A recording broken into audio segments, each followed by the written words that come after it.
Hey everybody, welcome to something special that I had planned in the span of less than a day because I thought, hey, why not?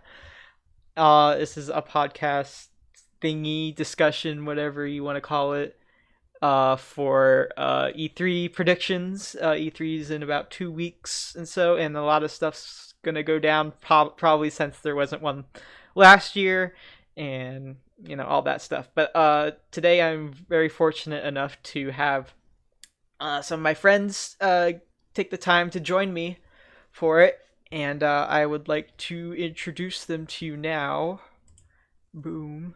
And here we go. So first we got BlueHunterZero. Say hi. What's up, nerds? Way to pick your mic. Yeah, it's like, Jesus Christ. I think he'll Turn that down. I looked at the audio levels of everyone before we started, so I think we're good. But yeah, if Blue Bomber, if there's if anybody's too loud, let me know so I can fix that. All right, I'll stand back here and I turn down my mic. I think you're okay. Then we have KingofZeroX, or everybody calls him Bosspon. Yeah, everybody calls me Bosspon. Also, Unfortunately. I've been called Zero. I do part of the Fandomflux podcast on YouTube. Look us up. They're really good, by the way. I enjoyed their content. I recommend them. Yeah. Thank you. And then we have a good buddy, Pyun, or Toxie, or what do you prefer?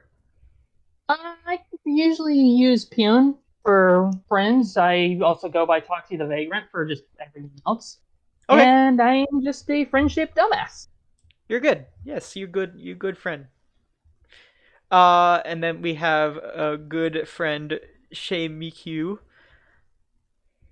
Hey everyone. Oh, You're good. why isn't? Oh, is my mic working? Okay, cool. It is. Yeah, we You're can good. hear. Yeah, I'm Shaymikyu or Shay. You probably know me if you've watched Kofax Moose 32 streams, or aka the Kofa Moose. I'm his sister. I'm mainly here to talk about Square Enix and Game Freak and Nintendo when they come up, Yep. and maybe contribute in other ways too.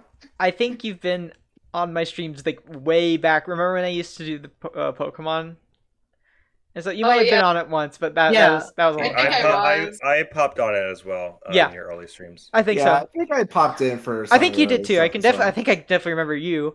And We were the next up is another good. Everyone's a good friend here, but we have Sheddy, and he is here to cause chaos because that's what he does. Yeah. My name is Sheddy. I every now and then like to stream. I'm not as consistent as Proto, but I've been trying to be more consistent with it. And I'm just here to stab people. You're a simp for Bethesda and BioWare. what a way to leave an impression on the guest. I mean, on the audience, dude. So with all that out of the way, I thank everybody for joining me for this, and I also because we're gonna end it right now. No, I'm just kidding. But Oh shit! we have a decent amount of viewers, which I'm happy about. So welcome everybody watching, and we'll get straight into the discussion because I feel like it's gonna be a long one with all this stuff to go over. But so how I'm structuring this briefly is I put the list. I made a list of all the companies. Well, technically, I had help from everybody, but we made a list of all the companies that are presenting, going from like least interesting or prevalent to most, which is like the big three at the end. So you kind of know where it's going now. But we'll start off small and work our way up there, and I will provide images as we go along, just in case you're not listening to this in the background. So anyway, first up is let me see, is Take-Two Interactive presenting for E3. I don't know. I don't think they're really having a conference, but they're just like they're going to announce games at some point. Well, I mean, that's something most companies just do in general. It's like, oh, hey, E3 month, fuck it, here you go. Yeah. Here's Like, your stuff. so I just want to. So it says right here in the notes that we got GTA to talk about, and I'm just gonna say it right now. I don't think GTA 6 is ever happening at this point because, like, let's It's face hard. it, GTA 5 Online has such a huge install base and that is willing to spend money on, like, microtransactions and whatnot. Just, Guilty. Okay. I don't think they're going to transition to GTA 6 until the player count of 5 starts to drop from Mhm. running out of Yeah. locale. Because Yeah. GTA 5 has been like a consistent, like, hasn't it been a consistent bestseller ever since? Yes, it it's first one of the launched best. I'm- It's one of the best-selling games like ever. And Yeah, I'm they, trying to. Oh, go on. yeah, and Go they on. are porting GTA 5 over to the PS5. next gen consoles. So Yeah. that's the only thing they're going to talk about on the GTA front, I think. It's just going to I- be a new expansion for GTA Online. What Sheddy, it- take it away. Yeah, I was actually about ready to say, hasn't GTA 5 been around since like the 7th gen? Like, It came out in Xbox 2013. 360 and all that? It's Oh, on okay. the PS3. Yeah, it's on Yeah. PS3 and Xbox 360. So Which I makes mean, me- they're just never gonna get rid of it. Which makes me wonder It's why like- they haven't ported it to Switch yet. It's the new Skyrim, basically. Like, sort of. Rockstar Oh. will never let it die. As somebody I dabble in Can't the wait for it to be GTA. on my fridge.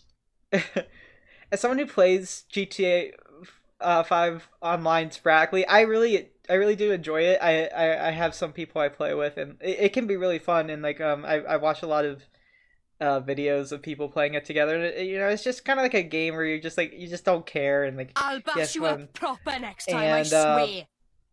and it's just a fun game to have. And I know it's just being milked to death, which honestly it makes me want me to I want them to move on from it.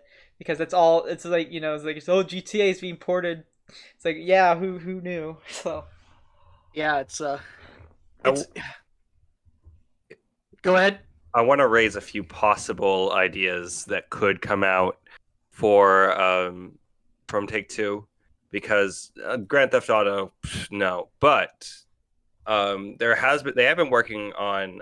I know 2K has been working on this, and Take-Two would obviously be the one that would be showing this off. But a new BioShock game is possible. I think it might be too early.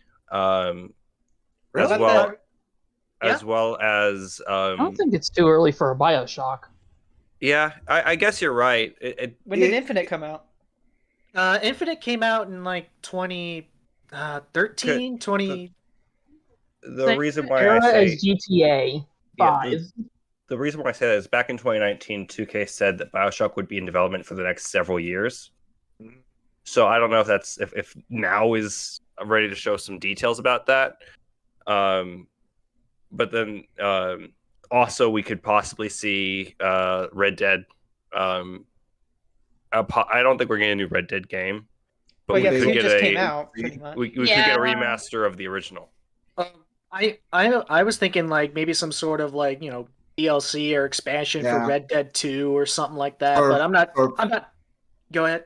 I was going to say like what they did with the Undead in 1. Mhm. I mean, Red Dead 2 still. I think it still has some life in it, so I think they'd want to inject some new blood into it, Mhm. or milk it, as Pyun says. Gotta make And money somehow. regarding, and they also do Borderlands. They're the publisher for Borderlands, so they might announce a DLC pack. Yeah, but we'll probably also talk about Borderlands when we get to Gearbox, because Gearbox is the actual developer of Borderlands. Okay. One last thing I want to bring up for Take-Two is there's a game that I want that I'm probably not going to get, and it is Bully 2. Oh my Yeah. God, Bully! Honestly, I don't think the problem Bully has is I don't think that game would ever work in this new era of gaming, because Well, like it was controversial even for its time. Yeah, I feel like Yeah, that's a good point. like, I mean, I it think- got a mobile port, so but Eh. But I don't know. porting's easier than making a new game, especially a mobile one. No one's gonna give a shit about a mobile port. Well, I mean, they could just remaster it, but at the same time, I don't know. It's I actually never played Bully before. I should play that. It's a pretty good Same. it's a pretty good game. It's a pretty good game. If GTA is not your thing, then Bully will definitely be your thing. in my opinion. Yeah, Yeah. and they have tried to make a Bully 2 in the past, but it just hasn't panned out. So Why who is that? knows? Is that hard development, or like the concept is not like Lack good? of interest. Lack of interest? Really, they Oh, felt okay. like there was enough people who wanted it back, but yeah, it's actually just the news of that coming out caused a lot of people to want it. Oh, okay. So maybe Because they'll. like I said, the Interesting. title is literally called Bully, and the concept. I mean, people don't understand the concept of the game, but people see Bully. It's like, oh, we can't have this out because it's going to be about influence for the children. I can kind of see how it would be bad considering today's school environments, I Yeah. guess. But that's just kind of like I don't know. It feels a little getting into like the political spectrum of that. Yeah. I don't know. Now, But You know let's what they could do? I was just thinking about it. I'm not sure. Again, I haven't played one, so I don't know if like this would ruin the point of it. But what if they made Bully 2 based in college years instead of like middle school or high school that or could whatever be they said that could it was be in? interesting. that could work. That Mhm. could work. Oh yeah. You could join a frat house. No. Yeah, exactly. To explain it, since you don't know, the core concept of Bully is you play somebody who has been essentially kicked out of every single school they've been in until they come to this one awful school filled with awful people. And I mean, everyone there is awful. And you're trying to kind of take over the school and make it a less awful place. By Um, out-awfuling them. Yes, in some areas. But it's never like it's cartoonishly like mean. Like you're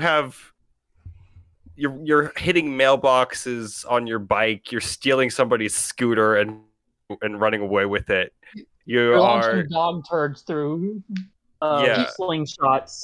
I don't know why. Whenever you were explaining that, my mind was just thinking like Rugrats, but fucking Oh, GTA version. So these little babies go around causing chaos. What I was gonna say is it's Mean Girls for dudes. yes. Basically. Oh, All right, that's so- good. So, anybody so- else have any other things before we move on?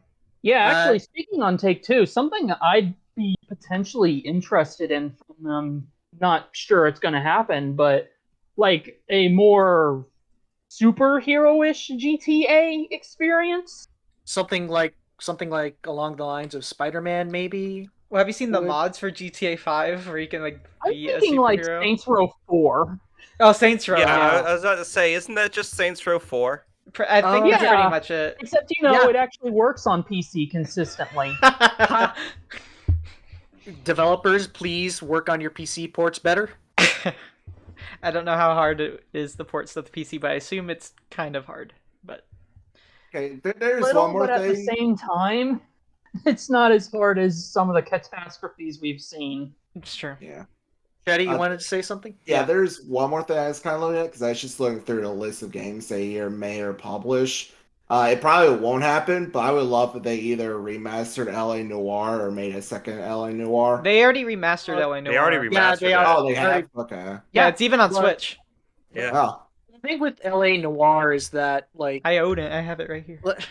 I think the thing with LA Noir is that, like, There's the a lot game of was like super expensive for the time because, like, if you Yeah. look into the behind the scenes and like that whole development cycle was a clusterfuck. also the original development team shut down because of it.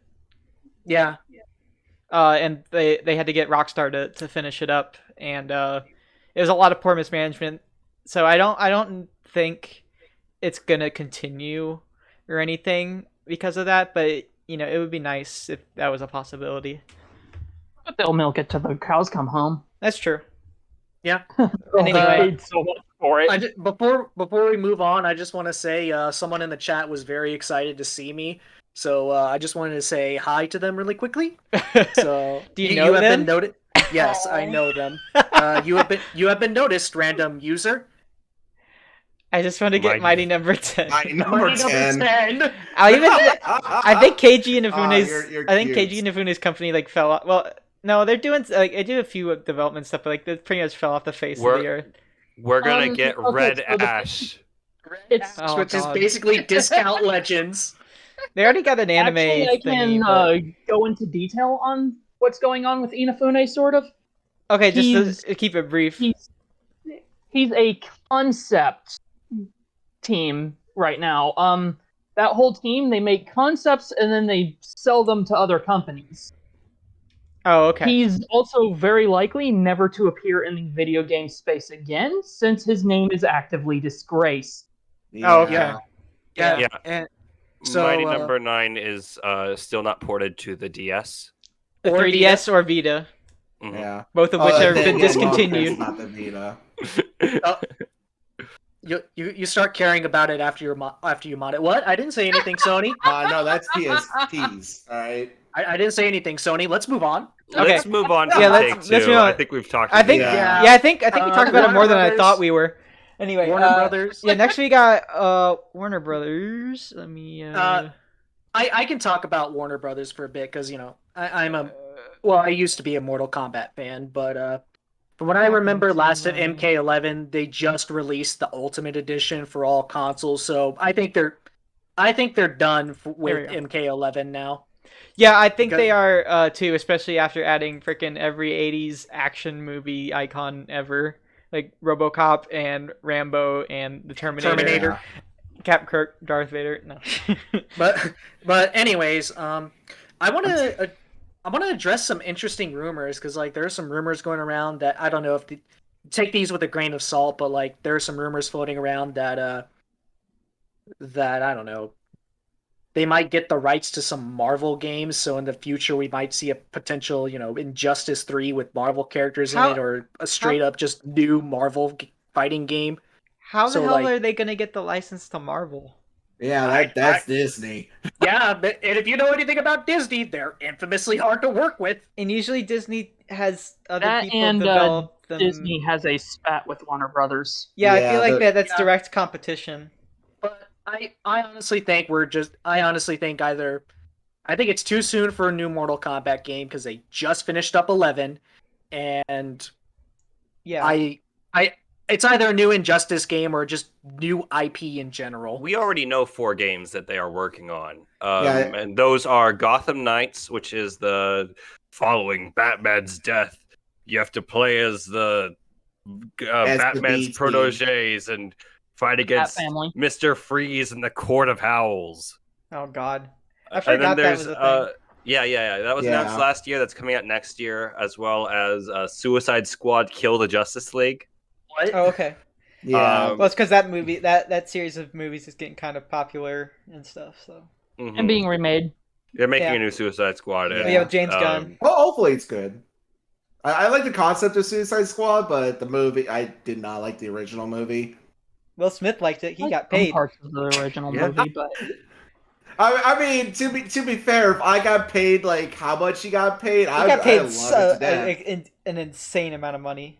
And the third game that we know about is Back for Blood, which Yeah. is Left 4 like- Dead, but not Left 4 Dead. yeah, okay. it's basically new Left 4 Dead. Oh, okay. Mhm.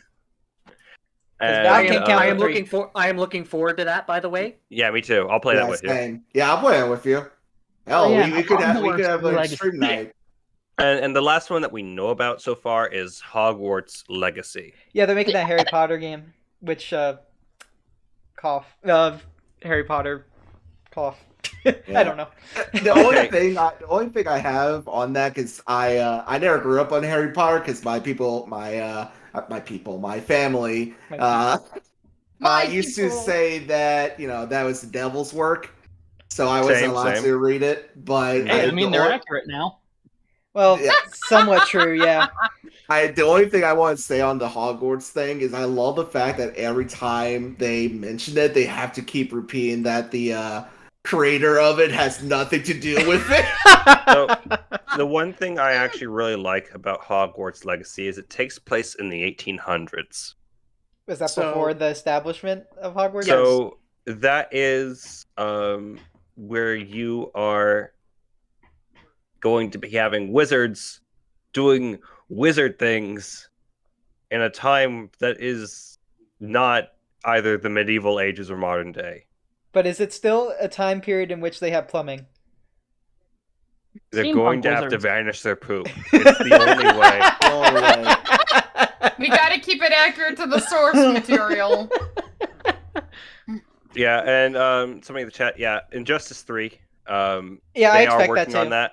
It's They are usually working on that. it's usually like they alternate between Mortal Kombat and Injustice from the past couple of years. Yeah. It's been so. But can we Well, can the Ninja Turtles come back and Michelangelo say, "Dude, I could be gaming." I could be gaming. Could be gaming. Can't believe they're just gamers. Hashtag. This is also provided that the Warner Brothers interactive buyout doesn't affect their schedules. Oh yeah, I heard about that. Oh, yeah. It's a little messy right now, isn't it? Yeah. It's that they were bought by it's that Koch Media, who owns Warner Brothers, was pretty much bought out or rescued from a certain monetary disaster, and now they are spreading out all of their media stuff. Okay. This is actually why I think, kind of going back to the Suicide Squad thing, I don't think that's ever going to see the light of day because of this. I feel like some of the smaller studios got chopped or screwed out of this deal. So I feel like the smaller ones, like the Suicide Squad group, I probably is going disagree. to come through. Because that Suicide Squad has characters that appear in the new Suicide Squad movie that is clearly something they have a deal with. I don't Probably at see least that finishing falling out to the that wayside. deal. I don't see that falling to the wayside easily, especially with how much money they put into the trailer.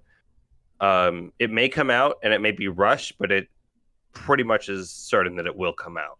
And I feel like NetherRealm is okay for the most part. They might get, I don't know if they're gonna have anything to do with getting bought, but NetherRealm will still be like a studio, no matter what happens. Yeah, it will still Yeah. exist. Whether that's good or bad is yet to be seen. For We'll everything. see in the future. Yeah, because I mean, I liked what they did with Mortal Kombat 11, and it's everything they've released has been decently successful. So I'd like to see I'd like Mortal Kombat to still be around, even though I don't play it. Okay, so any last thoughts before we move on? I just want to say, Proto, Mortal Kombat's not going anywhere. It's like Well, one yeah, of the I most know. popular. Yeah, And it's it just had a movie too, so it's like Yeah, so like, of course they're gonna want to milk the games for all they're worth, eat bad animation and all. yeah. Well, I mean, I thought Mortal Kombat 11 looks great. Their issue is that they're afraid to break the models to actually get emphasis on their animations. So while the animations on paper are good, it's just that they don't look and feel good to play.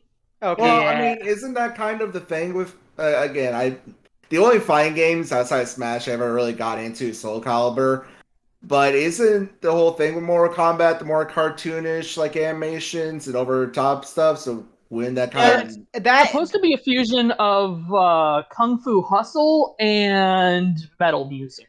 and they So- also want to pay tribute to the characters that have been around since the beginning and pay tribute to the original arcade animations because Yeah, which ends up making it look a little janky. well, that's because Yeah. they were like digitized sprites. So But Injustice 3, please. I will be eternally grateful. Please let me play as Robin again. So this next bullet point, I feel All like right. I'm going to talk about. Before you. Yeah, Shay has before something we to read- say. Oh yeah. Oh, I yeah. was gonna say, I was just gonna make a funny meme. I don't have much to say on Warner Bros. I just want to say Hogwarts pooping simulator when. Nice one. It's like a cookie clicker where you push the button to vanish it. Oh my God. Exactly. Poop My goodness. Empire. So up next is, oh god. Is it Konami? Oh god. Konami. Fuck Konami. Are they Pachinko doing bad time. stuff again? Hold on. Are they doing bad stuff Konami's again? okay. I haven't been keeping up with them. Konami's okay. They make Yu-Gi-Oh, and I like Yu-Gi-Oh. So Shut up. Well, Shut they up, make gotcha Yu-Gi-Oh! player. That's also the only good thing they make. But then we have the mystery that is Getsu Fuma Den. Aren't they making a new game? Yes.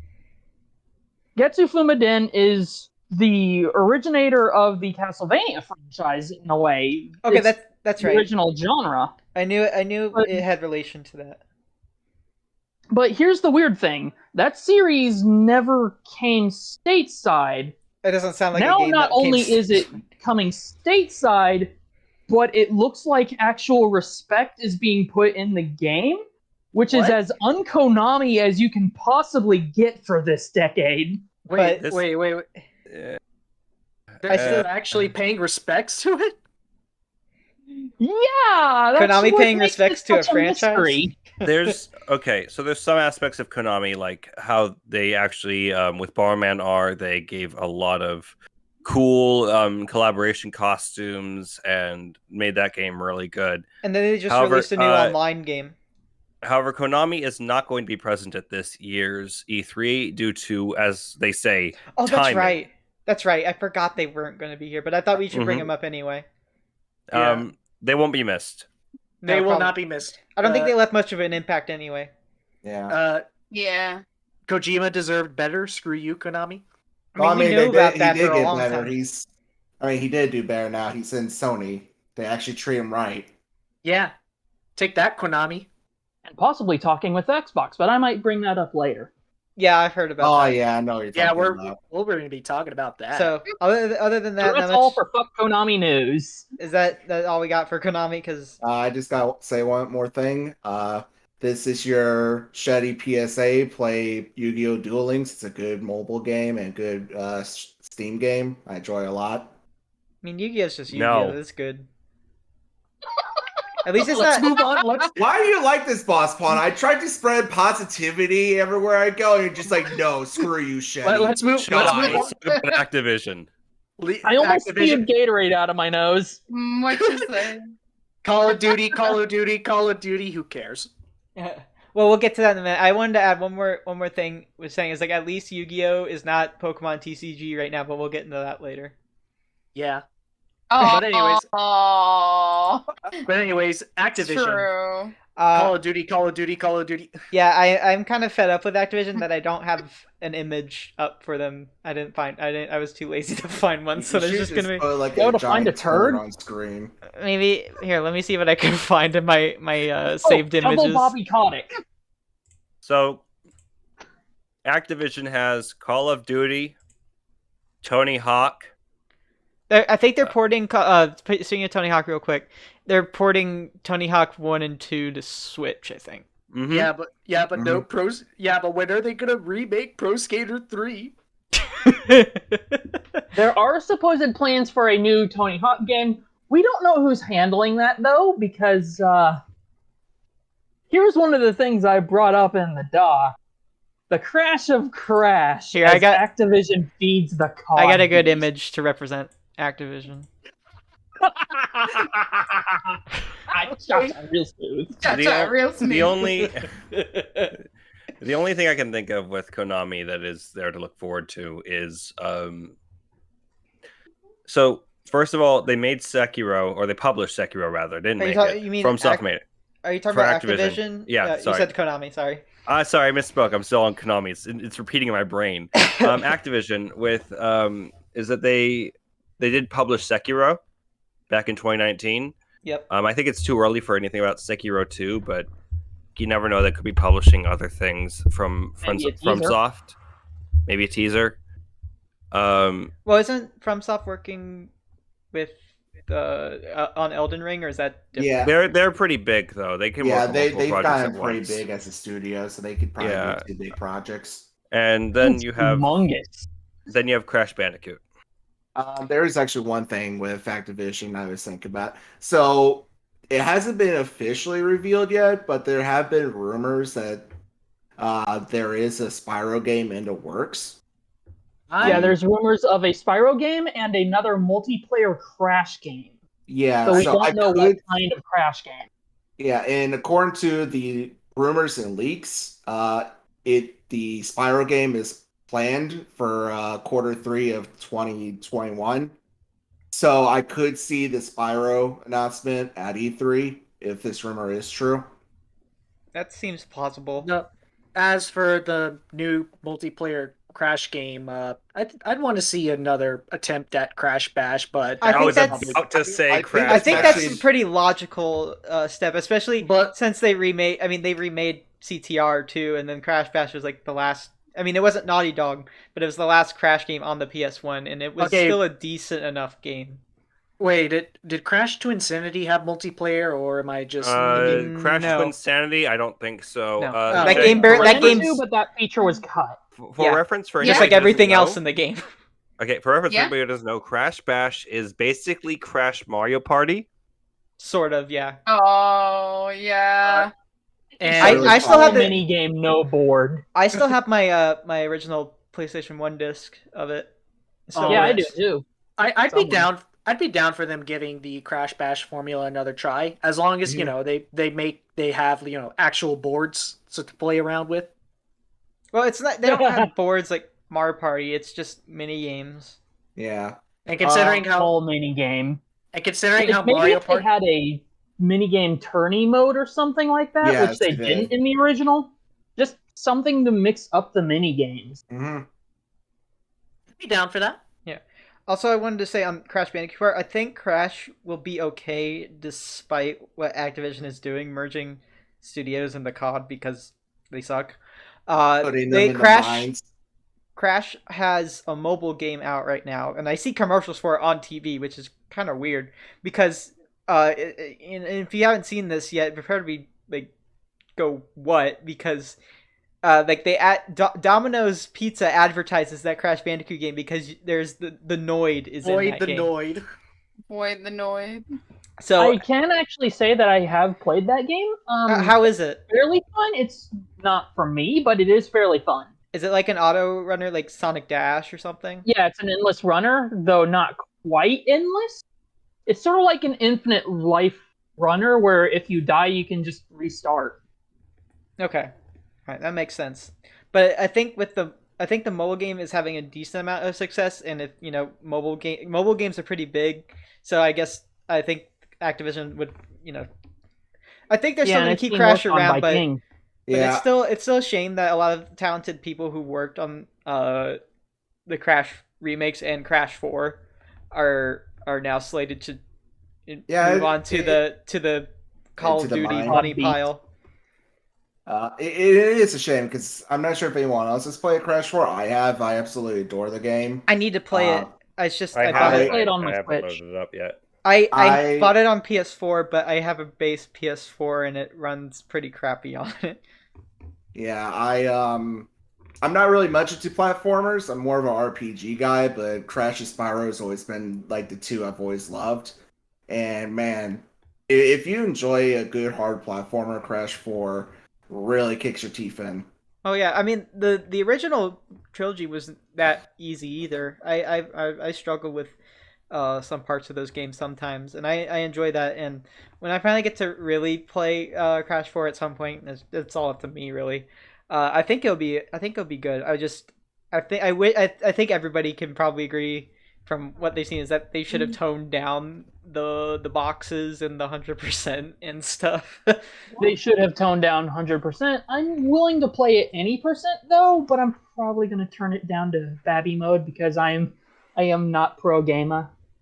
And you are free to do that, my friend. Yeah, So no judgment will be passed. So I'm pulling out my knife right now, and I'm going to bring this first Sheddy? into everyone's mind. What if the new Crash multiplayer game is just Skylanders, but focusing on Crash instead? And I'm leaving. I think Oh god. I mean, if it's not Toys to Life, I'd play it. I Not think gonna lie. honestly, I think the Toys to Life genre is pretty much dead Dead. because Oh, definitely. there hasn't been like any games for that for like as long for a while now, and plus a lot They of them actually a lot of killed them it, were which is a lot of them are hilarious. canceled pretty early on after they released, like Lego Dimensions and And and Stuff. Scalpers also just annihilate everything. oh that's true yeah. Yeah. we're going to be talking about that in Sony conference. I really did want to play Sonic in Lego Dimensions because I thought that was really cool, but just getting all the stuff you need for it seems kind of Yeah. All right. So I is am willing to that enough about play Crap Division? Skylanders like though. I Yeah. really like Yeah. Skylanders. Any closing thoughts on Activision? I don't I care. wanted Okay. I wanted to add on the Toys to Life thing. I guess this will come in more when we get to the Nintendo part. Are even amiibos all that big anymore outside of people just collecting them for figures? Because I don't hear much about their gameplay stuff It's nowadays. Oh, Not It's really. still hard Is to it? find them, but it's not really Yeah. that big of a deal. Although they did make a new amiibo for Skyward Sword remake I that was allows about you to to bring fast that up. travel. We'll probably get into Oh, that. I easily. heard about that. Before we get We'll into get that to that. later. Yeah. We'll But- get to that when we get to that. I just wanted to add that, yeah, it's kind of a shame because it's a cute idea for a genre, but I can see why it definitely has fad written on it. I wanted to add one more thing about the amiibo thing is that it really sucks because now that a lot of amiibos came out before I had like sufficient funds to really like use on stuff like that, and like I really want the Young Link amiibo, like the 30th anniversary one with like in the Majora's Mask pose, because he also gives you Fierce Deity stuff in Breath of the Wild. Yes, I lost my Majora's Mask amiibo. It was really sad. Yeah, and so it's like $50 to $60 on Amazon, and I'm like, no. So anyway, moving on to Gearbox. Gearbox. Let me get So anyone who's actually played Gearbox games, take it away. yeah, because I haven't either. Okay, I guess this All is right, gonna be so- my time and Pyun. It's Sheddy time and Pyun. I'm waiting Because for tweeting. I play Risk of Rain too, so I do keep up with Gearbox a little I didn't bit. know that was Gearbox. Yeah, it's being published for consoles on Gearbox. Oh, okay. Ironically, if I had known about this before I bought the game, I might not have bought it, and I would have regretted my choice. Really? Because It's like, like I love Risk of Rain 2, and if I had known that Gearbox was the publisher for it, I probably wouldn't have bought it before I did. does it have to do with Mr. Yeah, it has to do with Pitchford. Randy Pitchford going skedaddle skedoodle, I'm gonna shit in your noodle. Oh my I god. just had to bring that one up in my notes because every time Randy is on a stream or like at E3, he has this really weird obsession with magic tricks. Like, what? yeah, so whenever Borderlands 3 was still coming out, whenever he was announcing it, he did on stream for no reason just started doing magic tricks with the crowd. Like, he pulled a deck of cards and be like, all right, pull and, this. Like, he wasn't like stalling for time or anything? No, he just did it for no reason. Oh my god. There's a reason why we call him the Mysterio of video games. Because it's all smoke and mirrors and lies. now your wallets are $30 lighter. So what you're saying is we're going to be seeing some magic tricks on this Yes, we presentation. are. Are they don't having a need to- presentation? I just kind of, I think it said they were, but I don't need to hear any more about Randy Pitchford. Also, Knife number 2 coming out. I know this will never happen, but I just kind of had the mental image of what if they announced Battleborn 2 right as soon as Overwatch 2 is coming out again? They will not do that. They will. That's basically a death sentence on their own game, and they are not willing to take that risk. What if they're They just already like, did it before. yeah, they already did what? I just realized on the topic of like Overwatch, I don't think there's a Blizzard point here, but nobody cares. well, I mean, Blizzard actually Blizzard is Blizzard- Activision. I think it's easy to forget that Blizzard and Activision are like the same thing. Oh, Blizzard does not ever right. Blizzard doesn't ever do things at E3. Yeah, It never They have happens. their own. They have their own thing. Yeah, That's but- later in the Yeah, year. But It's the summarized Blizzard is just kind of big doo doo right now. So Blizzard I still fucks remember up. Activision takes the flack. Woohoo! yeah, I still remember because I do keep up with Blizzard every now and then because just watching a train wreck where last BlizzCon they announced Diablo on mobile and the whole audience just started to boo them. That was 2018. That's Was not- that 2018? Yeah, that was a shit show and a half. I loved every second. What? of Do you it. know you guys own a phone? You say that in a room full And, of PC April gamers? Fool's joke. I never get on a tangent of Blizzard, but there's really nothing much about Gearbox. So, you know. Gearbox, we can see. But like, All you need to know I- about Randy Pitchford is that he left a porn USB stick at medieval times that included sensitive documents for his Oh. company, oh, Oh, my That's God. yeah. that guy. It That's might- the The guy. Reminds me- I and remember it wasn't porn. It was just a magician. Don't worry about it. It That re- magician It girl. reminds me of the guy who like helped found and like Retro Studios before Nintendo bought them, and like he did a bunch of stuff under Nintendo's ownership and like use of money, like stuff. Yeah, like, and that there's a stuff. reason why he was never heard from again. Yeah. Just saying. He was axed before Prime really entered development. Anyway, so about Blizzard, I've heard rumblings about Diablo 4, and I don't know how big that would be. I don't know. the Diablo series as a whole is pretty popular, but It is. again, the thing is they have their own BlizzCon, so if we were to get news on Diablo 4, it would probably be there. Yeah. They'll probably have to wait for that. Yeah. But Anticipate We won't be it to covering that. either a disaster, a catastrophe, or both. yeah. Also, Yeah. I wanted to point out one thing. I liked how I forget when Overwatch 2 was announced, but that kind of proves my point. It's like, did anyone really care that they announced Overwatch 2? Except for Overwatch players. Yeah. Oh, I mean, I was very obsessive with Overwatch for a long time. I thankfully pulled myself out of that hole, but Overwatch 2 is literally just Overwatch DLC. That's the problem. So it's Oh no, they're changing one thing. They're making it one tank, 2 DPS, to support. so what you're saying, Sheddy, is Among Us did it better because they were making a sequel and we're like, this is just more on the first one. Let's just make it like free DLC. People shit on Nintendo for Splatoon 2 not being like that, but it's like they at least it has a lot of content.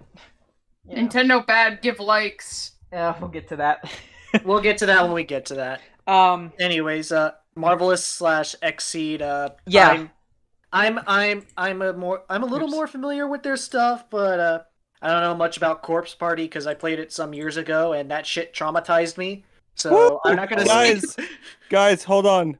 You know what they have coming out July 20th? What? Oh, wait, no. Gearbox? What? Gearbox or who? Exceed. Akiba's Trip, Hellbound, and Debriefed. Oh Isn't that the game where you strip down vampires? Yes, The game or where you beat some- people up and their No. clothes come off. Let's go. Yeah. This is like a new Game of the Akiba's year. Trip, I think, or it's a remake. I don't care. I'll play it. I played the original. I'm not afraid. This is a Hold on, 10th the anniversary original. edition, actually. Oh yeah, baby. Speaking of that line of thought, man, Marvelous really has a thing for games where you beat people up and their clothes fly off. But Well, Marvelous Well, and they're all- Xseed Yeah, are that's kind of what they're known for. Yeah. they publish the more Japanese Senran Kagura. Japanese games. Yeah. Well, speaking of Senran Kagura, I don't expect anything because the latest game has been in development hell since 2017. So Oh damn. Oh. Yeah, the only game of theirs I know of is Corpse Party because I used to like the series. Keyword used. It fell off a fucking cliff.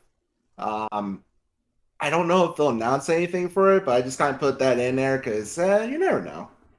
I But, want I want everybody to watch Tales in the Akiba's Sky Strip stuff. gameplay. the latest gonna thing show it that, here. but the latest thing Senran Kagura has been doing is spin-off after spin-off, and they're doing a crossover with Neptunia. Well, Oh, don't so they? I don't think that 7th game is ever coming. Is Neptunia Marvelous as well? And I guess. No, that's a different company. Oh, okay. Yeah, I thought they were, but. Is that it? no, Anybody they're- have they're anything? Compound Heart. That's all. No. Okay. Not really much else to say on Marvelous or Xseed, so Yeah. let's go on to the Summer's Game Fest. Akiba's Strip. Let's go. Strip them all. Expose About the vampires to the sunlight. So Yeah.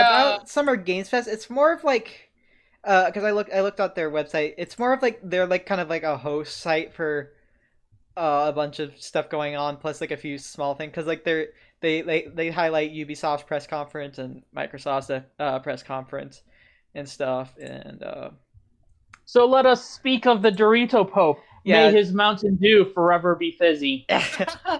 Dorito Pope. I know a lot of. I know some people think like Jeff Keighley is kind of like, you know, like one of those like how do you do fellow kids kind of guy, but I think he puts in a lot of actually great work into stuff, and you know he's got a lot of good relationships with a lot of with like every developer and stuff like that, and like I think he does this, you know, really I think he does what he does pretty well. Yeah, I Try was hard, but it works out well for us. yeah, I was about to say like yeah, I know a lot of people like to meme on him, but honestly, he is probably one of the most like dedicated people in the industry when it comes to like spreading just gaming in general out. Like he really seems to have a genuine passion for gaming. Right. And so like you know, it's kind of like he tries to like bring games to like the more of like the mainstream crowd, like just trying to show off like, you know, how games can be for anyone. He How they can tries to evolve as an art elevate. form. He Yeah. tries to elevate games to be something more than they are. Which, Yeah. you know what? Considering the amount of time and effort goes into this industry, just the way people dismiss it, Yeah. I think it Yeah. is worth the effort to try to elevate that and to improve the opinion of the public towards games. Yeah. Yeah. At the same time, as part of the Summer's Games Fest, we're getting a Sonic Symphony Orchestra. Well, Sega Yeah. Yeah. No! Well, Sega announced Epic. that back at the Sonic Central thing they did a few days ago. Yeah. Which I Give thought me was an going to be orchestral separate, but City Escape, or I will riot. well, it's not just orchestral. They're going to have Crush 40 there, which, you know, that's always great. Jun Sonoy always performs. Johnny Gioeli is always great, you know, and you know you just can't go wrong with Crush 40. Yeah. And I'm sure we'll talk more about Sega and Sonic later, because Sega is also set to show stuff off for E3. But I did think that was cool, you know, and I kind of wish I could go, like instead of like a virtual concert, I kind of wish I could go to a Crush 40 concert. Like I know they were at MagFest a couple of years ago, and I wanted to go to that because like. But at least I you know, and I hope with their performances, Crush 40s won't be as bad as the Sonic 25th anniversary live stream where like Johnny Gioeli, like I think he forgot some of the words to the song. Yeah. That was embarrassing. And when he like tried to like, you know, have the crowd like, you know, he says one thing and he has the crowd say one other lyric in the song. Yeah. You know, like everyone's like Okay. It's So, like Yeah. So as part of the Summer Game Fest, you'll have the Coke KOCH or cock oh no. Yeah. media, and you're gonna have some cock prime time. Oh no. They are the ones who make games like Saints Row, Time Oh, Splitters. fitting they make Saints Row. Wait, Proto. Do you have the mature tag on, by the way? Just double checking. I didn't know that was a tag. Apparently, Oh. I just know my brother does that. It's fine. I think we'll be okay. Fine. I don't. I'm Anyone. just Well, saying the we're name of a fine. company we're named allowed one Cock Media. F-bomb. Okay, so Cock Prime Time. I don't know how I can add a tag. This is That's simply fine. just saying the name of the company. I don't want to say Coke because you might mistake it for Coca-Cola. Yeah, we don't get Or the sued by other Coke. Coca-Cola. Yeah, so they Which make Cock? Saints Row, they make Metro, Dead Island. Oh yeah, you just reminded me. They have said that they've been working really hard on Dead Island 2, so we might actually see Dead Island 2 finally at the Summer Awards. Summer of Gaming. You actually remind me of that, so thanks for that. For 3,000 years. But other than that, Summer Game Fest is basically just they're going to be covering a lot of the other I can't. various events. during. By the way, I E3 time. can't find a mature tag in here, so I'm just gonna let it go. Let's just hope Twitch doesn't come after our butts on That's the silver fine. If platter. I've Everyone said the let F word people- on this I mean, stream as long before. as we don't drop a second F-bomb, which we haven't even dropped. I've said the F word a couple times on my stream. Yeah, I'm Yeah. sure I have. And besides, we'll just put a hot tub on this photo right here, and that should be fine. Oh yeah, this is nothing compared to all the hot tub streams. True. Hot tub We shall Bronado become the round meta. table. Oh You my need the God. hot tub Bronado round table. Let's Oh, do we're it. gonna get Let's so do it. pretty. Let's do it So someday. Hell pretty. yeah. All right. I think that's it for Summer Games Fest. Yeah, Yeah. so What's next? it's basically Summer Games Fest is just kind of like the intermediary like yeah, portal to all the E3 events, sort of, you know. Yeah, and I do want to talk briefly. I don't know for certain if they're going to be there. I think they are. I think they said they are. But Devolver Digital, Yeah, let me pull them up. whether they are there or not, they are probably going to do a stream with the same actors and continue their ongoing storyline. What the hell? Did they do What? like a line of coke before the like, Yes. making those up? It's like Devolver Digital has consistently been one of the the best things. best part of E3. they've been a Because- highlight for sure. They just take the piss out of E3, and Take a look. I love But them. because E3 I takes love, itself very seriously, which is I love their games. I don't know I don't care what games they're announcing. I just want to see what stupid stuff they do. Same. I just put Fall Guys there because Fall Guys They do was public Fall Guys. Yes. that's the reason why I put Fall Guys there because I'm not sure how popular Fall Guys still is, but it's definitely I guess- one of their biggest success stories. It's so still I would- played. A bullet tin skin for Fall Guys. Yeah, it's still played.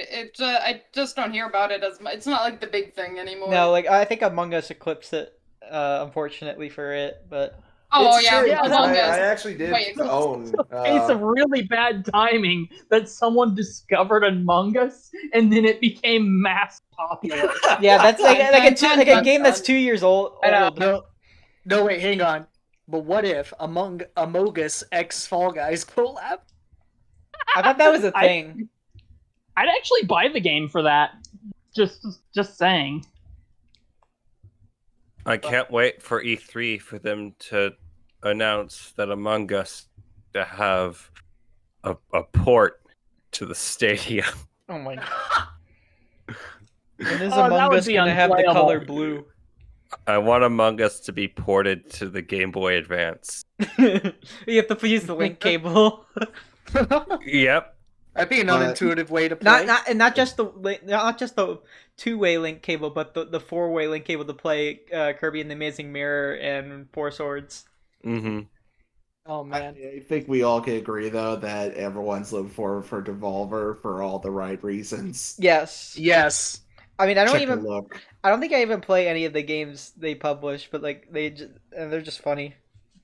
I can personally recommend the Gungeon games. I've seen In Gungeon. particular, Yeah, I've Exit the heard that's a Gungeon, good which is game. pretty fun. Gungeon looks Should give that a fun, try. but like I'm like scared of bullet hell games because like sometimes a lot of things blend in to the background for me when I'm trying to like avoid like bullet hail, but it's like I feel like I wouldn't be very good. Yeah, that's why I'm recommending Exit the Gungeon over Enter the Gungeon, because that one you have to worry about less environmental hazards. Oh, Or at the okay. very least, the environmental hazards are very, very prevalent and obvious, like giant balloons with faces. Okay. All That right. sounds better. So anything All right. else about Devolver? Last minute No. thoughts? They're funny. We're good. I can't We're wait good. to see Carrion again just burst out of someone else for no reason. The next sort of topic is something that I brought up because I found out that this was happening. So in a few days, June 5th, there's going to be the Indie Live Expo. don't This have is the going thing to for be this. a huge event, 5.5 hour long stream God damn. that will show off over Yeah. 300 games. Jesus. 300. It chomp. Yeah. I mean, indie games, I mean, a lot of people make them, and a lot of them come out, and to varying quality. So, but you just got to get your game out there, see if see what happens. But like, yeah, I'll probably sit down and go in and out of that stream, see whatever catches my eye. Because it is going to be Japanese, but there will be an English subtitled version that will be released afterwards. Yeah.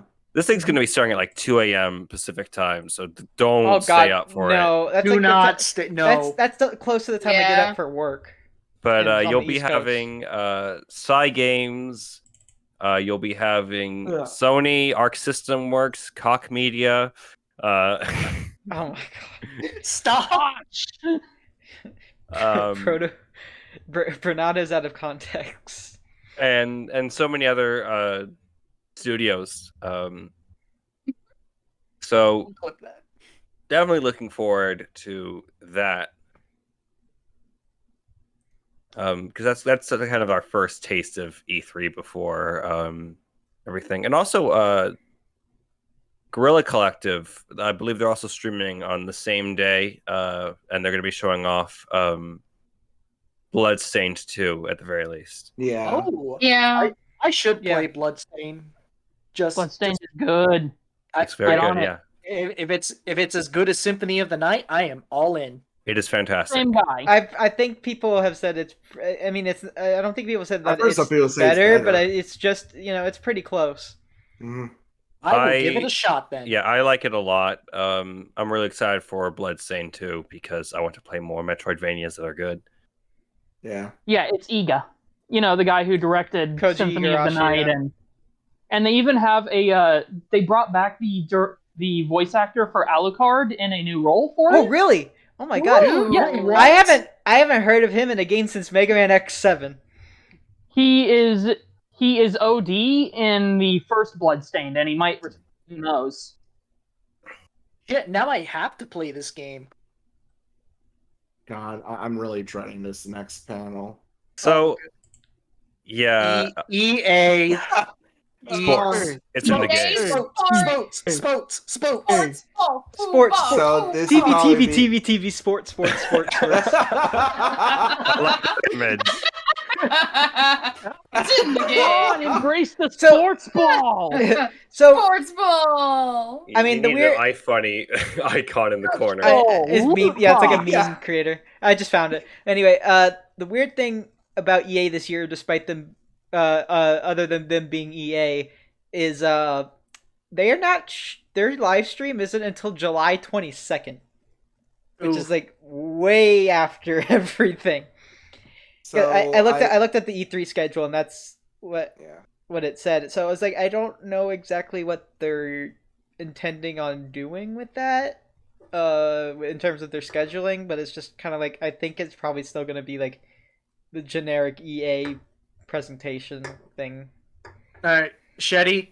I know Yeah. there are some things you want to talk about here. Yeah, The stage is yours. I was going to say, so for people who don't know our group, which is probably most of you, me and Bosspon kind of are the same people, if the Yes. same person. Me and him are essentially the devil and angel on each other's shoulder. So with that, Mass Effect 4, Bosspon. It's gonna be bad. If they show anything, it's gonna be bad. Wait, did they Why already you announce? got- Mass Effect yes, 4? they have announced it at Aw. the Game Awards. Oh, that's right. That's right. Okay. I think we're going to see a trailer, either a in-game trailer, or if not in-game trailer, a more detailed trailer of the game, because Mass Effect Legendary Edition just came out, and it has very good reviews. A lot of people have been very positive about it, myself included. If they wanted to reignite the spark of the series, now is a perfect chance. So I think they're going to show something. I do agree that this would be the perfect time to show some Mass Effect 4, kind of build off that momentum. It would have been best if they were doing it at E3 this month instead of doing it next month, but what are you going to do about it? They're just stupid. But So can I? Oh, sorry. Go ahead. EA is... I mean, Yeah. they're always one of the BioWare. they're always one of the least common denominators of E3 and I just mean- gaming in general. Who doesn't know about EA's reputation for just killing studios at this point?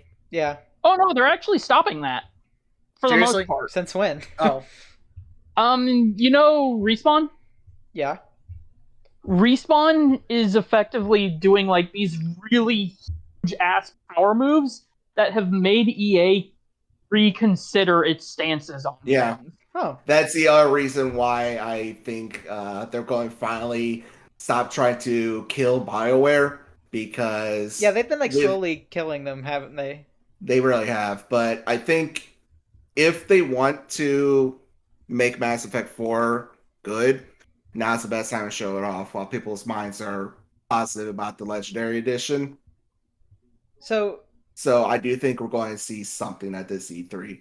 So about Mass Effect, and I know people hate it when you bring this up, but the last quote unquote Mass Effect game was Andromeda, right? Yes. So what? In that game, What? you know, everyone knows what happened to that game when it released, but like, how are they trying to bounce back from that? So you go first. Okay. They are bringing back some members of the original team, because the biggest issue with Andromeda was, number one, pretty much everybody who had worked on Mass Effect 1 and 2 was no longer there. Okay. So you had a whole new team, and they didn't have access to the huge Mass Effect Bible that has all the lore and everything for consistency. Oh, so it was very Okay. And in addition, the game was rushed. Yeah, that could be seen. Admittedly, With a revolving door of directors, and they were also working on Project Dylan, also known as Anthem. yeah, it's also another issue they had. They wanted to do something different with Mass Effect Andromeda, and their idea of that was procedural generated worlds, which at the time that was extremely hard to do. So they hyper focused on that, and by the time they actually nailed it down, they're like, "Oh shit, we don't have any story." Shit, we don't got characters or story. Oops, Who that's did not this? important. In a Mass So- Effect game? Nah. So with a game that is in a genre and has a tradition of being a highly story-focused game where your choices all matter, they didn't have enough story. The gameplay itself was buggy as hell, and it was pretty much doomed from the start. Yeah. In a lot of ways. So I think that they are bringing back some people for Mass Effect 4, but I am not holding my breath that it's going to be good. I know one of the people they were bringing back was one of the storyboard writers of Mass Effect 2, which is, in my opinion, the best out of the trilogy. So that does bring me hope there. so they're But just besides, oh, go on.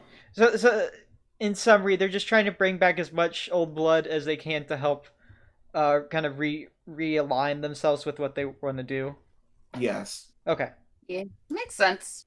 And like I said, I'm the only one here who's played the remaster, but the remaster, they show a lot of respect to the game. There are some issues. I think everyone who's heard me talk about it knows that the lighting in Mass Effect 1 is not the best. But outside of that, like they really tried to show respect to the series, so that does kind of bring me hope that they've learned their lesson from Andromeda. Okay. The other major EA thing I want to talk about is my coping for Dragon Age 4. I don't think anything will happen, but I just That's kinda have BioWare look- too, right? What? Is that BioWare as well? Yes, that is Yeah. also BioWare. Okay. They've been in development hell for that game for a while, so I, I think don't I have remember much hearing hope for about that. But I still brought it up because they might show something off for Dragon Age 4. I hope or it's just good. say, It probably or just won't say, be. hey, game's not dead. Get Yeah. hype. Yeah. Yeah. that Most would of be good. the development hell for Dragon Age 4 was EA going, hey, let's make it a live service. And BioWare going, go! No. Yeah, they Not finally again! actually thanks for reminding me about that. The EA finally backed the fuck off on that because Knights of the Old Republic kind of made. Oh wait, what's the Knights of the Old Republic? I'm trying to remember which single player game recently came out that made But BioWare go. They didn't remaster Knights of the Old Jedi. Republic, did they? No, wait, no. Fallen Are you Order. thinking Fallen Order? That was Fallen Order. That's was what that the I'm one that thinking came of. out in 2018 or 2019? 2019. Most Yeah, recent Fallen one, Order the was really good. single-player Sort of hack and slashy one. Yeah. Yeah. I do want to say, in regards to Mass Effect and Dragon Age as well, the studio head of BioWare, which was the original creative director of Mass Effect, Casey Hudson, he recently left the studio. How recently? Again, this was back in December. Okay. And at the same around the same time, Mark Dara, who was the executive producer for Dragon Age, also retired. Okay. So I don't know about those franchises. Yeah. I mean, again, this is kind of where me and Bosspon both enjoy a lot of the games, but he tends to be the more realistic, and I'm more the optimist. I want the best for a series I like, and I just don't want people to keep kicking me down. Yeah. We're Now, going to be kicking kicking me me down. I completely understand because I'm in the same position with Pokemon right now. So We'll Don't get there when worry. we get there. yeah. Don't worry, we'll be kicking me down more when we get to Bethesda. But hey, at least BioWare aren't Ooh. BioWare aren't attempting to make another Sonic RPG. I know that's Hey, you know what? At the very least, we got new Battlefield. Yeah, at E3. I think Here they- we go, new Yeah, I think they said- Battlefield. which Who cares? what war is this one going to be based off this time? We'll Gulf be War? surrounded. Actually, we aren't getting a new Battlefield. I thought they were talking about Battlefield 6. They were talking about a new Battlefield, yeah. They were talking about making one, but they were saying that it was going to take a long time. How does it take a long time where to are you make a getting that? Battlefield game? They are going to be competing with the next Call of Duty. COD game, which you know, COD took a year off. They did Did it? announce, though, that they were going to be doing a Battlefield reveal on June 9th, a new Battlefield game. Oh, okay. Yeah, it's like I thought I heard something about Battlefield 6 Yeah. and stuff, but What? Why is it taking so long to make this? Well, it's because this new war is based off the War of the Franks. is that wait? I don't know. But yeah, they're and a saying lot. that it's going to take a long time for that one to come out. So I honestly wouldn't even expect to see a date that's going to be in 2023. Well, we'll see that on June 9th at 7 a.m. Pacific Standard Time. 7 a.m. All right. So next up. Oh, I actually had a few more things about EA really quick. Obviously, it's gonna be FIFA. Gonna be Madden. Sports. Whoa! I forget who's on the cover of Madden this year. It's all it's so weird, cares? but I know Who I cares? like football, but Rubo. and then in terms of Star Wars, what are they doing? They still have the license to it, right? Yeah. Yeah, there were a few other Star Wars games ideas. Yeah. I don't know if we'll see any of them realized or if some of them died off. Yeah, they after I felt like after Battlefront 2, new Battlefront 2, and that when the shit hit the fan with that like they kind of like I don't know if Disney gave him like a slap on the wrist for that or something like that. No. They didn't give him a slap on the wrist. They gave him they broke their kneecap with a bat. But I think I felt like after that EA had to they actually took a moment to reassess their Star Wars deal and make I forget what I mean. They made Fallen Order, which you said was good, and I forget what they made last year. Didn't EA publish a Star Wars game last year? It wasn't like a big one. They published a $40 space shooter-ish game. Okay. Squadrons. Yeah, Squadron?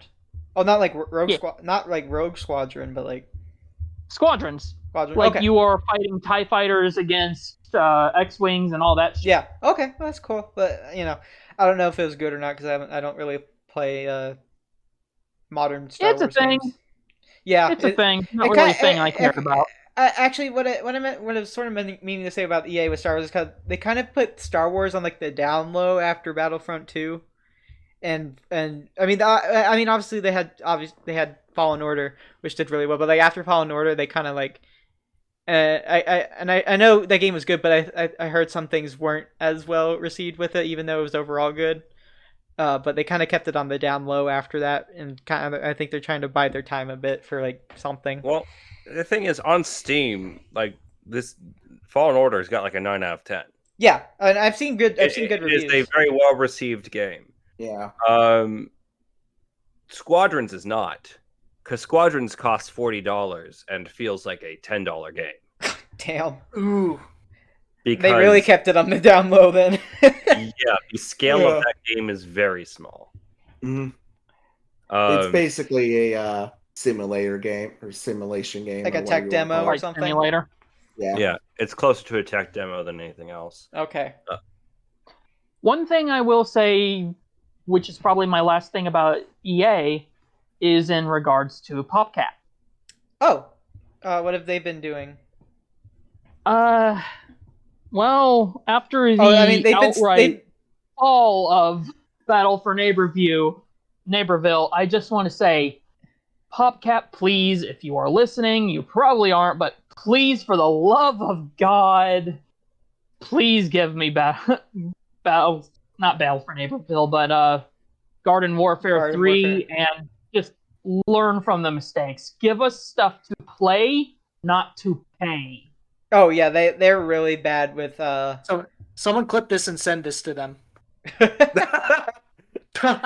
Yeah, they've been really milking Plants vs Zombies ever since they bought the first one, and it's just been it's been downhill ever since, really. And It was fine, but Garden Warfare, I like Battle for playing Garden Neighborville. Warfare. Wait, I'm behind on things. EA now owns Plants vs Zombies. Oh Yeah, my they've god. owned Yeah, them for a while. they've owned them since almost the beginning, like a I little bit am after. out of the loop. But they did such a poor job with handling it. They made the creator leave. So Where have I heard that before with EA? yeah. All right, But- let's stop talking about EA. Wait, one last thing about EA. Forgot. Sports. We talked about sports. They are all going to be awful, but Let's move on. Dragon Age. Yeah, let's move on to the speed. Also, you were EA. going to say I something just else want about to Dragon say Age? something about Dragon Age. Mhm. All right. Yeah. It's dead. No, it's not dead. There's no proof of that. It's not dead until they say they're dead. Shut up, shut up, shut up, shut up. Wait, what We'll the see. hell? What the hell is Zelda plus Rabbids Kingdom Battle 2? That's That's not not e- Mario. That's like all of the wrong information. Like we're even on EA. This is not even Ubisoft. This isn't Ubisoft. Oh, also hi that's later. Carvana. Hi. Carvana's Embrace from a lot of my the brother's Zelda. streams. I know. I recognize him. Hi, Carvana King. All right. Anyway, let's go. So Speed. next up is Sega. Sega. And We Uh, just had the Son. Oh my God! Screw you! Screw you! Screw you! Hey, you know what? These images are getting You know better what? and better. Technically, it is from an anime, so you know what? My opinion doesn't count. Yeah, same here. But like, I'm still gonna state it anyways I'm because. just messing with you, but I'm Alright, not so- getting a good reaction. Anyways, Can we we- just had the Sonic Central. We're gonna get probably more information on Sonic Colors Ultimate. Yeah. Or, Give and, us Mhm. and, tail, you cowards. and I they're don't- probably Yeah, I And don't the- think there's gonna be anything yeah. much. In terms of Sonic, we already had the Sonic Central thingy, so we're good there. Yeah. Yeah. I mean, everybody wishes they would elaborate more on the teaser for the new game. Yeah. Yeah. So we don't. I mean, you know, we can speculate until the next Sonic information, but- Rangers. If the leaks are right, then that game is going to be pretty weird. Yeah, I Yeah. don't know. Well, I Yeah. remember people I'm pointed into out. it. I remember people pointed out back when Forces came out, the internal name for Forces was Sonic Wars, so that could change. I mean, Yeah. it could still be in the same meaning, but the main word could change. It's So, Rangers. Wake me up when we get to Atlas, the part of Sega. yeah, we'll get there. But We'll get there, but like, right now, other than and hang on, one more thing about Sonic before we move on is that I don't know why Sonic Team thought it was a good idea to yet again just show another CG trailer with little information on what the game actually is after Forces was so poorly. Well, I wouldn't say poorly received, but it was like very It was poorly disappointing. received. It was poorly It was- received and very yeah, it was poorly and very disappointing. Well, I just want to so- say really quickly, I just don't know why they no- thought it was a good idea. no classic Sonic in sight. That is a good sign for me. I guess, but who knows? Yeah. But anyways, Yakuza. You're supposed to get through. So yeah, Yakuza. Yakuza is Lost Judgment. Yeah, is Yakuza right now in like Lost Judgment, just everything in the world of Yakuza is looking to overtake Sega's top priority right now, and it looks good. Yeah, guess. real life heard Yakuza. Them, don't you? Yeah, I was gonna say I've heard Yakuza's been doing well lately, so It's it been feels doing- earned. So it felt like it came out of nowhere, even though it's been around for a while. Yeah, Kiryu- it sort of did. Like, it just sort of. They just sort of shot in the dark with Yakuza 0, and then it worked. Well, I have played none of the Yakuza games, but isn't they're great. Isn't Yakuza basically just Japan GTA? Some people have okay. called it that, but I don't It's think like- that's it's like entirely Shenmue. correct. It's like Shenmue, but good. It's like take like the Shenmue, but it fighting doesn't take system them- of Virtua Fighter and place yourself in a small and ridiculous version of Japan in this like town in which everything is the stupidest thing. Everything is hammed up to you know 9,000. Way of the House Husband? Yeah. That's the tone of Yakuza. Okay. You have my interest. I actually just recently watched that on Netflix. They kind of glorify the whole like living in the city Yakuza, crime syndicate thing, but make it Oh, silly. yeah. No, they don't actually. They do show that it has a very dark side to the point where yeah. the main character for the long-running series fakes his own death, and he sacrifices his very name when he returns in 7. Like, he's a you shonen do not protagonist, know though. him by his name. He's And a you never shonen will. protagonist. Yeah, from what I know. Kiryu is slowly taking over from Sonic as Sega's poster boy. Yeah, that's so weird. But Sonic has really fallen out of favor in terms of Japanese audience for the longest time.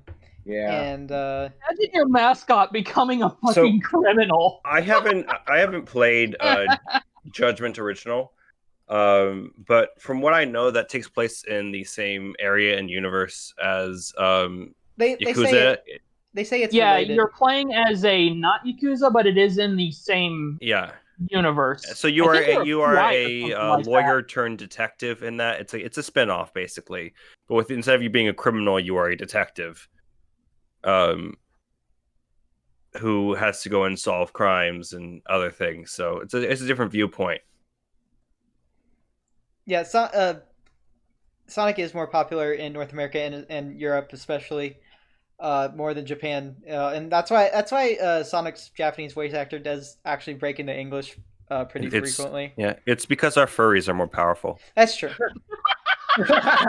It's true. Okay, so I resent that. I wanted to mention something else about Yakuza, more so the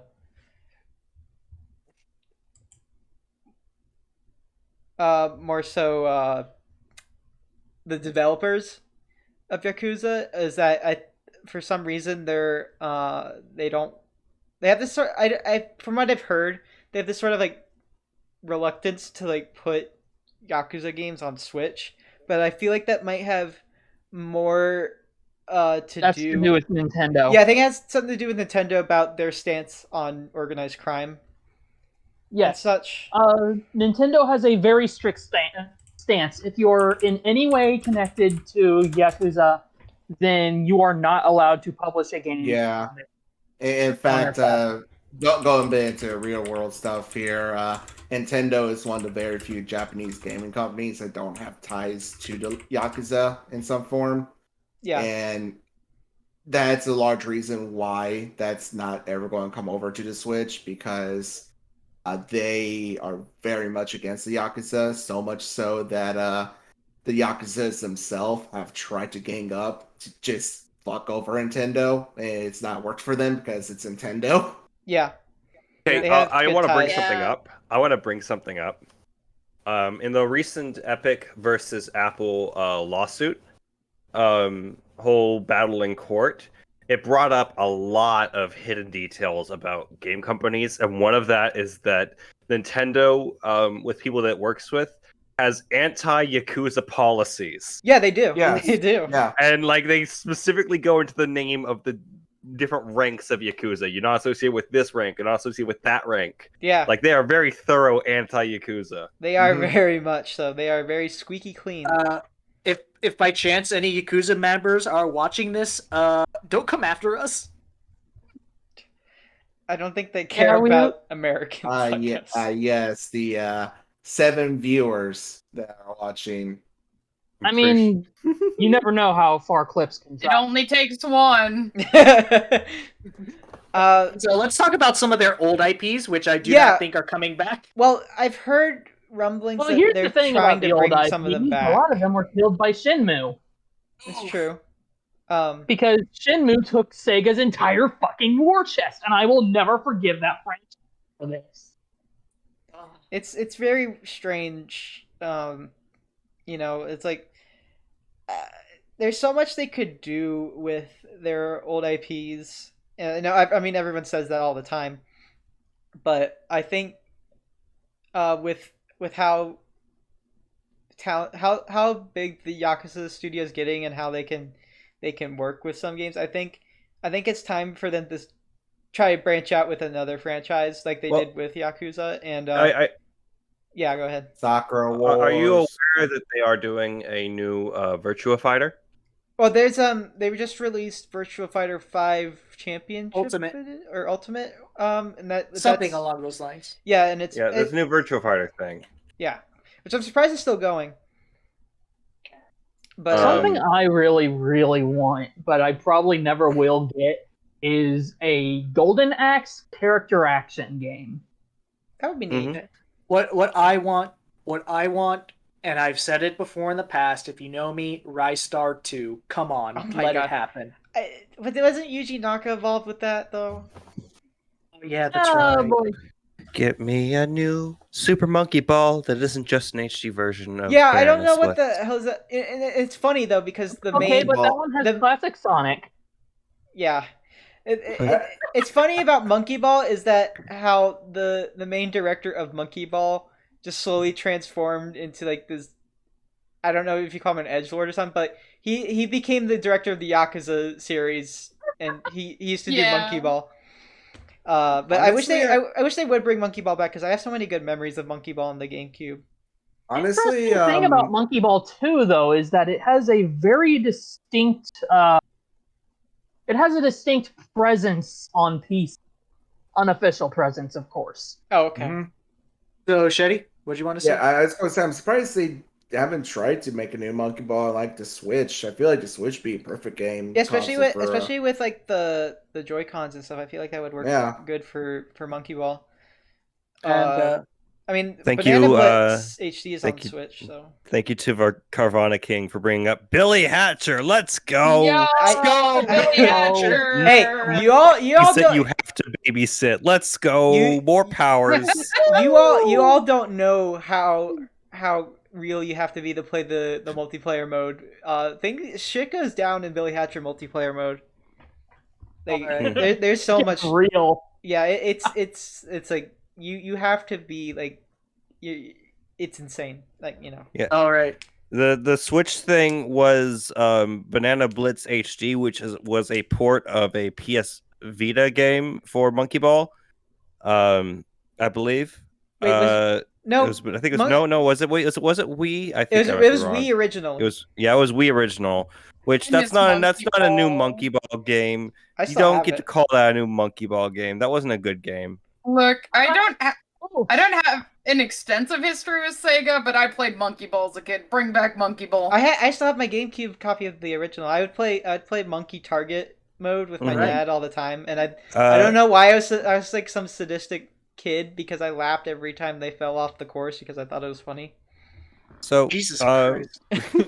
there's gonna be some other like Fantasy Star Online 2 Oh, yeah. stuff. Yeah. That was I they just announced don't- they just announced Yeah. a release date for New Genesis or whatever they're Yeah, calling it's it. coming out a week. Yeah, it's coming out in the 9th. The main reason why I brought that up was because I would put that in the Microsoft panel because I do think it'll show up in a Microsoft Oh yeah, because stuff. Microsoft likes showing that game off. Yeah, they really like showing that game off to like show, hey, we work with Japanese companies. Please, Japan, buy our stuff. I just thought that they would probably do another trailer for their Microsoft's conference to show, hey, it's out. That's kind of all I really had to say about it. It's a good game. I play it not as much as 14, but I'll play it whenever I'm bored. It's a fun game. Carbonic King, I don't think we'll be seeing another Sega All Stars game for a bit because the Team Sonic Racing just came out 2 years ago. I would like that, please. Though. Yeah, I mean, I would like that, but Yeah. Team Sonic Racing came out 2 years ago, and I don't know what Sumo Digital's I mean, It working is, on right Team now. Sonic and Sonic. Sega All Stars. Yeah, Just like make it a DLC pack or something. Yeah. I don't care. Just I mean, Team Sonic Racing is just dead. Like it's completely dead. Like its online community didn't even last a year. Like barely Yeah. even half a year. No one plays I that do game online. really like Team Sonic Racing for what it tries to do. Yeah, me too. I enjoy but playing they it. made critical mistakes when they were designing the online and when they were just choosing the roster. I don't think they'll make. I don't know if they'll make a Sega All Star Sports game anymore. I just feel like that those games kind of like. I think they're more niche than like a kart racer, I guess. All At right. least compared to what they did with the kart racer after they did. So next after that is well, Oh, this hang on. company is a part of Sega. Okay. Oh, we're talking about Atlas now. Okay. Yeah, Atlas. Yep. Wait, one thing before we do, Increasu the Miku. Oh yeah, you Sega's mean the Miku. Miku? Atlas, you mean the company behind the only video game ever made, Persona 5? Well, Yes. funny you're speaking of Persona 5 because I wrote down that we might get some information on Persona 5 Arena. Was that even a If thing that was it confirmed to happens. exist? No, it is a thing because about 2 years ago they made a what is it called whenever you like have a name written down so no one else could take it? Oh, they patented it. Yeah, they Mhm. patented Persona 5 Arena 2 years ago. I'm surprised it didn't And- happen sooner. Well, the reason why I don't think it happened sooner was because they wanted Royal to come out first because I guess that makes sense. Persona 4 Arena came out after Golden. Oh yeah, and then they made Ultimax, which is like a separate game, Yeah. isn't it? Yeah. It's a sequel, Sequel, that's right. No, but I'm just gonna say right now, Persona 5 is never coming to Switch. If what do you mean? if it does Striker come to came Switch over. and it's just vanilla Persona 5, then it's just a That'd waste be the of time. funniest thing That's a Aw. waste ever. of That would time. be the Hilarious. funniest thing ever. You should not play the Oh, yeah, original gut Persona punch. 5 anymore. I don't think Switch, but I do think eventually, not this year, not next year, but eventually it could come to Steam. But not I for think years. I think Atlas should continue putting their Persona games on PC because look Oh, how agreed. well Well, Persona Oh, 4 banana. did. But Yeah. then, Golden did really Number. well on Yeah. Steam. I still haven't finished it. As somebody who's been a big Persona fan, I think that Persona 5 Arena is possible, but I also I think it just am going depends to on Arc float- systems too. Yeah, because they're working going on a lot. I'm going to float an idea here. I think that we will see the first 2-second teaser for Persona 6. I think that's too soon. I think Wait, it's Persona just- 5 came out Sorry. in 2016. It came out 5 years ago. That's I true. don't- it's what was the these time area. gap between Persona Well- 4 Golden and Persona 5? Bosspon? Yeah, but Well, they Bosspon, don't. It's a very different situation. Bosspon, let me. I don't want to count. I don't want to say counter it, but let me say something that might hinder that possibility. I think they're trying to get Shin Megami Tensei 5 out right now. Yes. Yeah. I agree. I agree that they are going to be focusing on Shin Megami Tensei 5. Isn't the anniversary of Shin Megami Tensei this year? I think so. Yes. Yeah. Soon. I think though, because we had Persona 5 Royal come out in 2019, right? Yeah. Yes. Yeah. We had Or no, it was Strikers, 2020. but Strikers was developed by a different studio. So that doesn't really count. So that doesn't really count. And we were teased Persona 5 like early in advance. That they teased us for a long time. It was like 2013. It was like 2013. Yeah. 2013. I think They 2013 teased us. and 2014. They promised teased us 2014. Yeah, they teased us for like 3 years on that.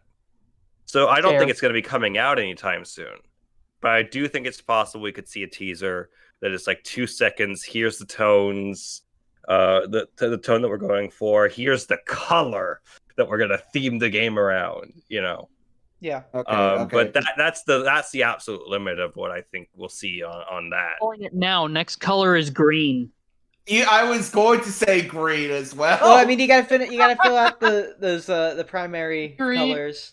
I think green is most likely, but I could gotta also go see Pokemon. like purple. I was gonna say Purple. purple. Yeah, that was my other guess. Was purple. And another thing about Atlas RPG ports, real quick, is that I think they need to also port them to Switch. I think Persona 4 Golden would be really great on Switch. It'd be just like having it on the Vita again, but better. Because it's now a dead console or handheld. Yeah. And Persona 3 should be ported to Steam and Consoles.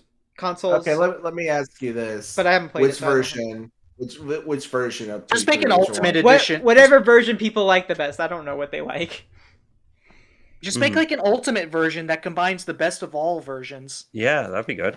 I mean, they did just remaster Shin Megami Tensei 3, so I mean, remastering something isn't out of the question. How do you guys feel about a new Etrian Odyssey? I haven't played. I don't really have an I opinion. played that series. I'm not played sure it, that but- we'll ever see an Etrian Odyssey again. Not under the same name. Like, we might see the gameplay again, but I don't think we will ever see Etrian Odyssey named as Etrian Odyssey again. All right, Carvana King, we've gone through Take-Two, Warner Bros, Konami, Gearbox, Marvelous / Xseed.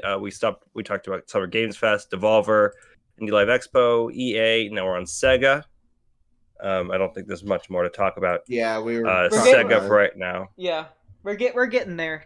You know, it's just to wrap up Sega. I think we pretty much hit all the points that people have been wanting. We have a list. We'll get to stuff when we get to it. Actually, there's Next one up more is thing Nankai Bandco. there is Bandco. one last thing I want to say about Sega because I was just thinking about it. Yeah. Please give us a new Jet Set Radio. Yes. Oh, yeah. Please. Yeah. Please. Oh, speaking of another thing I want from Sega and Atlas combined, this is like my like a dream announcement game, whatever. Have Atlas make a Sonic RPG that's good. I'm not sure they're going to want to do that after Dark Brotherhood. I will say this. But Atlas is an RPG developer. I mean, BioWare is also an RPG developer, but they're a Western RPG developer, and like a lot, and they made a turn-based RPG game, which didn't, and plus that was like the B team of BioWare. Atlas is a proficient RPG studio. I think they could do it.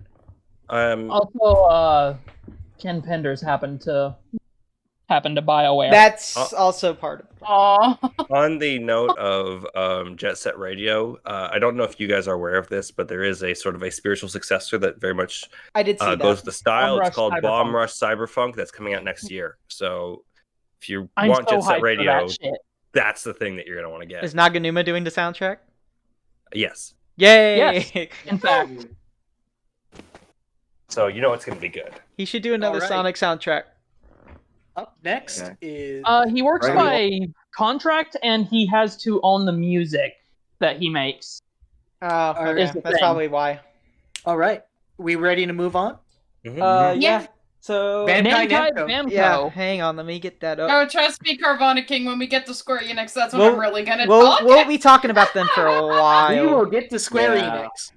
It's on the list. It's not yet, though. All right. So first thing I want to address right now is Dragon Ball Fighters is done with DLC. They wrapped it up with Super Saiyan 4 Gogeta. They're done. The game's gonna rest. They'll probably release an Ultimate Edition, For the next sequel. year's.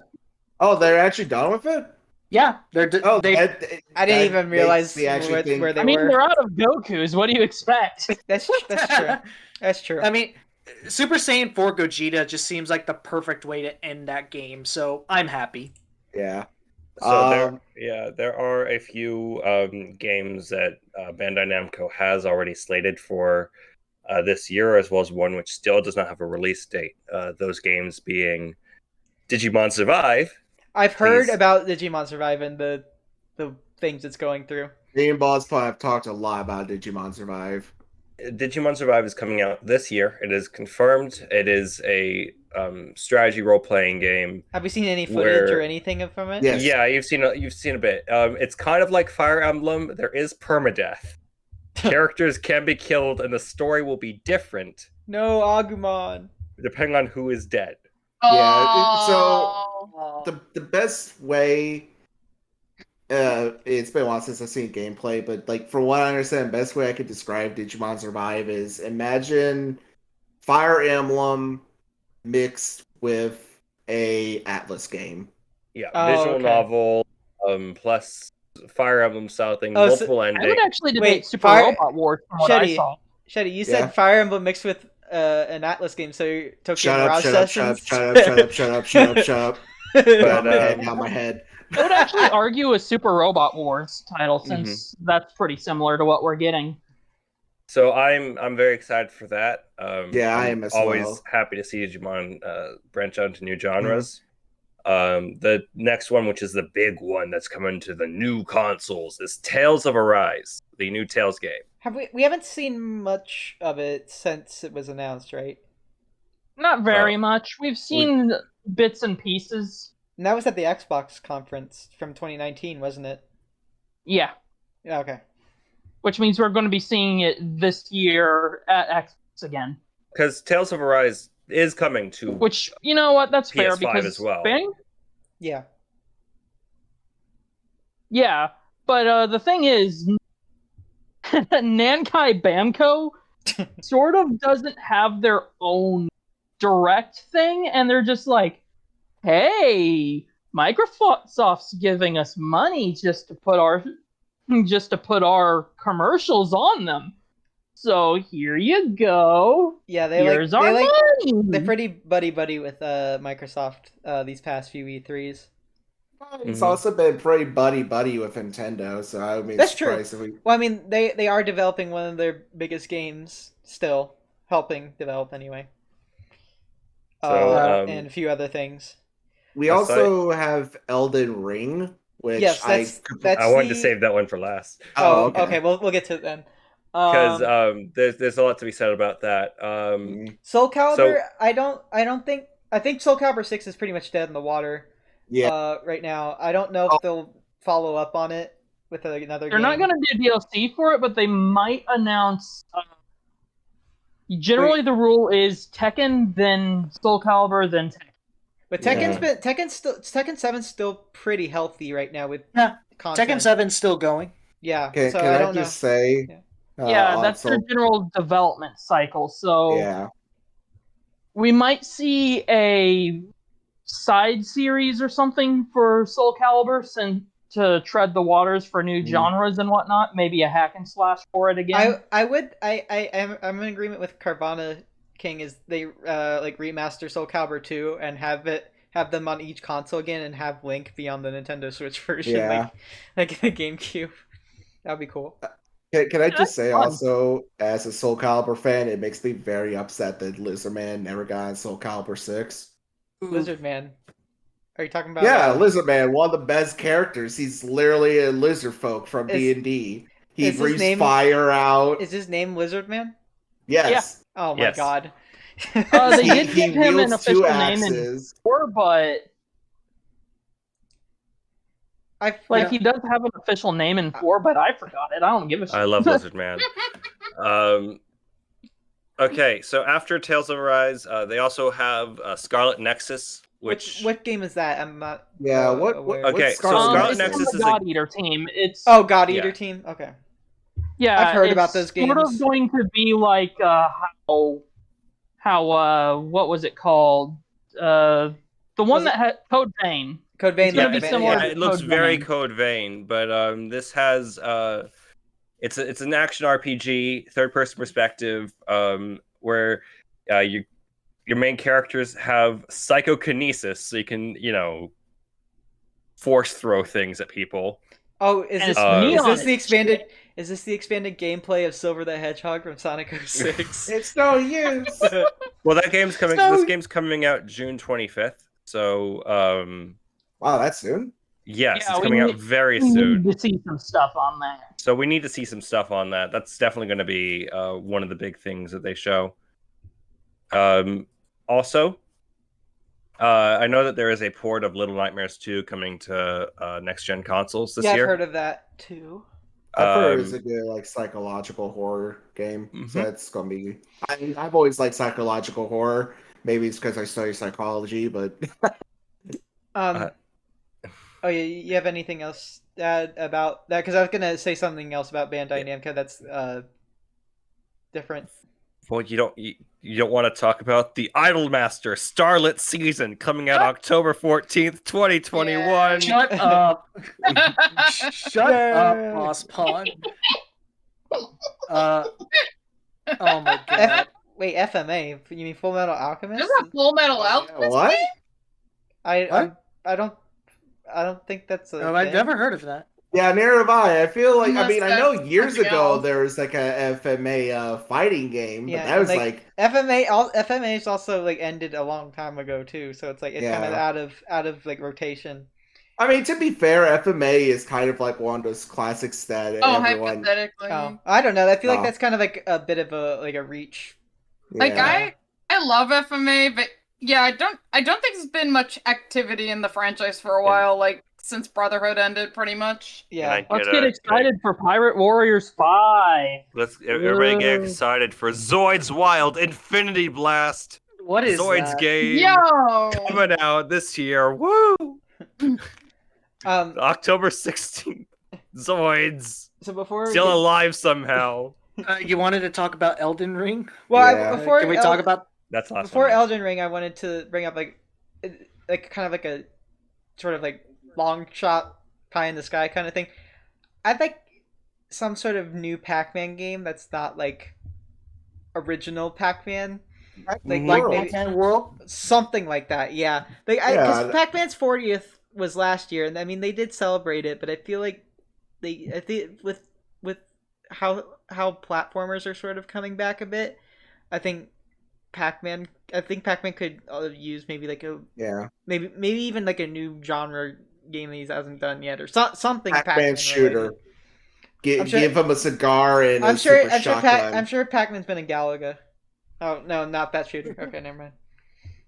No, Yo, I'm talking about I could go Nukem for a style. Pac-Man shooter Okay. where he just picks up a Galaga ship. I'm calling it now. They will reveal that there is at least one new anime game that is based off of an anime property. Sword Art Online. Let's game take our number shots right 500. now. Who do you... I want to say Demon Slayer. I thought they were already making. I thought like a Demon Slayer was Wait, already. wasn't? Ah, Was son of a there a bitch. You lost already. You took your shot and you missed so hard you hit yourself. I took the shot and ricocheted and shot me in the head. I thought What? a Demon Slayer game was being made by a different company. I mean, I need to Yeah. check up on that. I think Demon Slayer's already getting it. Like, what hot anime right now doesn't have a game yet? Like, Has Overlord got an anime game? it has a bad gotcha. Yeah, I previously brought up the idea of Sekiro 2 during the Activision earlier when we talked about Activision. Oh yeah, 'Cause they Sekiro published that? too. Yeah, I could see that. Another My Hero Academia game. DLC for My Hero Academia 1's Justice 2. Oh my god. Oh my god, I still hate that name. It's so confusing. One's Justice 2. One's justice is not enough. Only now you have to have two. We got. I I don't have any ideas. I think I heard in chat a long while ago the idea of a Jump Force 2. Oh my god. No, I don't think that's happening. I don't see it happening. But I mean, even with that, I do like the concept of like a crossover game because they did get really crazy with the crossovers, having Yu-Gi-Oh and JoJo in there. It was so cool. It was really cool seeing. I need to find. It was really cool find seeing Obelisk and Tormentor from Kaiba. Yeah, it was really cool seeing Yugi and Kaiba in 3D and using their cards against each other. That was pretty cool. But like, that's just more of a novelty than. Yeah, it is. Like, I think if they're gonna do another Jump Force, they need to 1, balance the roster better, 2, remake the art style, and 3, make the gameplay not boring as shit. Yeah. Keep the custom character though. Yeah, leave the custom character. Now I can be my own Goku in Naruto clone. I'm going to post something in Mute CE. I'm not sure if you can post it in your stream. Let me see. I'll determine what she sees versus what you see. No, like I guess I could show Obelisk Torment. Is that Vegeta? Is that Super Saiyan Vegeta about to get yeah. by Obelisk? Well, I saw that screenshot. My mind just immediately went to that meme of what she sees versus what you see. Where's Slifa, the executive producer? Hyper-realistic Obelisk makes me feel uncomfortable. Jesus Christ! That's the point. You know what they should have done? You know what they should have done? They should have made it. They should have made it like a CG. They should have made it like a cell shaded style. You know, kind of like the new modern Guilty Gear games. Yes, I agree. Yeah. And it worked for Dragon Ball Fighters.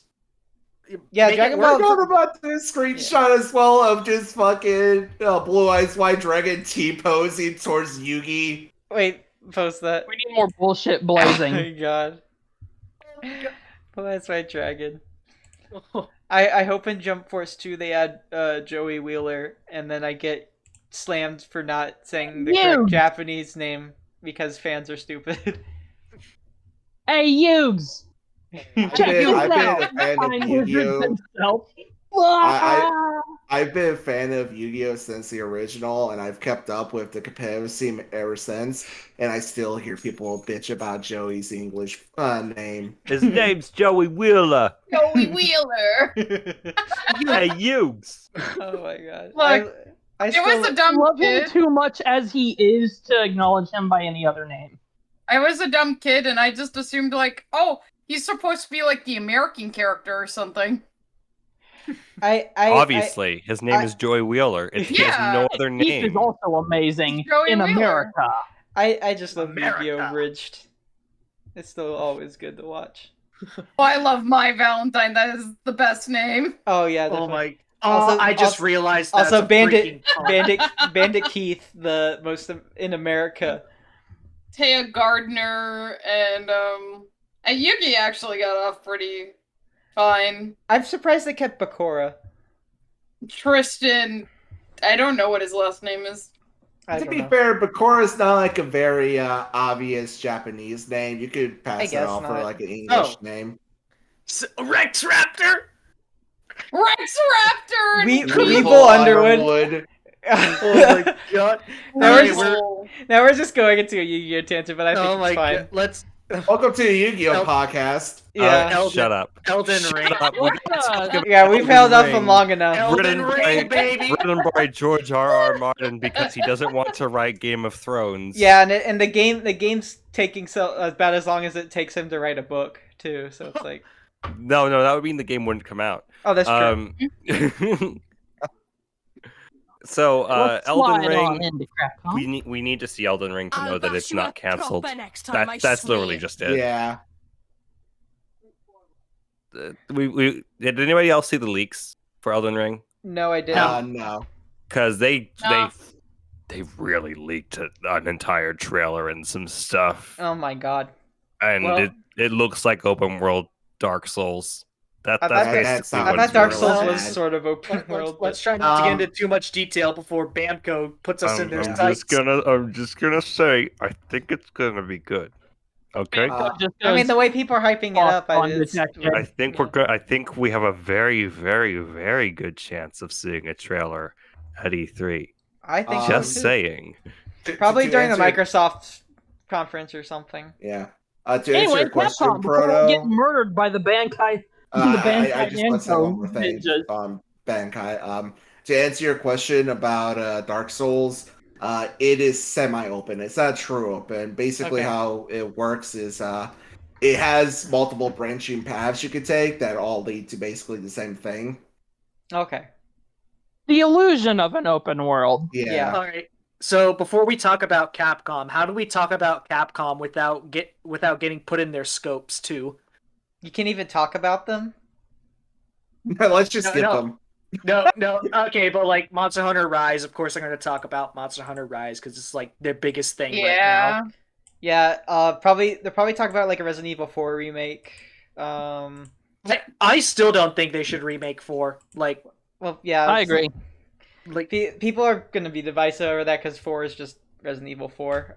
because it's Yeah. they're like It- you I go don't ahead. even Shen. know why they're so hasty to remake it too. It's like it's I pretty was just going to fast. say, like I'm not really big in Resident Evil. The only one I've ever played really is Outbreak. But for what I understand of Resident Evil 4, it definitely seems like it's their like Mario 64 where everyone loves it. So it's definitely one of those things where if they do remake it, they gotta be really careful with what they do with it. Okay. Yeah. Like here's the thing: Resident Evil 4 is like almost universally seen as like a perfect game. So like, there's no there's no real need to remake it, especially if you're gonna port it to everything ever. I will say this about Resident Evil 4. Having played Resident Evil 8, a lot of the systems in Resident Evil 8, like it's just Resident Evil 4. That game is just Resident Evil 4, but with new setting, new characters, first person point of view. Man things. It's very much in terms of the gameplay and the structure, Resident Evil 4. And that to me speaks that they are doing this so they can remake Resident Evil 4 and that they know what to do and how to do it. Yeah, it just feels like they're doing it just for the sake of doing it. They aren't even like, you know, they keep like they released Resident Evil 2, Resident Evil 3, and now they're gonna do Resident Evil 4 remakes like almost right in a row. It's kind of Yeah. weird. It gives them a lot of money. I know it does. That's why they're doing it. But it's just like Like Resident Evil 2 was phenomenal. Resident Evil 3, Pretty good. a bit rushed, but still really good, right? Resident Evil 4, you want to get that right. You can't get that one wrong. Yeah, Yeah. that is the one that people will bring Yeah. the torches out if you fuck up. So if you test run it with Resident Evil 8, which is, it's my dad's favorite Resident Evil game, and he has played every single one of them. It is a very good game. If they can deliver that same level of quality in Resident Evil 4, then I think it'll be good. it's also a very Reminder that 4 was worked on by Clover Studios before it actually had that name. That's true. That's true. Well, Resident Evil 4. No, there's Resident Evil. Wasn't it Devil May Cry like beta Resident Evil 4? Yeah, basically, it was gonna be Devil May Cry, and then they're like, nope. And then Hideki Kami is just like, no, I don't like scary games. Alright. I'm gonna make a game about a dog. So, in terms of Mega Man, Well, hang on. I wanted to say one more thing about Resident Evil. okay, Sorry, even though I don't play it. I do want to say the RE engine is a very multi-purpose engine because they made the Ghosts and Goblins Resurrection game from the RE engine. Like it's running on the same engine. Yeah, I most can of their actually games are going to be discuss using that a that little bit. engine. Yeah, which does kind of segue into Mega Man because I feel like they could use the Resident Evil engine to upgrade like Mega Man, at least classic, because all they could do is like if they wanted to test it, they could take the assets from Ghosts and Goblins RE engine and then just make a makeshift Shade Man stage for Mega Man 7 out of it, because it already is like pretty much a Ghosts and Goblins stage. Okay. We can actually discuss the RE engine a little bit. I am a graphic designer, and graphic designers talk to each other every now and then. The Resident Evil engine, from my understanding, is that it's a sort of composite engine. You can take large parts out and put other large parts in, and it will still work. Mm-hmm. Which And gives it it's an very adaptable. extreme amount of adaptability among the various in-house engines we've ever seen. So, Like, probably the most of any engine to be universally used by one company. on that note, Mega Man is obviously the one where everybody wants news. I really think they need to. I Yeah. think they really need to bring Mega Man back into circulation, because they've been really focusing on Resident Evil and Monster Hunter for a while, and like we haven't had any kind of Mega Man news since 11 came out in 2018. Okay, and it just so feels kind of weird. I can throw out a few different ideas of Mega Man things that could happen. One of which being a legacy collection for Battle Network. I would like that. that. Screw you, Blue Bomber. Or the legacy, or the Legends series. I feel like it's a stretch for the Legends series even still, but it would be nice. Because the rather notorious fallout with KG Inafune is that's part of why KG Inafune is even disgraced. But 11 was very well received, and 11, so they started working sold, on 12 immediately after. 11 sold really well, and like yes. it really it exceeded their expectations from what I've heard. Which means we might see some news on 12. If there's going to be any at all. I know most people want X9, and I would be okay with X9 as well. Like, I'd be really excited for it. But I do have a bias for classic Mega Man, and having Mega Man 12 would be nice as well. ZX3. ZX3. Okay. So I think you'd have to get Inti Creates on board for that. What if they use the RE engine to make a high quality, high fidelity Mega Man X game? That would be cool. I was so down for that. As long as they keep it like I mean, obviously I think they'd have to do a lot of reworking after post Mega Man X5, because I mean X8 was a good game for the most part. But it didn't sell well. Yeah, well, I think it has some design problems. Forever burned by X7. But I think even though X8 is a good game, I think it has a lot of design problems where I think they need to go back to basics in order to get it right. So I think they need to scrap a lot of what X8 did. Even though X8 was, I have to step out for a little bit. I'm having shawarma tonight for dinner. So okay, classic Avenger style food. Okay. We'll see you later, Enjoy, Bosspon. dude. Yeah, we'll continue stuff. Yeah, it's okay. He's gonna miss my entire rant on Square Enix. Oh God, not a bad rant, just rant. All right, my pipe dream is like ZX3, but I know that's never gonna happen because wouldn't you have to get Inti Creates on board with that? Yeah, but they worked on it, but you don't necessarily have to if you know what. That's true, but if I wanted a reliable source for that game, I'd go to them.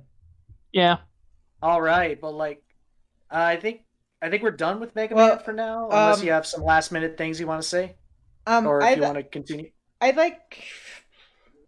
don't know what exactly I want. Give me some Clover. I think I just want more. I want Mega Man to be pushed as much as Resident Evil, Monster Hunter, and Street Fighter, because it just feels like, I mean, he did have a pretty good resurgence, but I feel like he's been thrown out of the Capcom mascot for the longest time now, and I think he's a good mascot to just have around and stuff like that, even though if he doesn't, even if he's a little behind Monster Hunter and Resident Evil right now, just keep pushing his marketing, and also Capcom, please put the Mega Man 7 through 10 soundtracks on Spotify, because you only have 1 through 6 and 11 there, so it kind of feels incomplete. I just want to go off topic for a little bit on Street Fighter.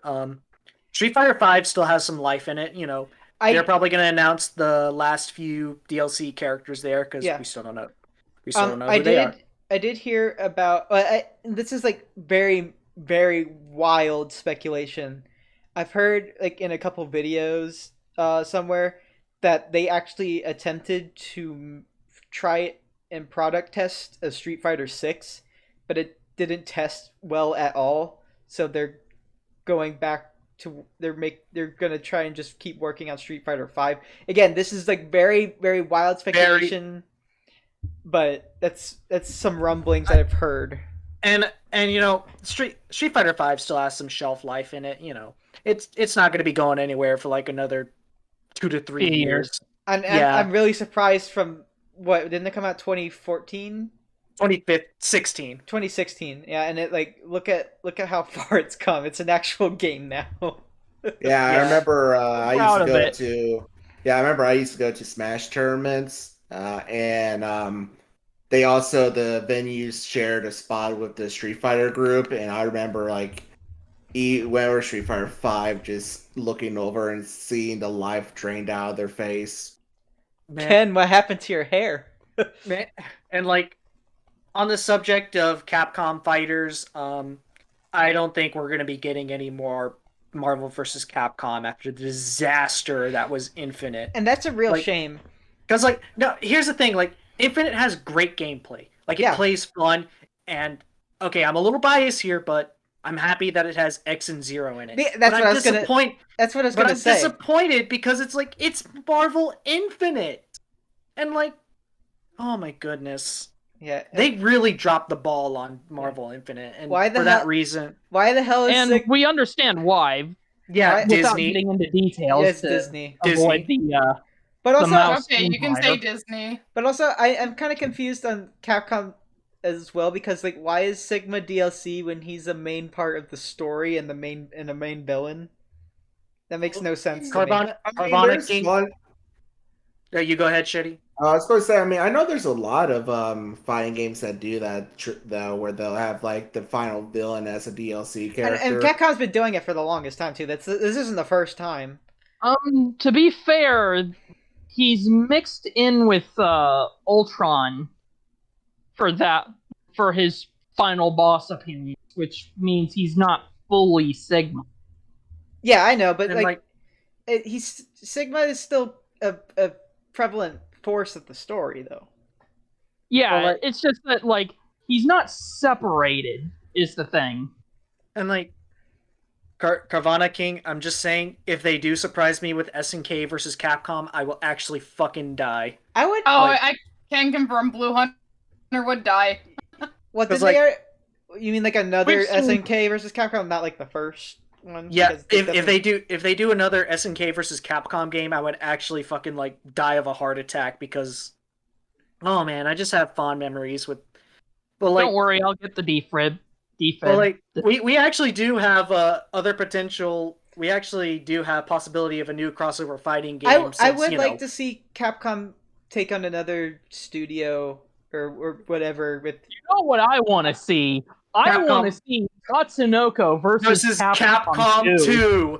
Yes, I would so fucking be down for that because like Tatsunoko versus Capcom is like, in my opinion, one of the best fighting games ever put out. Can they bring Volnut back from the moon again? Please, I would die for that. He's been there for so long, he's starving. But like, my whole thing is, hang on. But like, oh my goodness. I just want a new Capcom versus fighter because like, after they screwed the pooch with Marvel Infinite, I think they took some time to reconsider what went wrong, what things, just didn't work out. We can make something better out of this. I had this stupid thought, like, I forget how long ago it was. I was like, I want Capcom versus Nintendo, but then I realized, oh wait, that's just Smash Brothers. It's just Smash Bros. Yeah. Even though there's only like 3 Capcom characters as of now. One of which is an Echo. Yeah. Anyway, on a side note, hey Capcom, if you're listening to this, can you give me my boy Beautiful Joe and can you give us Okami and can you please give us more Clover Studios games? I thought they confirmed that Okami 2 was in the works though. Yeah, they did. confirm it. We haven't heard anything of it. We haven't heard anything on it. And that was a long time ago. I'm hoping that the game's not dead because Okami Den ended it on a real big cliffhanger. I'm not going to say what it is. Okami Den, you mean the DS game? Yeah. Yeah. They ended Which, it. by the way, I really loved Okami Den. I did too. I thought it was a very interesting change from like an ink style to more of a not charcoal. I'm trying to think of what like crap. It's been so long. Like more of a.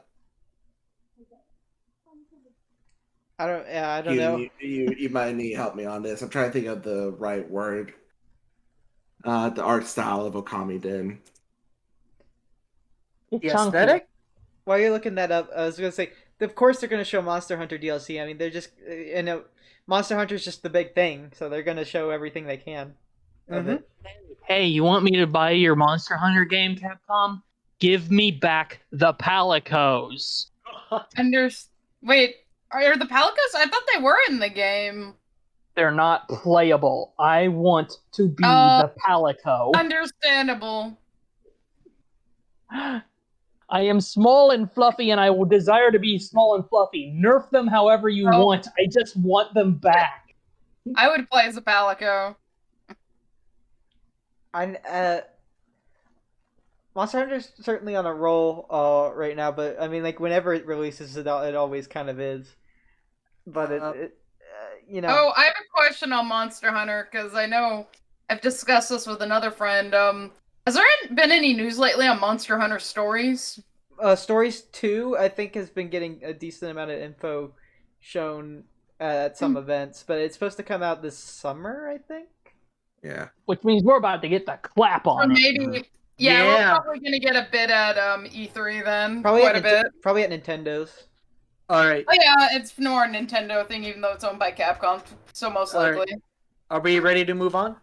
Is there anything else? I feel like there's something else with Capcom, maybe. Well, I did like how they brought back Ghosts and Goblins. I think it could be cool to see them do that for another IP they haven't used. I don't know. Commando. Gotcha Force sequel, you cowards. Yo, bring back Captain Commando. Alright, I think that's about it. So, Sheddy, did you find what you're looking for, or you just want to move on? I couldn't find out what the art style name was, but when it comes to Okami 2, I did look that up, and the director and the artist of Okami both said that chances are pretty high that there's going to be a sequel, and that was posted almost exactly a year ago. It came out June 9th when that came out. Okay. I've returned. Oh, good. We just finished. We just finished. It's pretty good. Yeah, Shay's about to go off the hook. Yeah, we just finished Capcom, and now we're moving on to some people. Square Enix. Yeah. All right, Shay, you want to take it away? For you, Lady Shay. Here, Shay. I guess since there's no Maddie here, I am the Square Enix person. Here. Okay, we're going to the moon. All right, Shay, take it away. I was gonna start on FF16, but I might as well give a state of the FF14 real fast since that meme's there. I don't think we're gonna get much on it at E3 because we've already had a lot. Not only that, because they obviously had their big fan fest already, like last month, but also the reason we got the big Shadowbringers launch trailer 2 years ago was it was about to come out. But because it's not coming out until November, I could see like a small trailer or something, or maybe one bit of info. But I think the real show stealers are going to be FF7 Remake Part 2, and I'm hoping we get more in FF16. I think we're due for it. I feel like 16 has a bit more possibility of being shown more than Remake Part 2 because they have the interlude out this month, I guess. Yeah. And I feel like, I don't know, I think the 7 remake's getting a bit confusing with all the extra little things they're adding, like the mobile game and you have to have they're pretty much saying with the interludes, like, oh, you better get a PS5 or else you're not going to experience the rest of the game. What's was the gonna, Yuffie DLC called again? I just keep calling it the Yuffie DLC. It's I thought I just I don't said it. care. It's just the Yuffie DLC to me, even if you give Yeah. it a name. Yeah, it's Yuffie. it's interlude. Interlude. We'll get that probably too. Yeah. And like I don't want to like shit on like Final Fantasy 7 like remake and stuff like that, but I just think I'm a bit lost on terms of like how they're trying to like present it as like a full experience when when it feels really segmented. Yeah. Like, I don't mind them having the main game split up into different parts, because that's fair enough, but yeah, having all the weird spin-offs, I'm not 100% happy. Alright. It's intergrade, not interlude, by the Okay, way. So It's intergrade. I can give my 2 cents a bit on Final Fantasy I still VII and the need to situation play on that. Because I have played Remake, and Remake is a very good game. It feels like I'm sure it's a good game. Full game. Intergrade is, as far as I know, that is basically just glorified DLC. Like they're going through a very complicated way of doing that. Yeah, I feels like what it sounds like, it seems like the Yuffie DLC just needs to be kind of what Kingdom Hearts 2.8 was, where it was just a glorified demo. And I feel like it's Square's warning sign that's saying is like the rest of the Final Fantasy VII remake is going to be on PS5, so you better get it. Yeah. So A warning shot. Pretty much. Also, I do kind of want to bring this up because Chad brought it up. There is that leaked Final Fantasy game that's Final Fantasy Origin. Yeah, that supposedly is going to be a Souls-like game, which I've I'm all heard for. I the like Soul-like games. I haven't heard of that one yet. It's a leak that came out recently. Yeah, so basically, from what the leak said, it sounded like it's going to be an action-based Final Fantasy game, sort of like Dark Souls. Like that's what they compared it to. So, but it's not from Software. It's been compared to Dark Souls, to Star Wars Jedi Fallen Order, but designed to be more accessible than those games. Hey, just let me play as a Moogle and I'll play it. I think, like, because you mentioned FF1 and FF2, I feel like from what I know on FF2 would be a good place for a Dark Souls thing, because it's one of the like kind of darker and more grim FFs in terms of its actual plots. Yeah, because everyone you meet dies. Everyone dies. Because previously, the last time, this is Final Fantasy Origin rather than Final Fantasy Origins, which was like the collection of 1 and 2. Yeah, that was a collection of 1 and 2. So maybe they want to take that into an action combat fashion and just combine those 2 games. I don't know. Maybe it's entirely something different, but if this is true, then that's going to be pretty interesting, because you're going to have that Final Fantasy 16, probably some Endwalker for Final Fantasy. I want to talk about 14 really quick, and I know you guys probably won't mind. I could go on for hours. You'll have to leash me. But it's like I will definitely get like a little sizzle reel of like Endwalker and stuff like that, and maybe like one or 2 tidbits about it. And probably like saying like look forward to our next like information event or whatever. Forward to it. Yeah, I think they'll like give a shout out to them, say like, hey, if you're interested by this, we're going to do our next public thingamabobber on this date. Like I think, because the more I think on it, there was just the fan fest with a lot of info, and that was last month. But they are gonna have to fill in the gaps between here now and November with info. So I could see, like, there's definitely going to be, like, some new trailer and maybe some smaller reveal. I don't know, maybe more footage of Reaper or the male Vieira or just some other, like, I don't know, maybe the second trial boss or something. Like, Primal. They definitely will reference it, though, because 14's, I think, one of their bigger moneymakers at the moment, and everyone's waiting for Endwalker. Yeah. Oh, yes. Oh, so yes, please. I don't expect it. But an FF6 remake in the Octopath style. I feel like now that 7 remake is, I guess you could say, in progress. I think the next break this in case of emergency thing for Square is a Final Fantasy 6 remake.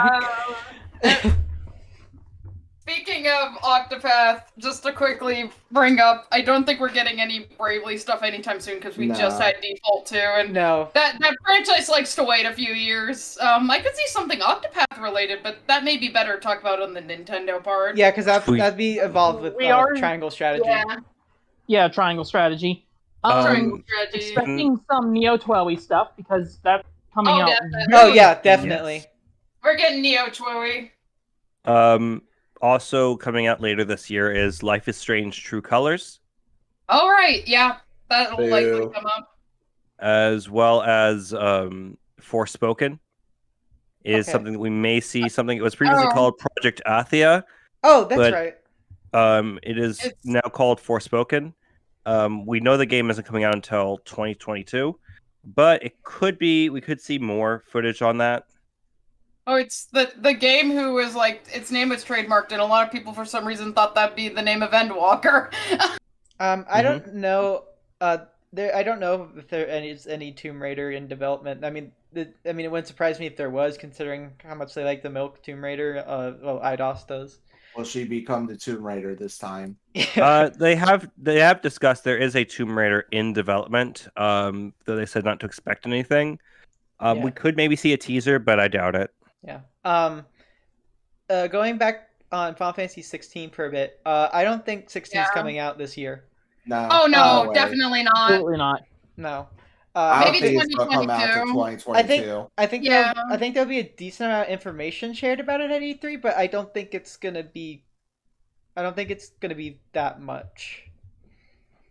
I might even think it's fair to assume 2023 or later for 16, because they showed a lot has a really bad habit of blowing their load on Final Fantasy games really early and then talking nothing about them for a long time.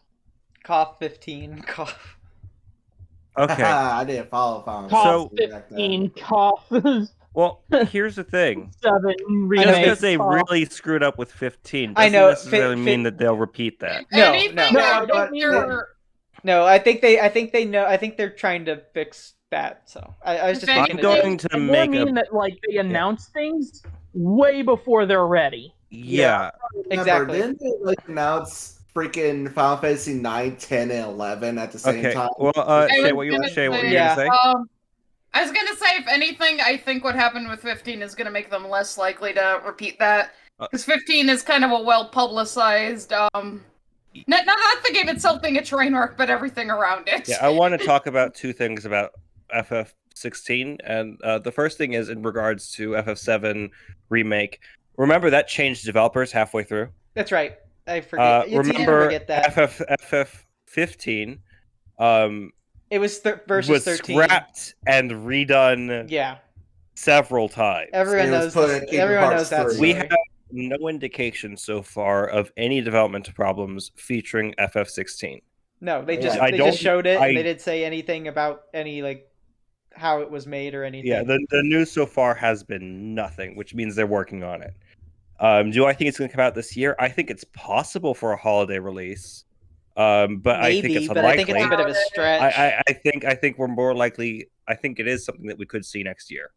Oh yeah, my bet's on next year. I think that'd be the perfect time. Yeah, I'm thinking 2022 to 2023. Yeah, I wouldn't go as far as say 23. Kingdom Hearts, from what I've heard. I'll play that soon, Carvana. I promise. By the way, the only reason why I'm saying 2022 is because the person who is directing it or producing it is also the person working on FF14. Yep, Yoshi P. Yeah, Yoshi P. And so because we have Yoshi P, he might want to get it Endwalker out first. Yeah, that's what I'm thinking. I feel like there'll be a lot on him to do. Well, not only that, but that's actually. Oh no, I already knew about the Versus 13 stuff, Carvana. It's okay. I know a lot about Kingdom Hearts, but almost nothing about Kingdom Hearts. But going back to that real fast. that's what'll happen even if you do understand it. I don't think they want Endwalker and 16 competing. Yeah. So I definitely think Endwalker's already slated for November, so it makes more sense it'd come out during a slower time in FF14, like maybe spring of next year or summer. Yeah, it's not really insane. How insane would it be if they just said, fuck it, spring. Well, here's The the most issue. slowest time of the year. Here's the issue. With that whole competition thing.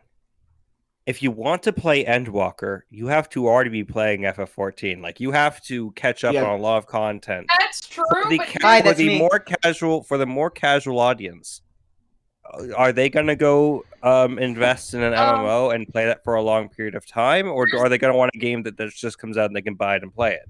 here's my counterpoint. There are two counterpoints specifically. One, a lot of new players do tend to start when a new expansion's out because the cash that they're on, and they start playing. Two, a lot of people resub at the time of the new expansion who haven't been subbed for a while, so that they probably don't want to lose out on that sub money either. Yeah, but the world is a very big place with a lot of different people who either for whatever reason can't do an MMO or aren't interested in an MMO or don't have the internet connection that allows them to.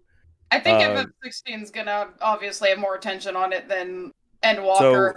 So the question is, how much of a competition is there?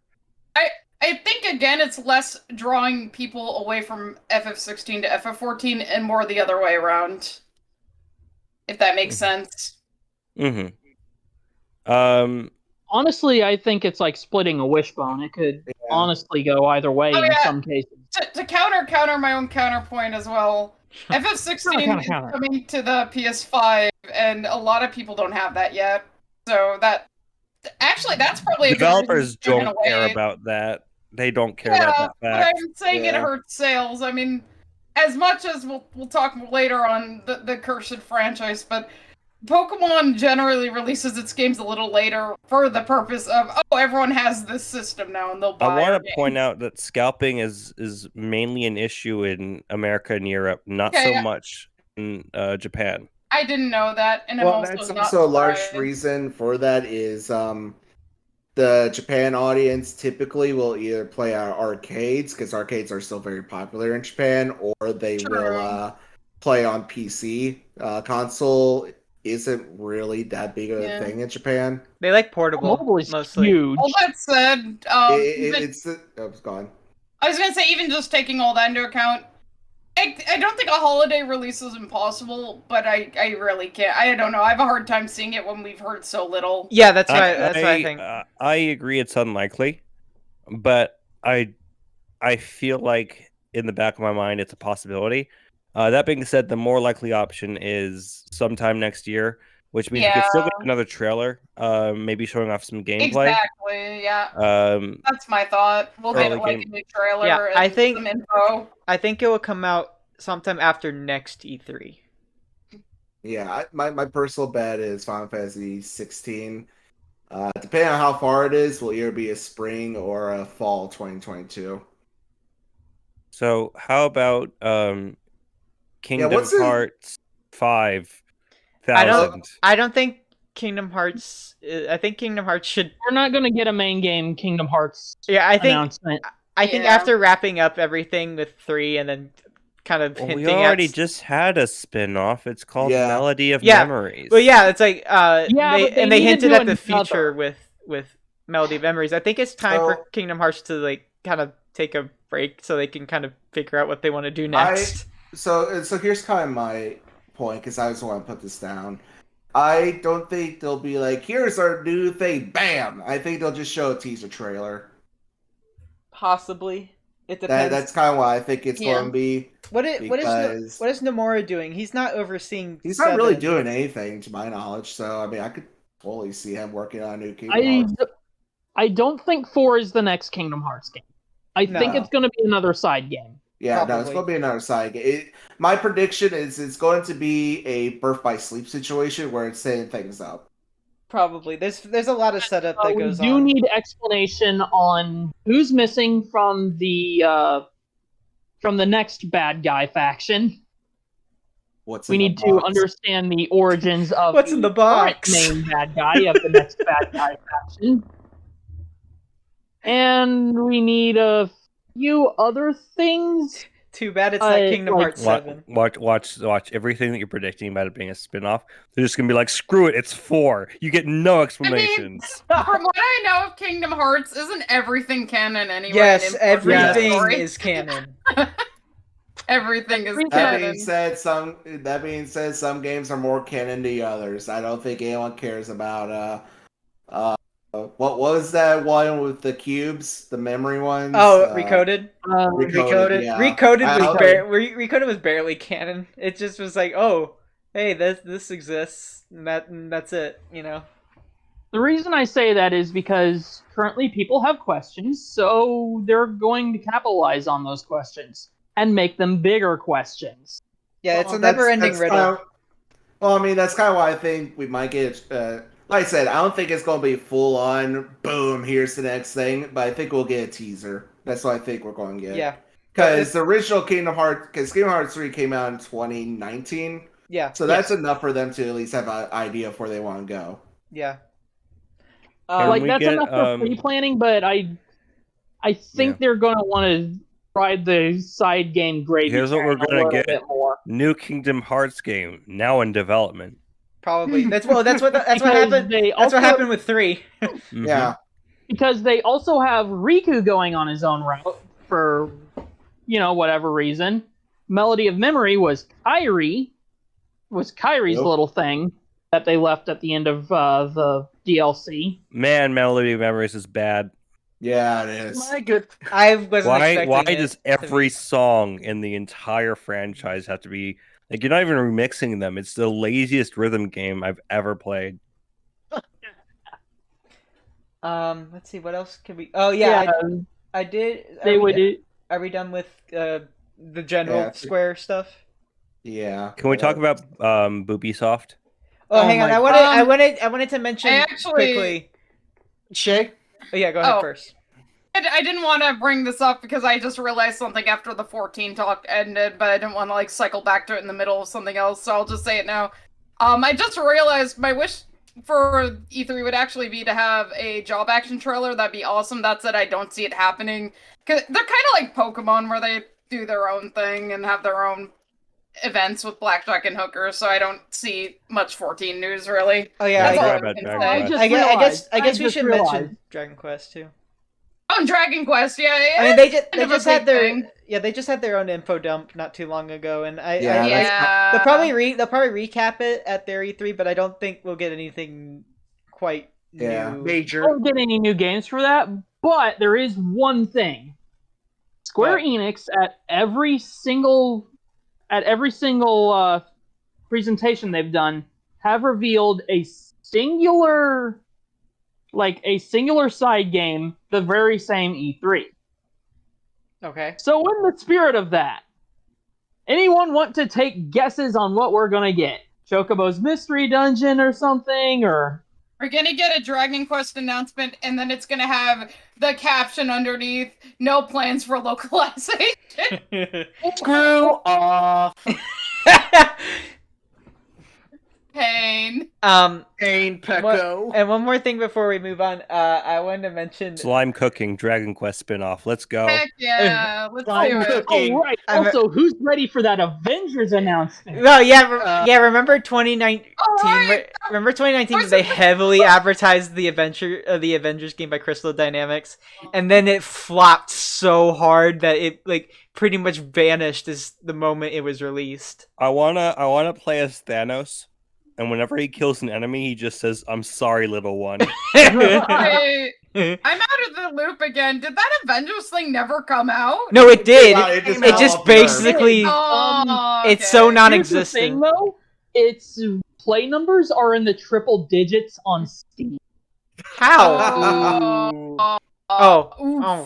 I thought you meant high numbers. I didn't realize you said low numbers, so never mind. Yeah, the triple digits on a platform with numbers in the millions. Yeah, and also they heavily advertised it so hard. It was I've never seen anything like it, because people were hyping up the collaboration of Square Enix and Marvel. So that was what can they do? And it's Avengers games. Okay, cool. And then they was why does everything look so bad? Imagine, imagine wanting a story-driven Marvel game where you can accent the superheroes and their stories and their abilities, and then you get a looter brawler. And oh yeah, also Antithesis also of what Avengers had like a lot of done. Avengers had a lot of microtransactions too, from what I've hear, as well. Oh yeah, and they're garbage. Yeah, so Yeah.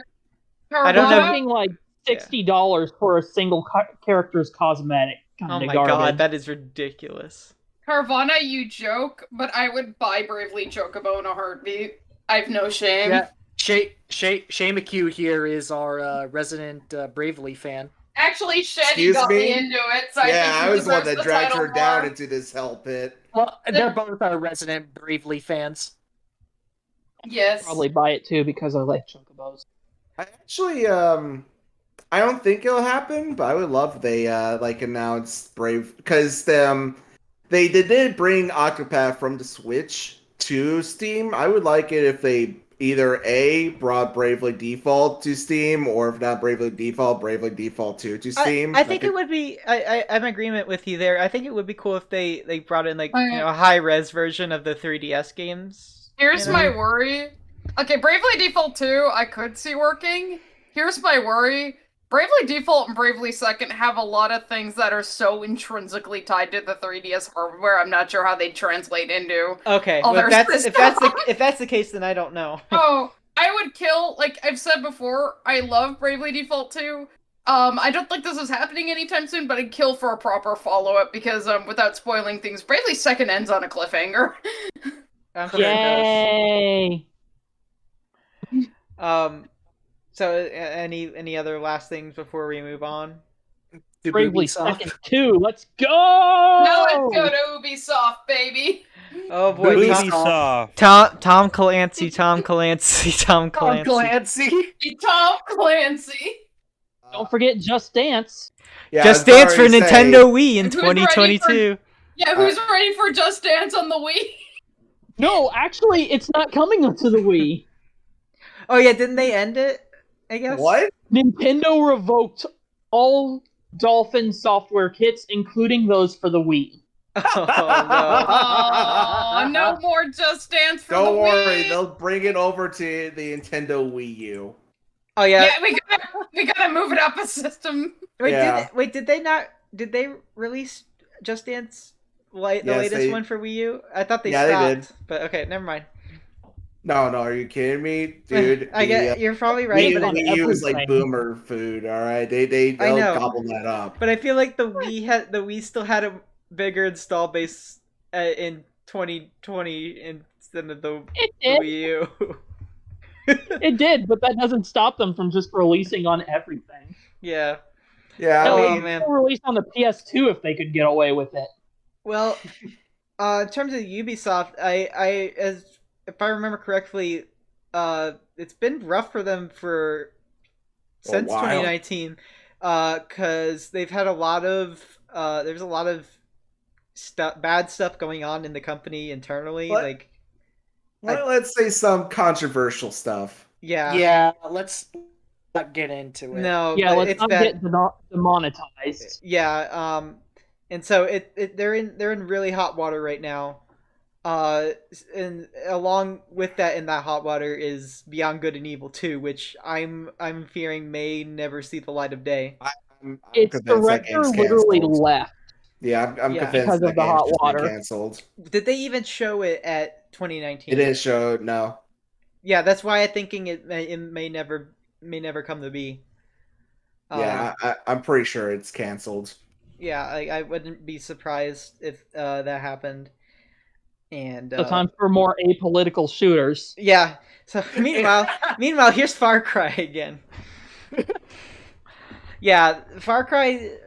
Meanwhile, to add on to the scalding hot water, they're making an Far Cry game with even more politicalness. No, it's tied not to it. political. They No, said it's it's not not An political. apolitical shooter.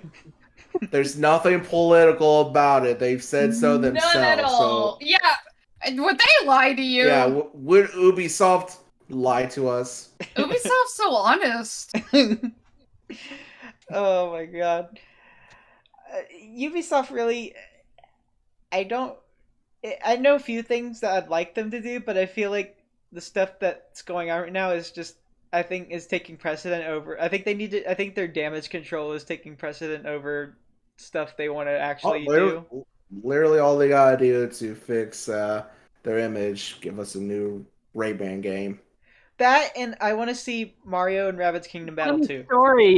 You know the guy who left and he was working on Beyond Good and Evil 2? He created Rayman. Yeah. Rayman's steeped in blood too now because of that. I'm surprised she didn't just make the image for Ubisoft on fire.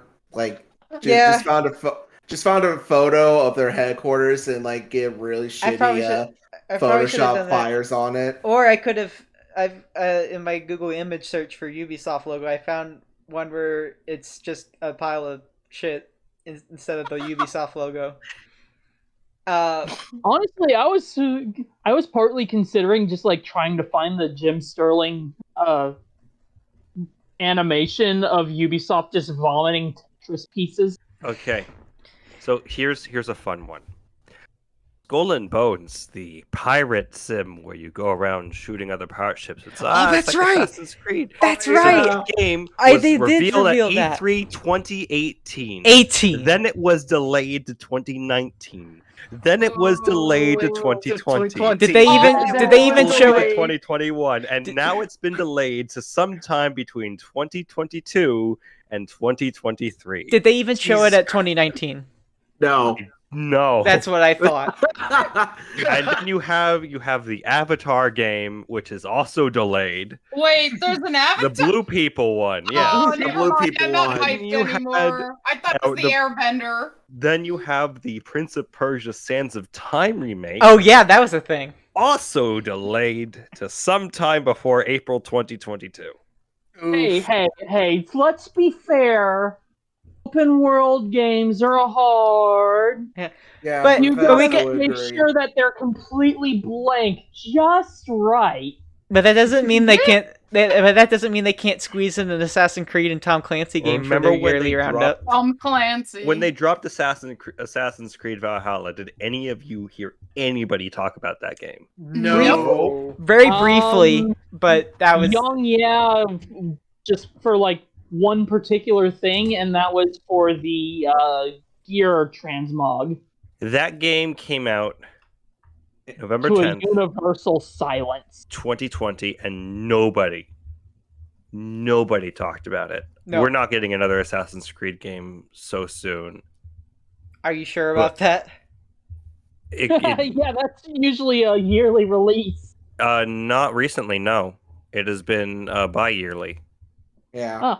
Have they alternated Far Cry with it or something? Can we have more Blood we could get a Dragon? small spin-off, but it has been a case where recently they've switched from yearly to bi-yearly, so that way they would have more time to make better games. And they're also switching off. I think they're switching off development teams between games. I'm not sure if that's still the case, but I know they were. So they have a lot of time to make these games because they're getting bigger and bigger. But yeah, you can play Assassin's Creed Valhalla on the PS4, the Xbox One, the PS5, the Xbox Series S and X, the Google Stadia, the Microsoft Windows Store, and the Amazon Luna. What? I've literally never heard of the Amazon Luna until the Sonic Central stream the other day. All right. Yeah, same. Anyway, so yeah, in terms of all the shit Ubisoft's going through, the one positive thing I want to see from them is Mario and Rabbids Kingdom Battle 2, but I feel like with all their other delays they're having, I feel like that might be one of them too. But like, gotta make it more open world and bland. What, Mario and Rabbids? Yeah. I've been playing Mario and Rabbids Kingdom Battle recently, and I really like it. I know that I know about Kingdom Battle. I just wanted to take another jab at their open world. Oh yeah. It's also a thing where I don't know if Nintendo is going to work with them, considering the controversy. That's very true. But I feel like I don't know exact because the development team that made Rabbids Kingdom Battle was a very it was pitched by one of their guys. I think his name is Davide Soliani, I think, and he pitched the Rabbids idea to Nintendo. Like it was. I remember when it was coming out, it was like like a really big passion project. Yeah, for him. He pitched it directly. Yeah, and he got it approved, and he cried when Miyamoto walked on stage to present. I would Mario like Rabbids. to mention that it come out that he actually circumvented Ubisoft. Yeah, he pretty much did. Also, fun fact about him, he also made a mock-up of what a Wind Waker port to GBA would look like, and he tried pitching it to Nintendo, but it got shot down. That was like back in the day, which is kind of cool. But but clearly the team that made Mario & Rabbids Kingdom Battle made it with a labor of love with it, and I think it turned out for the better with it. Like I really enjoy the game, and I would really like to see some improvements in a sequel for it, and that's why. And I've heard rumors the past couple of years about a sequel being made, and I would like to see that. That's like the only thing Ubisoft could do that would be really good. Look, as long as they give us a New Game Plus this time. Yeah, like stuff I'd like to see is better team composition, and maybe have four people than 3 people on a team, and let us have like one of the problems I have with Mario & Rabbids Kingdom Battle is, well, first of all, if you can't take Mario out of your party at all, so you can only mix and match 2 other people in.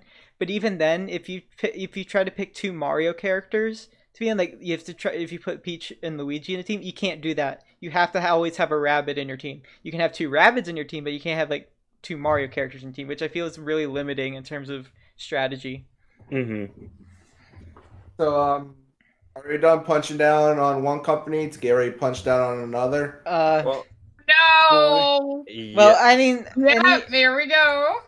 I mean, is it punching down? Really, they're above us. In terms of Ubisoft, they've got to do a massive restructuring, I think. Look, they're ball shaped. It's fine. Ubisoft. Ubisoft. But I do think their conferences are like so cringy it's funny, it's like so bad it's good sometimes. But I like making fun of their conferences. I want them to come out and do a Mexican hat dance around the severed head of Rayman. Where's that guy? Oh, and his head's already separated from his body. Where's that guy who rode in on a motorcycle in that theater they presented in a couple of years ago?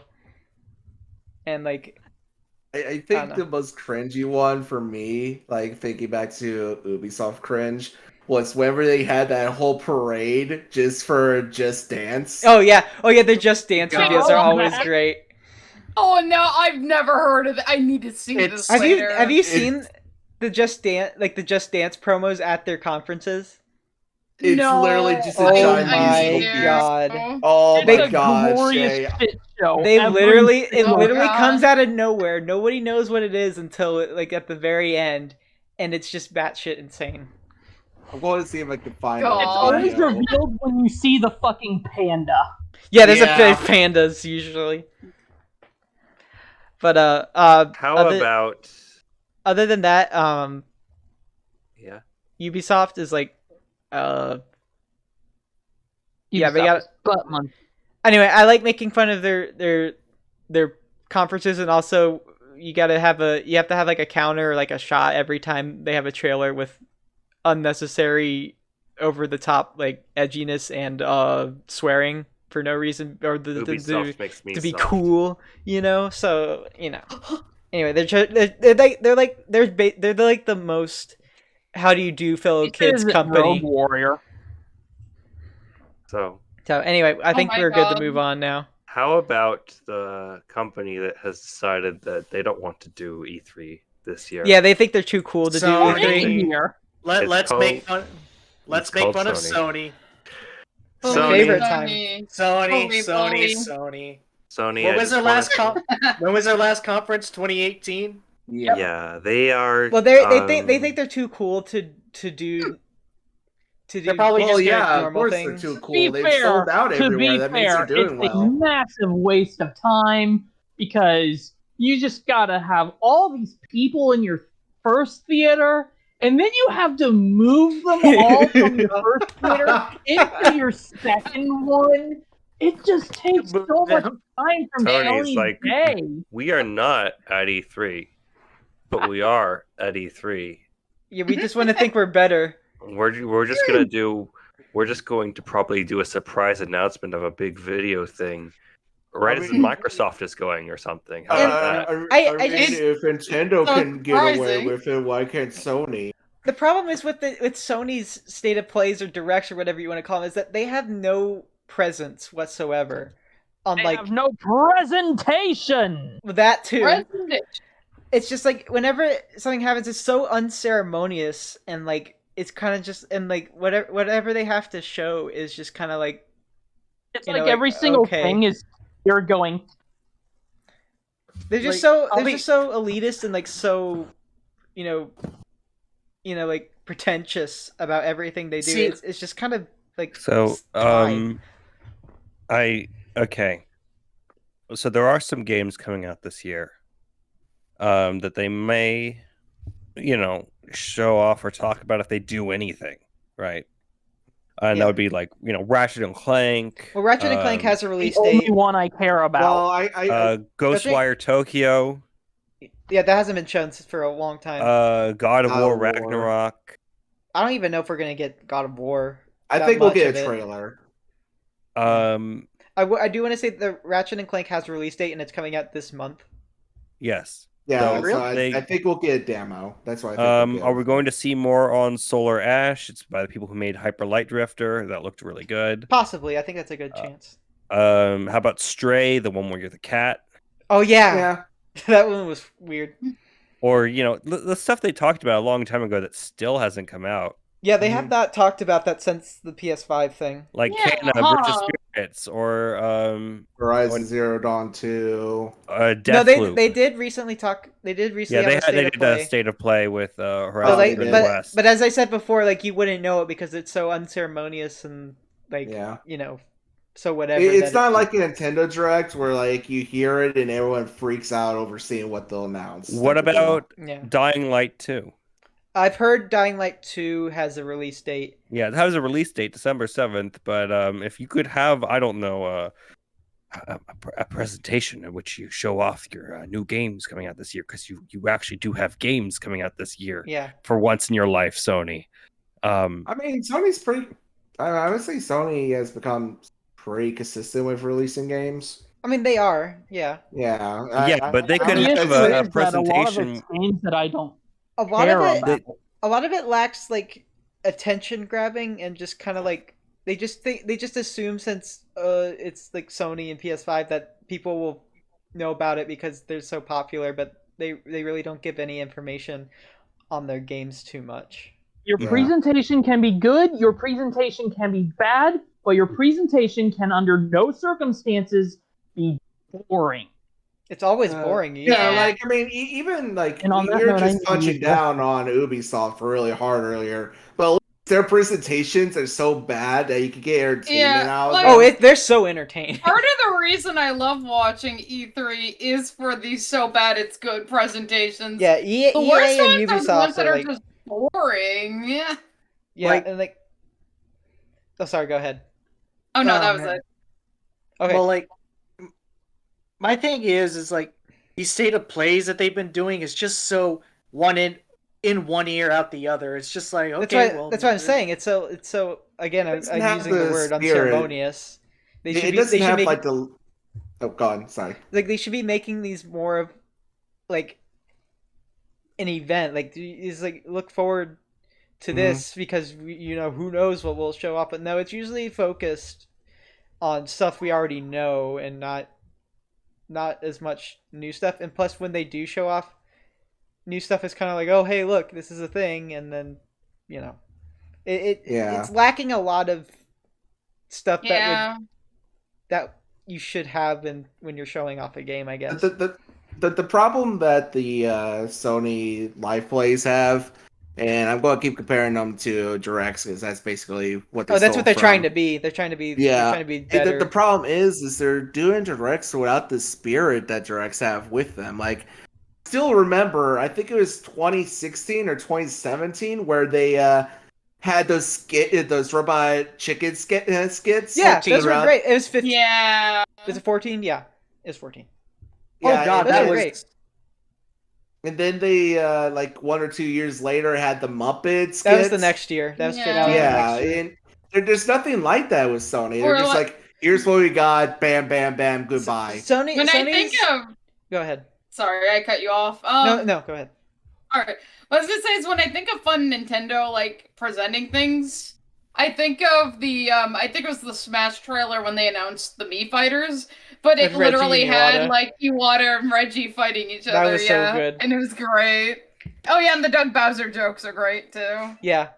But what I was gonna say about Sony is that I just get an air of like arrogance and like elitism of Sony, saying it's like, oh, we're too cool to like, to like be like humble or like, or like, and just say it's like, here's a game, have fun. It's like, no, this is the way, the only way you should play video games. If you don't play PlayStation, you suck. I think to put you're trying to feel, like what you're feeling into words, it is not the feeling of elitism that you get from the Sony stuff is our games are works of art. That's it. That's They it. have magnitude and impact, drama. These games change the world. Yeah, and it's like I when that's when I start losing attention, because like it's not bad to be like an art form game, but it's just like you Be humble about it. Yeah, and also when you look at a game, everyone's opinions is different, but like when I look for a game, I don't really look for that above all else. I look for fun gameplay. It depends. You know.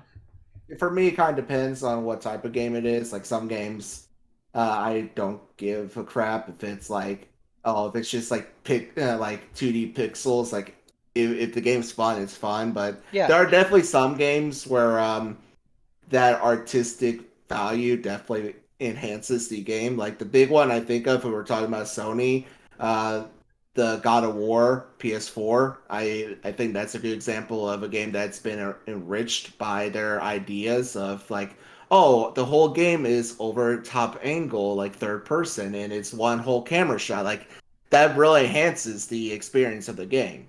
Yeah, and I think it's good for games to do that, but I think they're overusing that kind of gameplay, because that's also how The Last of Us works.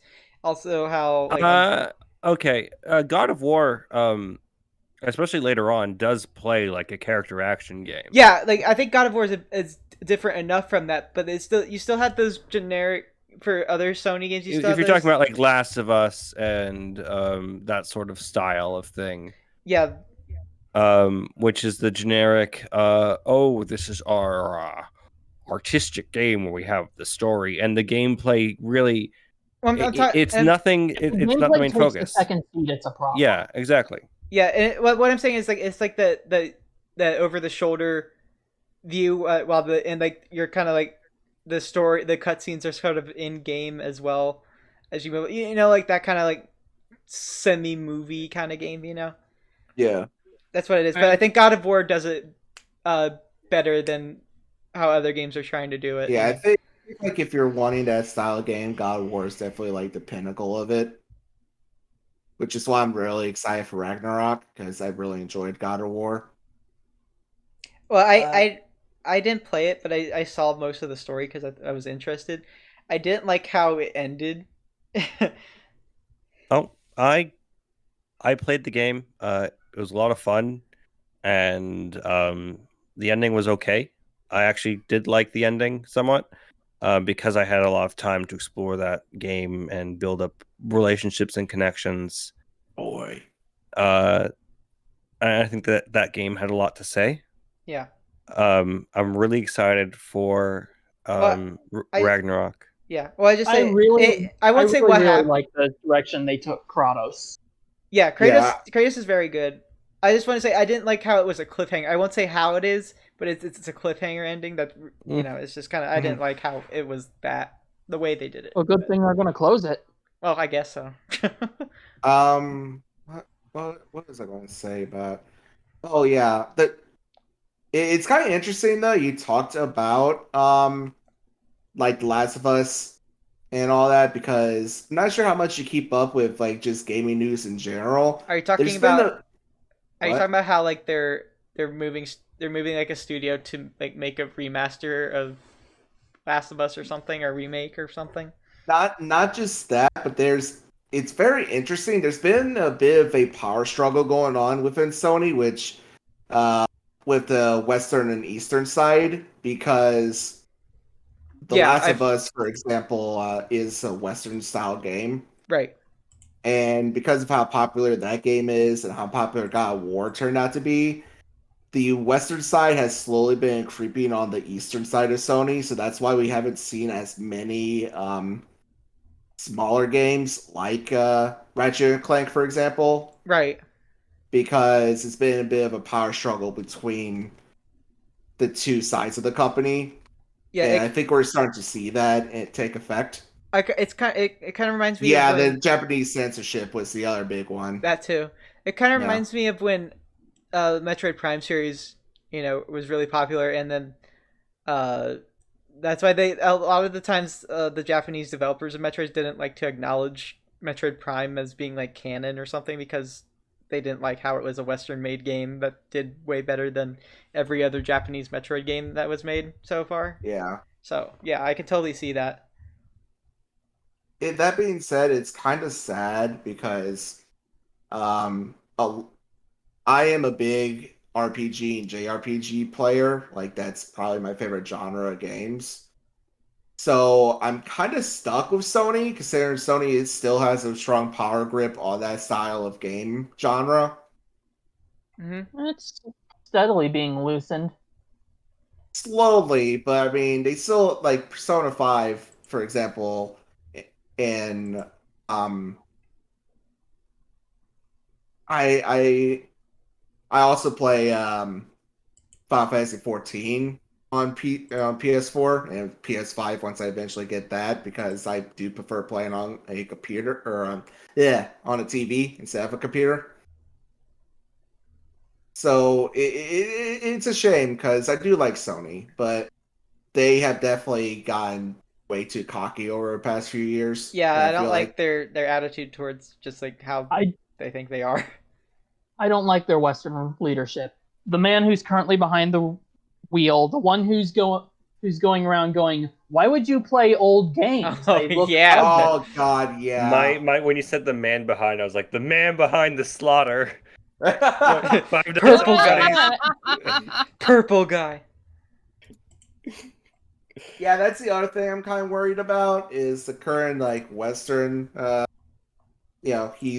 The guy who runs the Western side of Sony is infamous for his line recently of why would people play older games when it comes to backwards compatibility? And it's like, dude, it like I have many issues with Microsoft. I think they have this thing where they kind of like do what EA does, where they'll just absorb people into their company, and then if they fuck up once, they kill it off. That's what I'm kind of worried about. Assimilate. Yeah, but at least Microsoft is very friendly towards backwards compatibility, which is something I Yeah. wish Sony would do more of. Yeah, they made Sonic Unleashed run well. Yeah. Yeah, the crossplay is the other issue, where he's just really stubborn about not wanting to work with other console or PCs when Is it comes that to crossplay. is that mostly Sony, is that mostly a interestingly Western enough, thing or a Japanese thing as well? It's mostly a Western thing. He's just the CEO needs to go. Go ahead. So here's the interesting thing about the crossplay. As it turns out, you need to pay for that. What? Yeah, the developer slash publisher slash whatever, Okay. they need to pay for that. Oh. Yeah, that's why most games like Smite or Fortnite, they do not do crossplay with Sony because they force you to make a paycheck essentially to use crossplay on their Okay, platform. I think I remember hearing like something about that. Oh no, Fortnite pays it. Well, Oh, yeah, no, what happened was with I'm Fortnite sure Fortnite was, makes enough so they can afford it. well, no, what happened with Fortnite specifically, it's really funny. They accidentally released crossplay on Sony, and once that happened, they're like, well, I guess we have crossplay now. Oh well. Fine. No, they released crossplay on it. Then they got told to pare that back, and then people yelled at them for a while, and they didn't buckle. Sweeney buckled. So like Sweeney buckled and started paying Sony.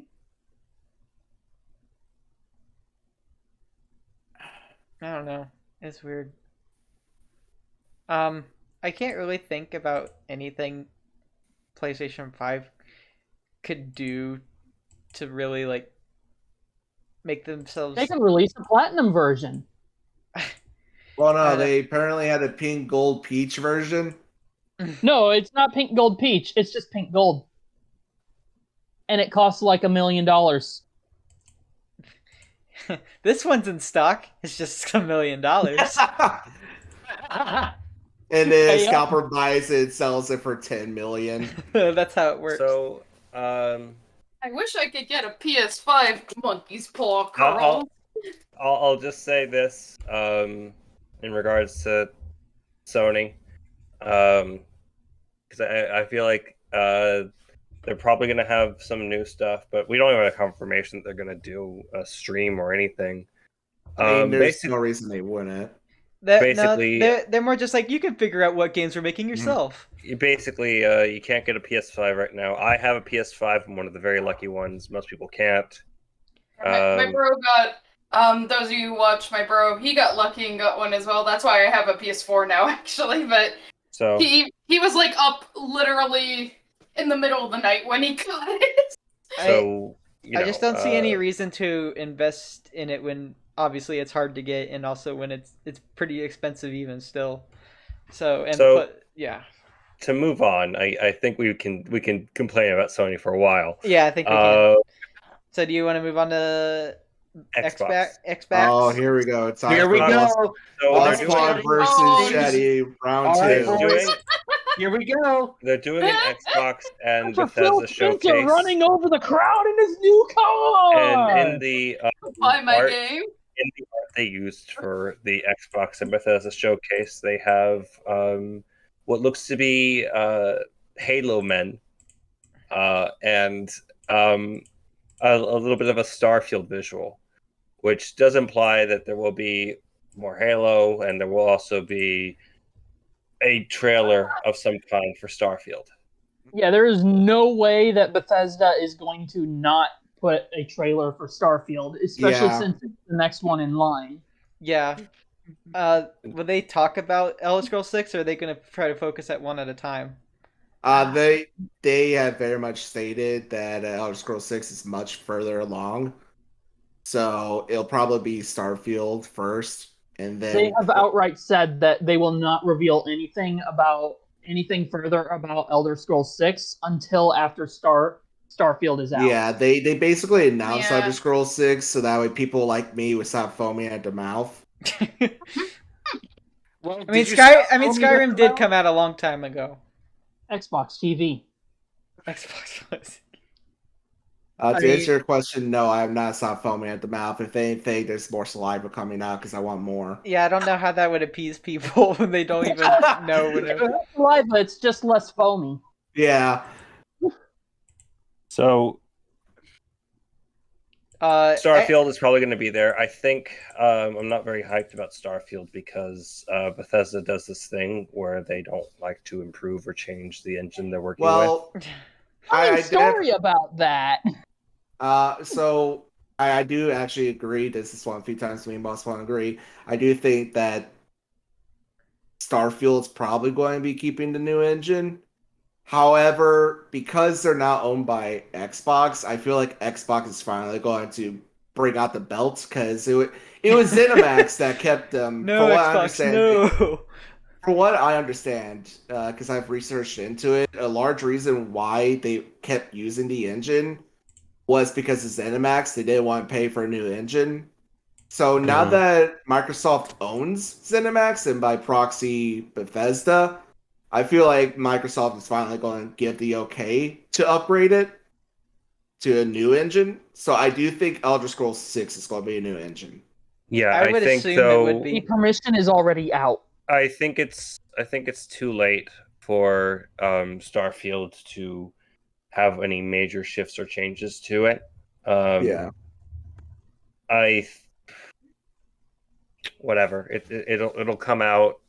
It's gonna have a billion bugs, and we're all going to complain At about least we'll how have when we try to enjoy. At we're least gonna complain about how when we try to play it, the game crashes and gets into an unplayable state, and you have to restart your save. well, But at least there's it'll be on brand though. At least there's But- always Fallout 76 to fall back Shut on. the fuck up. But I How do about that think, Commander Keen mobile game? but I do think that while Starfield definitely is too late, I do think that Microsoft is going to give the okay for them to work on Elder Scrolls 6 on a new engine because I actually know a friend who works at Bethesda, and I've talked to them about it, and they've said flat told me, yeah, it was ZeniMax that would allow us to change engines. So now that ZeniMax is owned by Microsoft, I feel like they're going to get the belt. Ooh, Getting Sheddy, mallet. Sheddy with the insider information. Oh yeah, I mean, I talk to a lot of people. I still have connections with a lot of people that I used to talk to whoever actually did new stuff because Well, I like, used to in college years. But let's stop talking before the ninjas come after us. So No, that's Nintendo. okay. Now Bethesda doesn't care what leaks. Ninjas. Ha! No, it's Phil Spencer in his new sports convertible. Yeah, I wrote that. There's. Forza. Do you think we're going to get another car on stage? Oh, On well, stage? I don't think I don't think it'll be on stage because it's all digital. But I still think we're gonna get a car show. No, what I think is going to happen is I think they're going to get a stage to put a car on. Remember that time it was a Lego car? Oh my god. Also, even though we were talking about Bethesda, I think they need to step up their presentation game. They need to add 2 women. Oh yeah, for it being digital this year, I'm gonna miss the crowd reactions for Bethesda. Oh yeah, agreed.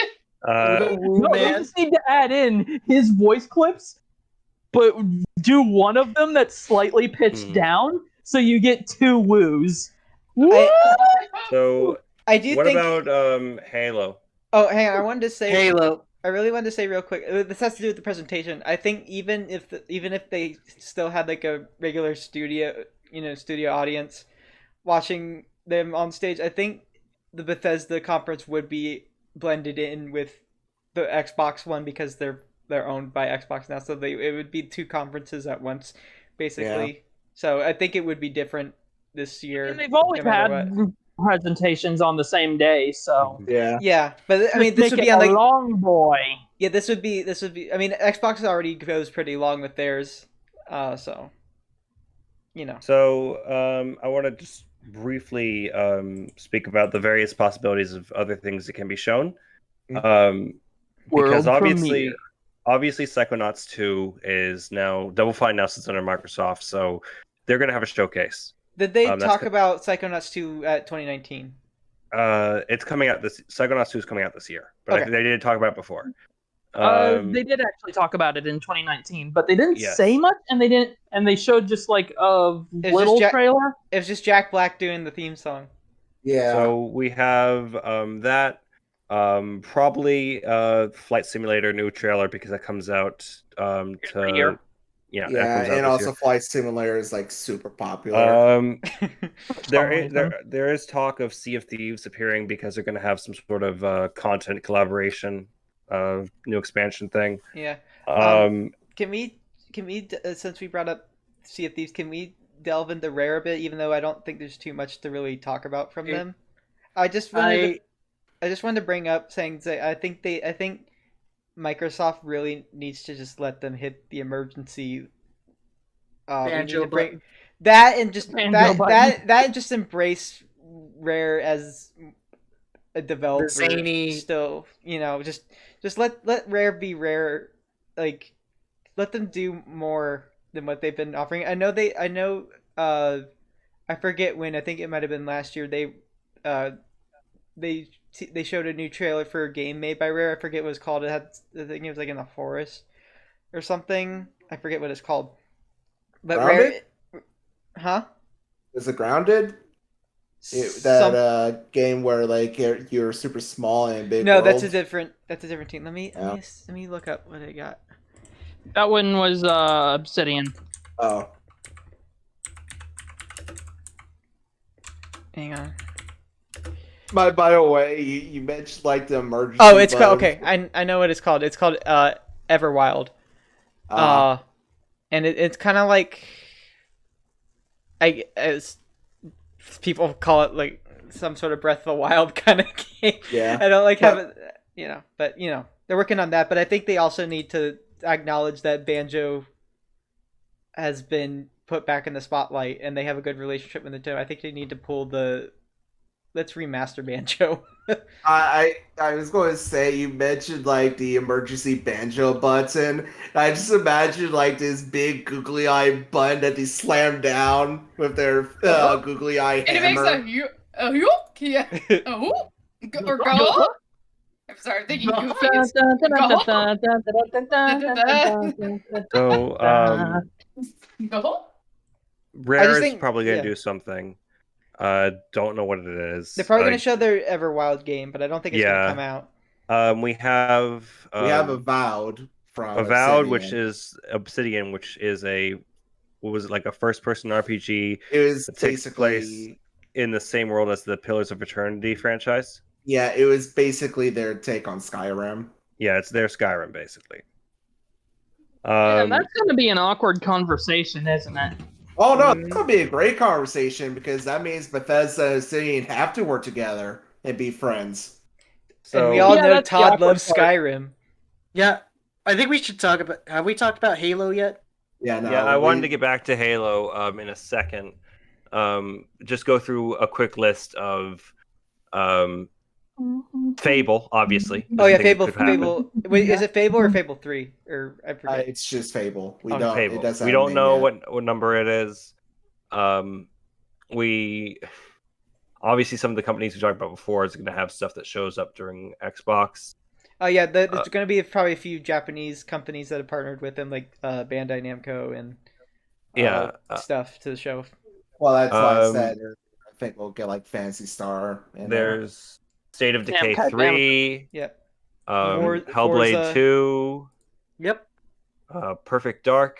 Oh yeah, Perfect Dark. They did reveal that. I guess Yes. that's another.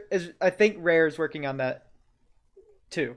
I think. Yeah. So I think Rare is working on that one. But yeah, they got a lot of potential things they can show. GoldenEye. GoldenEye. And then we have Halo. Halo Infinite. Halo. Halo. Look at I Mr. haven't Craig. I haven't wanted to play a Halo game since Reach. Dude, Isn't this the most beautiful face you've ever seen? Rag. Man, I want this game to be good. I really want Halo Infinite to be good. Like, Too damn bad, though. I do find it funny. I mentioned it in our notes for this, where because they delayed Halo, they actually fucked over a lot of marketing. Where they had like coupon codes for Halo Infinite that never could be used. oh no.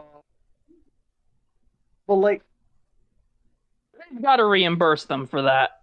Because Well, you go ahead. like you can't just have those coupon codes and then not reimburse people for buying it on the premise of those coupon codes.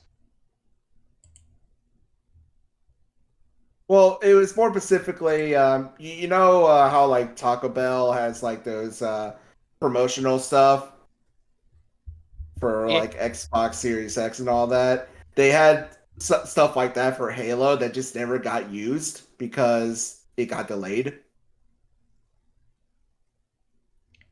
Yeah. By the way, the Perfect Dark reboot is not being made by Rare. It's being made by another first party developer, The Initiative. Good to know. Xbox TV. So, Oh man. I do think the Series X is more appealing than the PS5 only because of the backwards Xbox compatibility. Game Pass. That and the compatibility, the backwards compatibility it has game. with Like I just want to say, man, has anyone talked about how genius the Xbox Game Pass is? Because like, holy fuck. yeah, it's really that's really good. actually the But yeah, product now. totally. They're Yeah. I think that's every game announcement they probably have is like this is gonna be on Xbox Game Pass. Well, like, Yeah, it's kind of the reason why like I'm probably still going to buy PS5 because like 99% of any Xbox game I could just play on Steam if I wanted Right. to. That's also the problem they Yeah. still have, also available on PC. or at least Windows Store Yeah. or whatever. so Oh, right. That just reminded me. How about that Windows Store revamp they're saying they're going to work on? Were they? Yeah, they said they were going to do that. Because, PC is important. Oh yeah. And they actually realized it. Yeah, it's hard to really say with Xbox because a lot of the times, even though they do have some promise with stuff they've shown recently, it's mostly kind of like wash, rinse, repeat for every year at their E3s. So it especially with Halo Infinite being shown at like freaking 4 E3s in a row, it's kind of like I don't know what to really say other than yeah they're doing stuff. Yeah. Did that Gears of War they were talking about at 2019 ever actually come out? I don't think so. Also, speaking of Xbox's conference, but did you know that it was 2 years ago where they had Keanu say "You're breathtaking" to that one guy who Yeah. told 2 years him? ago. Yeah. Yeah, it's just like Yeah. that was still the best. I think everyone can agree that was still the best moment of Microsoft's Yep. thing. Well, like, oh boy. Yeah, it's I- overall Microsoft's presence is very much the same at every E3. It's hard to really say. Xbox All TV. right.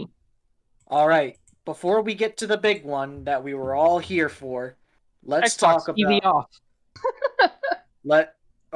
Bosspon, do you want to say something?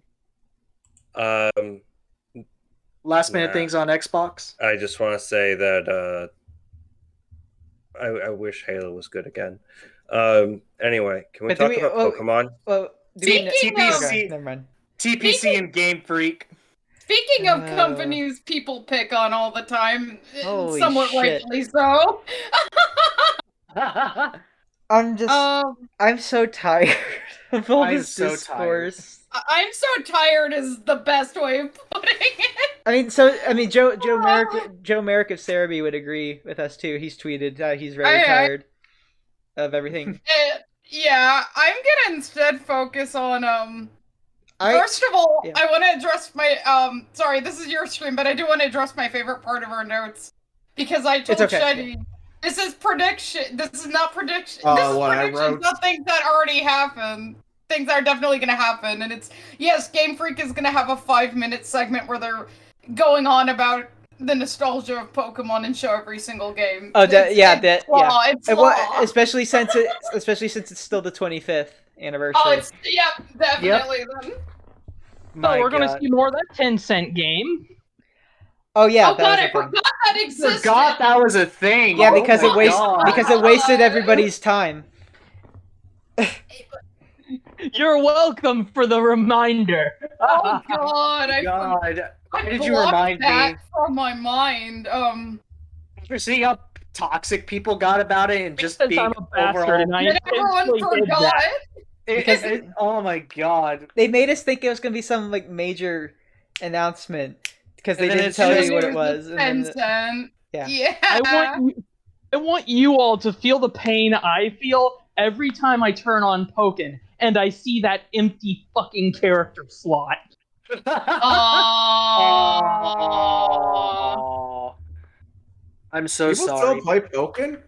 Oh, shut up. it, No, I'm being serious. I didn't know that was still a thing. it still has a very small scene. Like it's so non-existent though.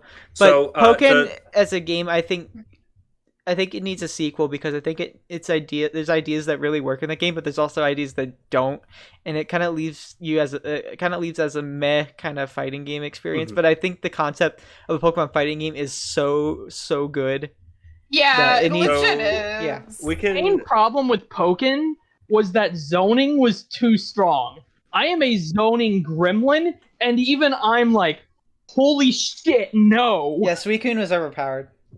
All right, Suicune is overpowered. I absolutely destroy people with Shandy and boss. Braxian to the point where they just quit the game permanently. Yeah. Bosspon, what'd you want to say? Yeah, what you want to say, Bosspon? Bosspon? Oh, I think we. Hello?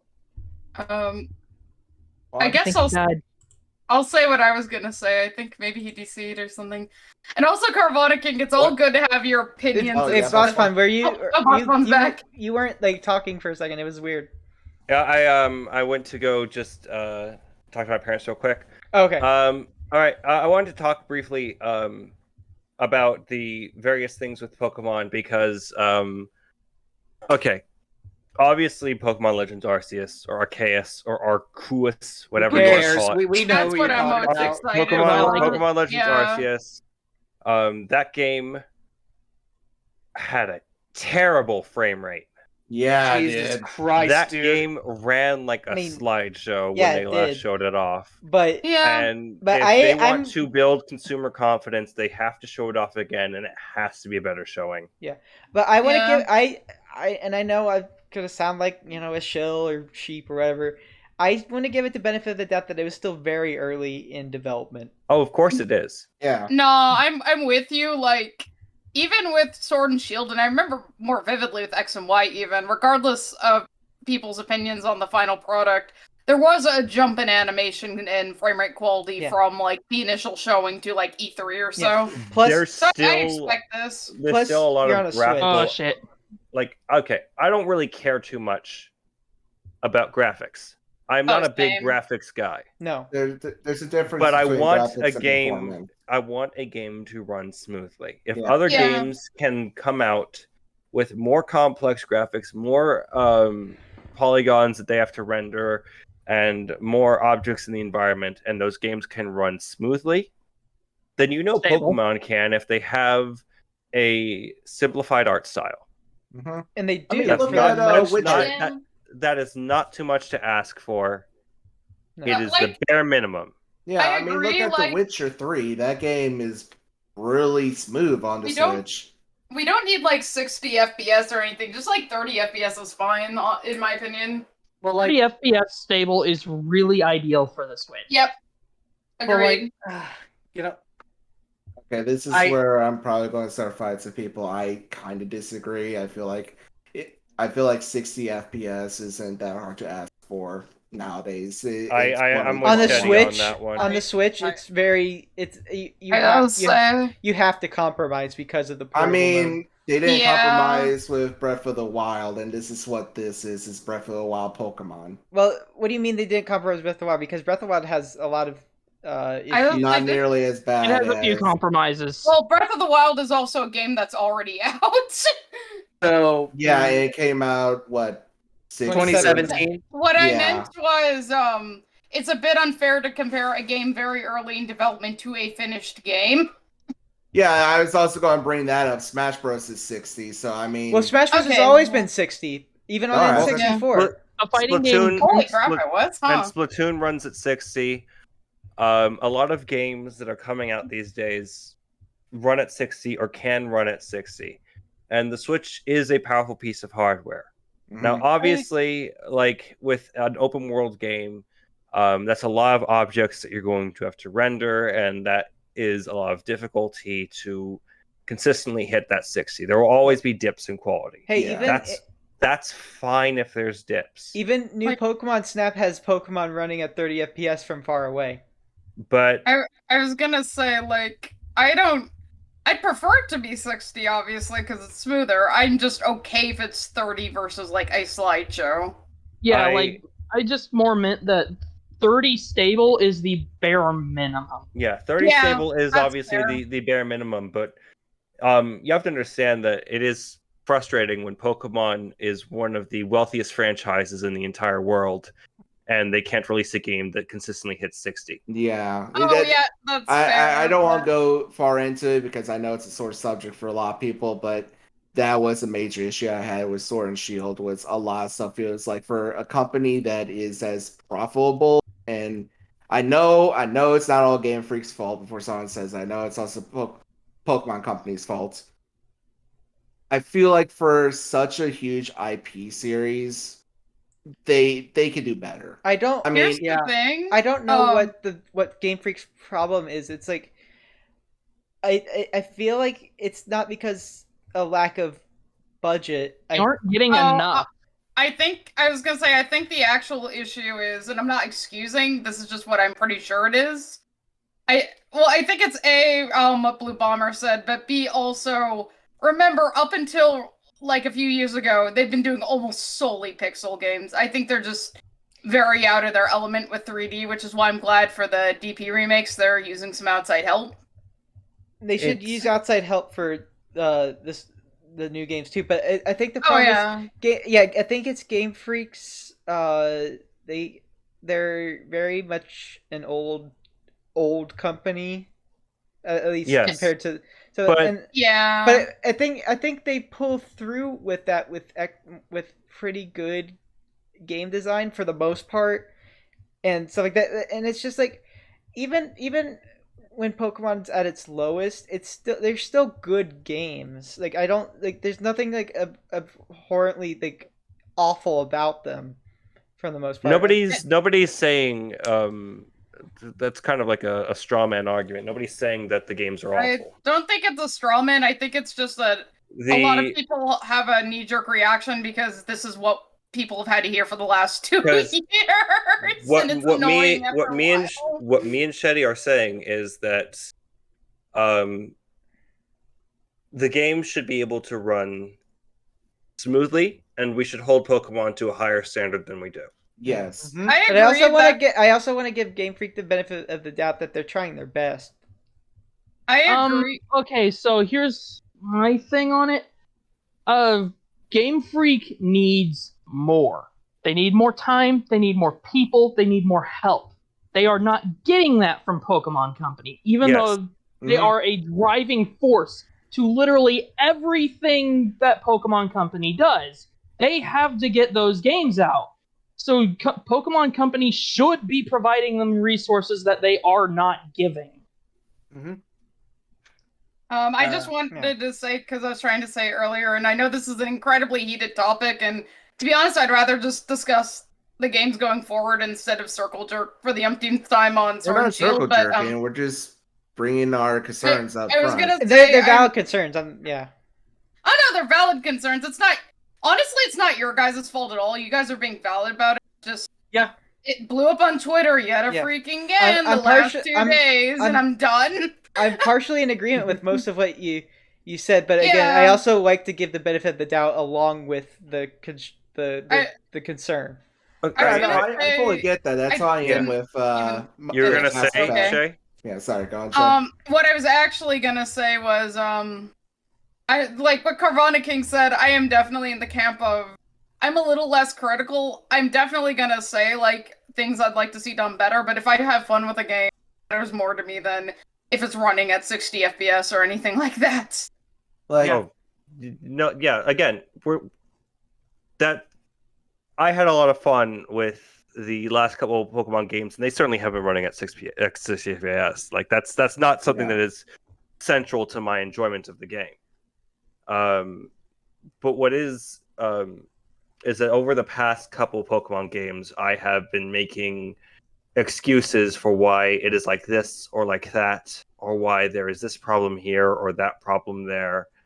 And I am really, really excited for Pokemon Legends Arceus more than I have been for any Pokemon game in recent memory. agree. And I want it to be good. Oh, I think we all are with you. And I have no doubt, even if it has a lot of problems, I think in the end it will still be a decent enough game to not be like a dumpster fire, because I don't think any Pokemon game has been that technically bad or like that gameplay design nobody's bad. saying that. I know. I just want to say, but yeah, I just want to reassure you, even with all your doubts, I think even if it does still have some problems that obviously should have been fixed, I think it'll still be good. Is what I want to say. I just want people to still enjoy something even despite flaws it might have. Honestly, the fact that we don't know Legends release date is a blessing. We do. Yeah.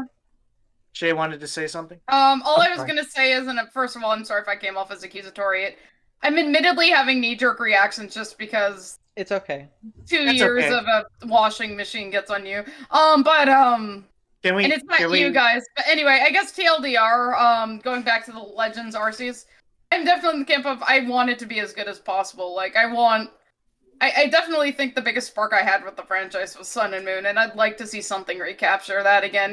Like, Sword and Shield were very fun for me, but I wouldn't say they, like, stood out too much. There are things I appreciate. Like, I love the raids, the Dynamax raids. Those are a lot of fun. Yeah, they are pretty fun.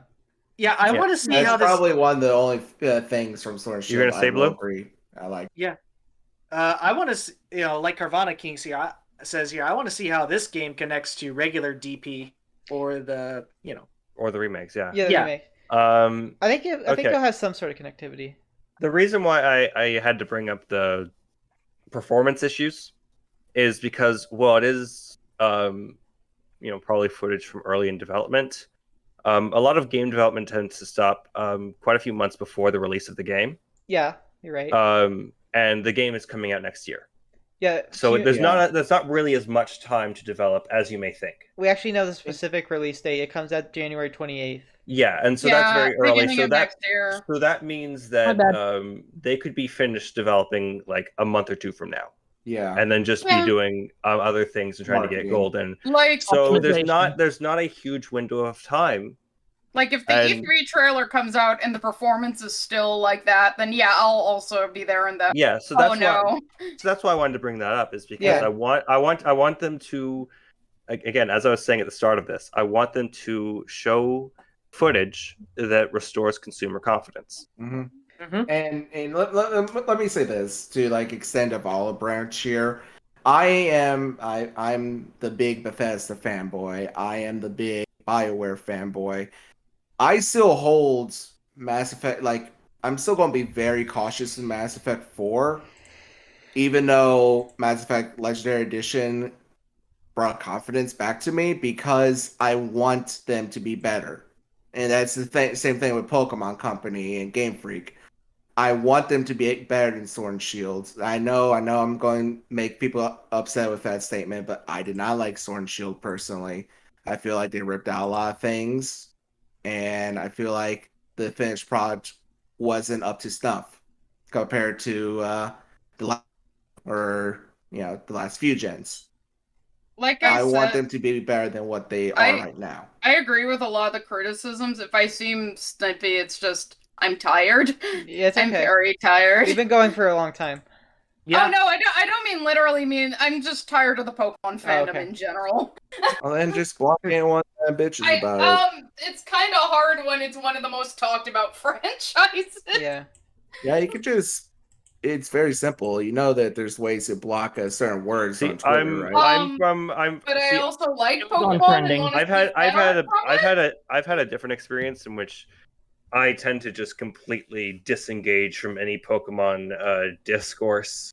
Same. I haven't been looking or seen anything on Twitter about most of this stuff. I just get away from that because that's going to affect my opinion. That's going to affect how I view the franchise. And I am a Pokemon fan. It is one of my favorite franchises of all time. I've played every game, and I have a lot that I hold dearly to me. Yeah, and it is frustrating because I am not just a Pokemon fan. I am a fan of many other franchises and game series, and I see those franchises and game series grow over time. I see them go through different forms and change and evolve, and I want to see more of that from Pokemon because I liked what they did in Sun and Moon with having the Z moves. I liked the Mega Evolutions. And you go over to Gigantamax, Dynamaxing. But those things, that sucks, honestly. I'm in agreement with you. I enjoy how those things can play into combat, but I don't like how they're there at the expense of everything else. It feels generic. Because you can't have all the extra fun things that spice it up and change the franchise being there consistently, it gets frustrating. And it felt like it needed to be there for the sake of being there. It gets frustrating where every single Bosspon talk. Every single Zelda game that comes out has a different style to it. They have a higher graphical fidelity. They play with new ideas, even though they were very samey for the same thing. That's why I like Breath of the Wild so much. And so with Legends Arceus, the comparison to Breath of the Wild is very real there. Because Breath of the Wild took the Zelda franchise and gave new life to it. It changed up everything. It changed up the formula. It changed how everything is supposed to go. So I want to have that same sort of revitalization happen with Pokemon. Okay. Well, and I'm not. I wanted to ask something, but I didn't want to undermine everything and make it think like I didn't care. But I just want to say, what if the game doesn't show that to you? Like, what if it just still looks the way it did, or like it's improved somewhat, but like not the way you want it to be? Like, how are you prepared? How are you prepared to deal with that possibility? I'm going to play it no matter what because I'm a terrible Pokemon simp. But same mood. Same. I played Sword and Shield, and I have a lot of problems with Sword and Shield. I love that game a lot. I like a lot of what it does. But I have a lot of problems with it. Yeah. And I don't want it to be the same way, but if it is the same way, I'm going to feel very sad. I'm going to look at this game and be like, there was so much potential here, and it was wasted. And I don't want... Corona King brings up, I don't want Pokemon to be a generic open world game. I agree. Yeah. I don't want it to be a generic open world game. I want it to be... It wouldn't be Pokemon anymore. I want it to be a Pokemon game. Yes. And I want to be a Pokemon game that is able to deliver on experiences that Pokemon has not been able to deliver on before. I will say Pokemon to evolve. Yeah, no, I mean, I've been saying that for years. Yeah, I want Pokemon, to keep getting better. But I don't know how this makes me sound, but like I'll still accept it no matter what it is.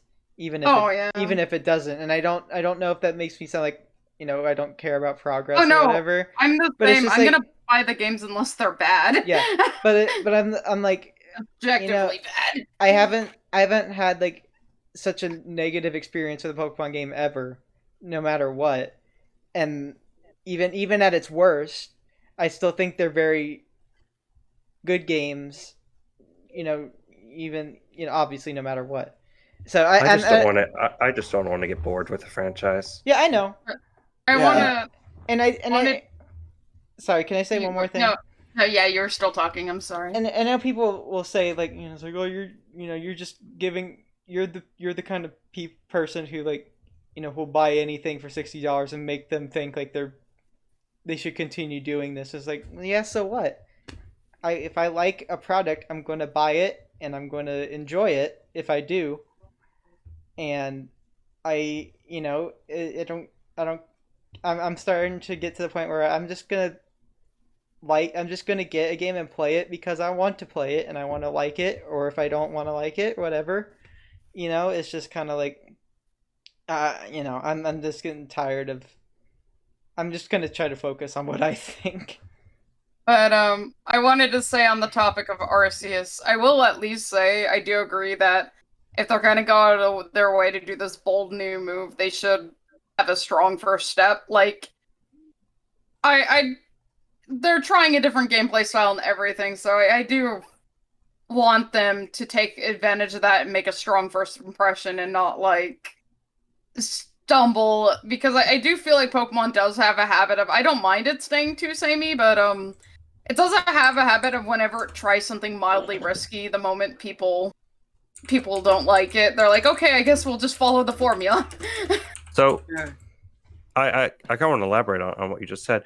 The whole thing of, oh yeah, we're gonna give Game Freak the benefit of the doubt. It's their first try, right? I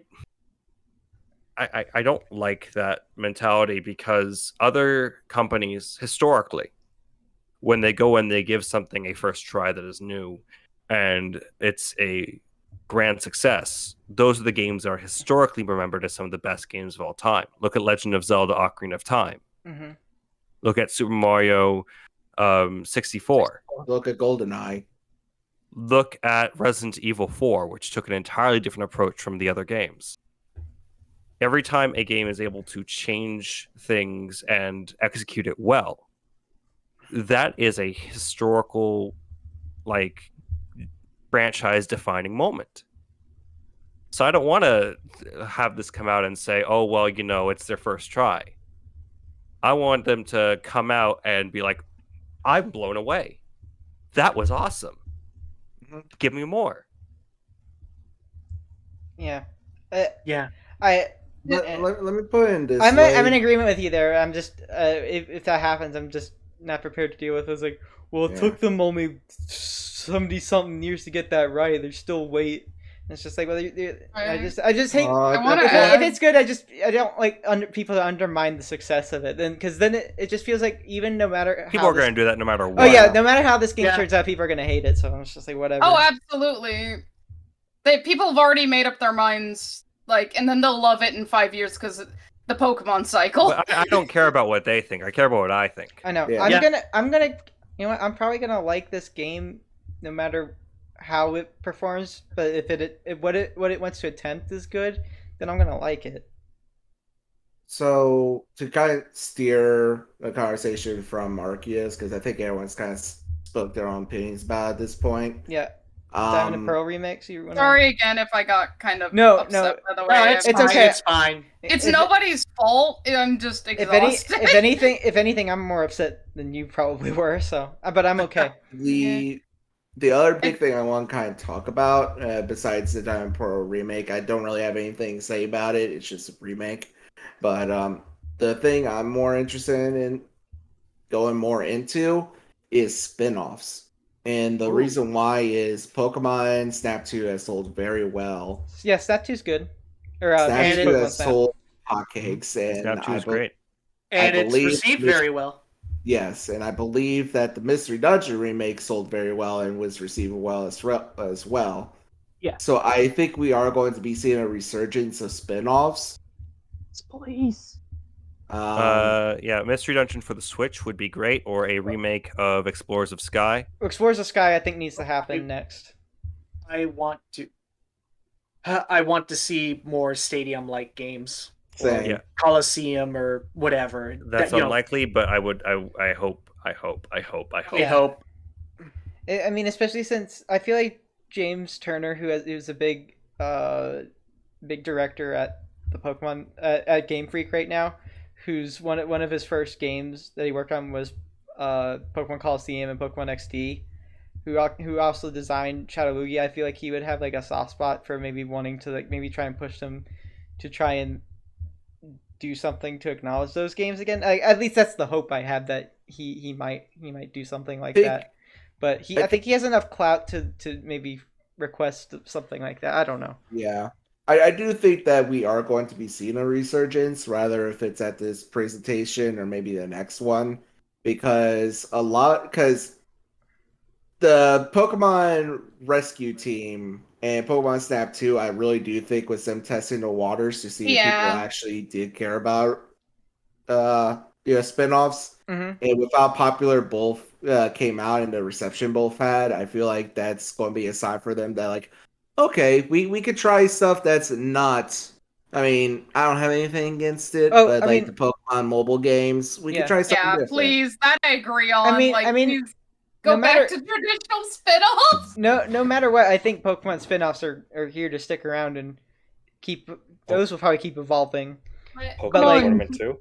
Yeah, Pokemon spin-offs are absolutely necessary right Okay. now. hell, we don't. Okay. They announced Detective Pikachu too, and we don't know Alright. anything about that. Yeah, Detective Pikachu.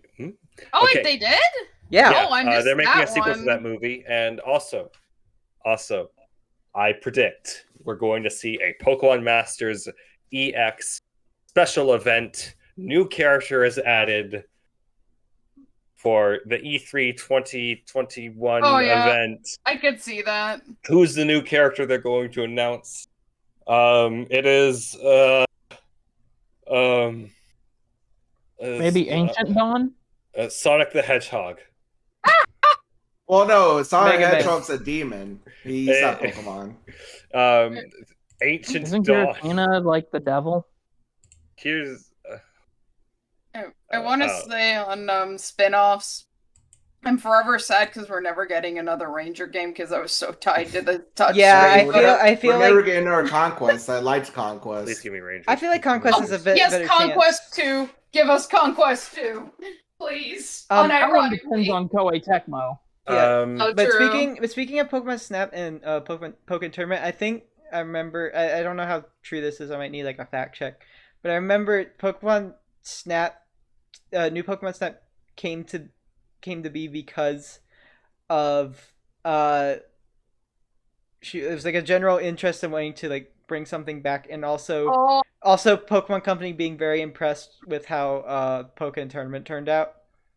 Pokemon And that's why they had Warrior. that's why they had Bandai Namco work on new Pokemon Snap because of how good Pokemon Tournament was, I or could, at least I how could, I'm sorry, I didn't mean to cut you off. That would No, it's be okay. I was trying to end my inter- sentence. I just didn't know how. That would be an interesting concept because that would mean that Pokemon Tournament was both the destroyer and the creator. Pokemon Tournament is the one that killed the side The game. Alpha and Omega. All right. I know we've been going on for quite a while, so maybe we can just wrap up Pokemon and get moving on to the main meat. Oh, I just want to quickly say, I think the Diamond and Pearl remakes look good. I just want I agree. Yeah, I agree. I just want them to have. They just need to have platinum stuff integrated in it as well in order for it to really, really be good. Yeah, and one last note. Again, my viewpoint is on Arceus is I want them to impress me. I want them to show me what they can do and really just do an awesome job. I don't want it to be. That's my preferred feature as well. I don't want it to be a 7 out of 10. I don't want it to be an 8. I want it to be a 10. Yeah, you know. I want it. It's a brand new direction. I want to live in the timeline where this game exceeds all expectations, but I'm willing to deal with the possibility that it's not. Like I'm prepared for both. So it's just I feel like that's just how I am. I was gonna say.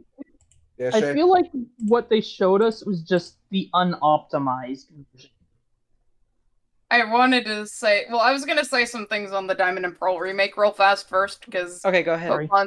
But first I did want to finish on the Arceus thing. I'm with Proto where I want it to be a 10 out of 10, but I fully expect there can be at least a couple stumbles because this is their first time doing something like this. That said, I'm holding 8 out of 10 as my bare minimum, please. But as for the remakes, I like the visual style. I like that they're outsourcing it, so I think they should do that more often. Like Carvana mentioned earlier, A pipe dream would be freaking Monolith Soft, but I think they're busy with their own thing. I think they rely too much on Monolith Soft sometimes. Specifically yeah. with Monolith Soft, because Game Freak is not like the Pokemon Company isn't exactly fully owned by Nintendo. Yeah. Yeah. They are a second party. Nintendo can't quite easily just move Monolith Soft over to help them like they can with first party games. That's true, but at least with Diamond and Pearl remake, like I'm curious to see because we'll definitely get more footage at E3. I do want to see how smooth the battles look and how expressive things are, and I think the box art is kind of impressive with the way they rendered Dialga and Palkia. I'll give them that. And yeah, I just want platinum content, please. That's all I ask. I'd kill for more lore and stuff because that's one of my favorite things in Pokemon, but I'll take platinum content. So, yeah. Can I say something? Yeah, go ahead. I'm done now for real, I promise. Oh, man. Please, let there be more than 2 fire types. I think if it at least have the platinum decks. So anyway. You should add Charizard. Shut the. Give Charizard a third form. And if you give him his Mega Evolutions, already then has you a have third form. 2 more fire types right there. If you continue on this train of thought, I'm leaving call. You wouldn't. Yeah, not before Nintendo. Yeah. No. Hey, everybody. I'm going to open up this Nintendo conversation because there's something I need to talk about. Go for Give it. it in poem form. Bosspon over here with his TED talk. I need to talk to you all about a little franchise that is near and dear to my heart called The Legend of Zelda. Yes. I want to say that in 2019 we were shown a now in development trailer for Breath of the Wild 2. Wait, was that 2019? Yes, it was. Yes. And last year we received Age of Calamity, and they told us this will hold you over until Breath of the Wild 2. Then earlier this year, they did a Nintendo Direct in which they said this will hold you over, Skyward Sword HD, which got me really salty because I like Skyward Sword, but I want Breath of the Wild 2. So anyway, I pre-ordered those special Zelda Joy-Cons in anticipation. And now, if I go this E3 without any news on Breath of the Wild 2, I'm going to go on a rampage. Yeah, they have. Oh my god! I think they have to show it. Here's the thing, like, oh my god, they know if they don't if they don't get anything about Breath of the Wild 2, they know there's going to be a riot outside their headquarters. I need to know. I mean, when isn't there a riot outside their headquarters every time they decide to do a lawsuit against the ROM site or release an amiibo? So they're used to it. You've given us a prequel. You're giving us DLC for that prequel coming out this year. You're getting a remake. You're also going to have a showing of because you got a remaster of Skyward Sword. It's been 2 years since I've seen any footage, and I've only seen footage that was one time of Breath of the Wild 2. I need to know it's okay. I need to know that it's not hurting and alone somewhere. Well, it's fun. I had to deal with Elder Scrolls 6 no news for like 6 or 7 years. That's Elder Scrolls, Bethesda sucks. Suffer. But I just want something. Maybe. You could show us a little bit on some other games that we know you are making, Nintendo. I think you have a safe bet in saying that they will show Breath of the Wild 2 this year. I don't know if they'll have a solid release date, but I don't know how much they're going to show, but we know they're going to show something. I'm very worried. Because remember, they showed the E3 trailer for Breath of the Wild 2 years before they showed any footage of it. Well, that's because it went through a lot of development problems. This is being built off of the Breath of the Wild engine. It was also being made on the Wii U until they decided, fuck it, we're putting it on Switch. Okay. Here to hold you over. No! I would buy that again. But still. No, okay. Okay. But seriously, please, Breath of the Wild 2, please please, please, please, please, please, You're gonna get it. please, please, please, something on Bayonetta 3. No, No. Yes, I think- agree. I I think- agree. I think That's I think all up Kamiya- the platinum. Didn't Hideki Kamiya say basically forget about Bayonetta? Yeah, 3 shut for up, Kamiya. Show us Bayo 3, you coward. It's been Sorry, like he 4 can't. years. He can't hear you over the sound of you getting blocked on Twitter. I don't care. I don't use Twitter. He'll still block They showed you. it That's a in, lie. You liked one of my retweets. they showed Bayonetta 3 in 2017. Oh God, that was 4 years ago. That was 4 years ago. What? It's been that long? I Yes. swore it was like 2 years. Is that the Game Awards? It 4 years wasn't since 2 years. Metroid It's- Prime. It's been 4 years since we heard anything I think Metroid Prime about 4 has a. Bayo 3. I think we Metroid Prime 4 has a better deserve- situation. We deserve Bayo 3. Show Yes. us gameplay. I Please. think Bayonetta 3 should be shown. Yes.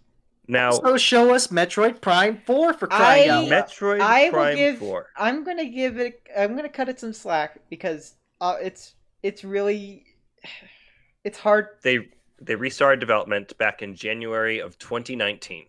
Yes. And it's not. I don't think it's that easy to make. Well, to at least have a release date within that time. Just of it. give us a trailer. It's They'll not give even a tra- possible to make a trailer at this I think it's point. possible to make a trailer, but I don't think there will be any. I don't think it is because they'd have to remake all the assets and stuff.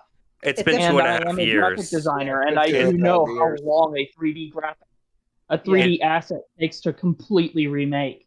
Retro's still hiring a lot. It's been 2.5 years. If they can't at least show us a visual and let us know that game is still being worked on, that's a problem. Yeah. Probably, yeah. It doesn't have to be in game either. It could just be like a cinematic trailer. Yeah. Well, people will give it crap if it's another like. I don't know why they'd do another like title Well, card. I'm only, not but- talking about like here's the logo. I mean like show us a cinematic trailer of what the game will be about. Yeah. So I think this what they could do. I think also there's a possibility of a Metroid to hold us over between then, like a 2D one or something of that sort. Like I'm just saying regarding Metroid Prime Prime 4 Force. is that there is no way that they can show us gameplay footage at this point because they wouldn't even have all the assets they need yet. It could make a level. we need a visual. We need something. If they Yeah. don't give us anything, Concept art? I'm fine with concept art. Oh You my need to God. give us something to show that the game is still being worked on. They have not said anything in 2.5 years. No, yeah, I you're, mean, you're, Retro you're right. doesn't often talk anyway. If they Metroid Prime Trilogy for Switch, yes. If that would hold Yeah. people, that would hold That would, everybody that would over. hold me over. I'm That shocked would they make me haven't happy. done that yet. They I've heard- really should. I've heard there is an article that came out a while ago from like a former Prime dev saying it would be a Herculean task to port the Prime series onto the Switch, which which I'm Well, inclined to something called believe. Hercules.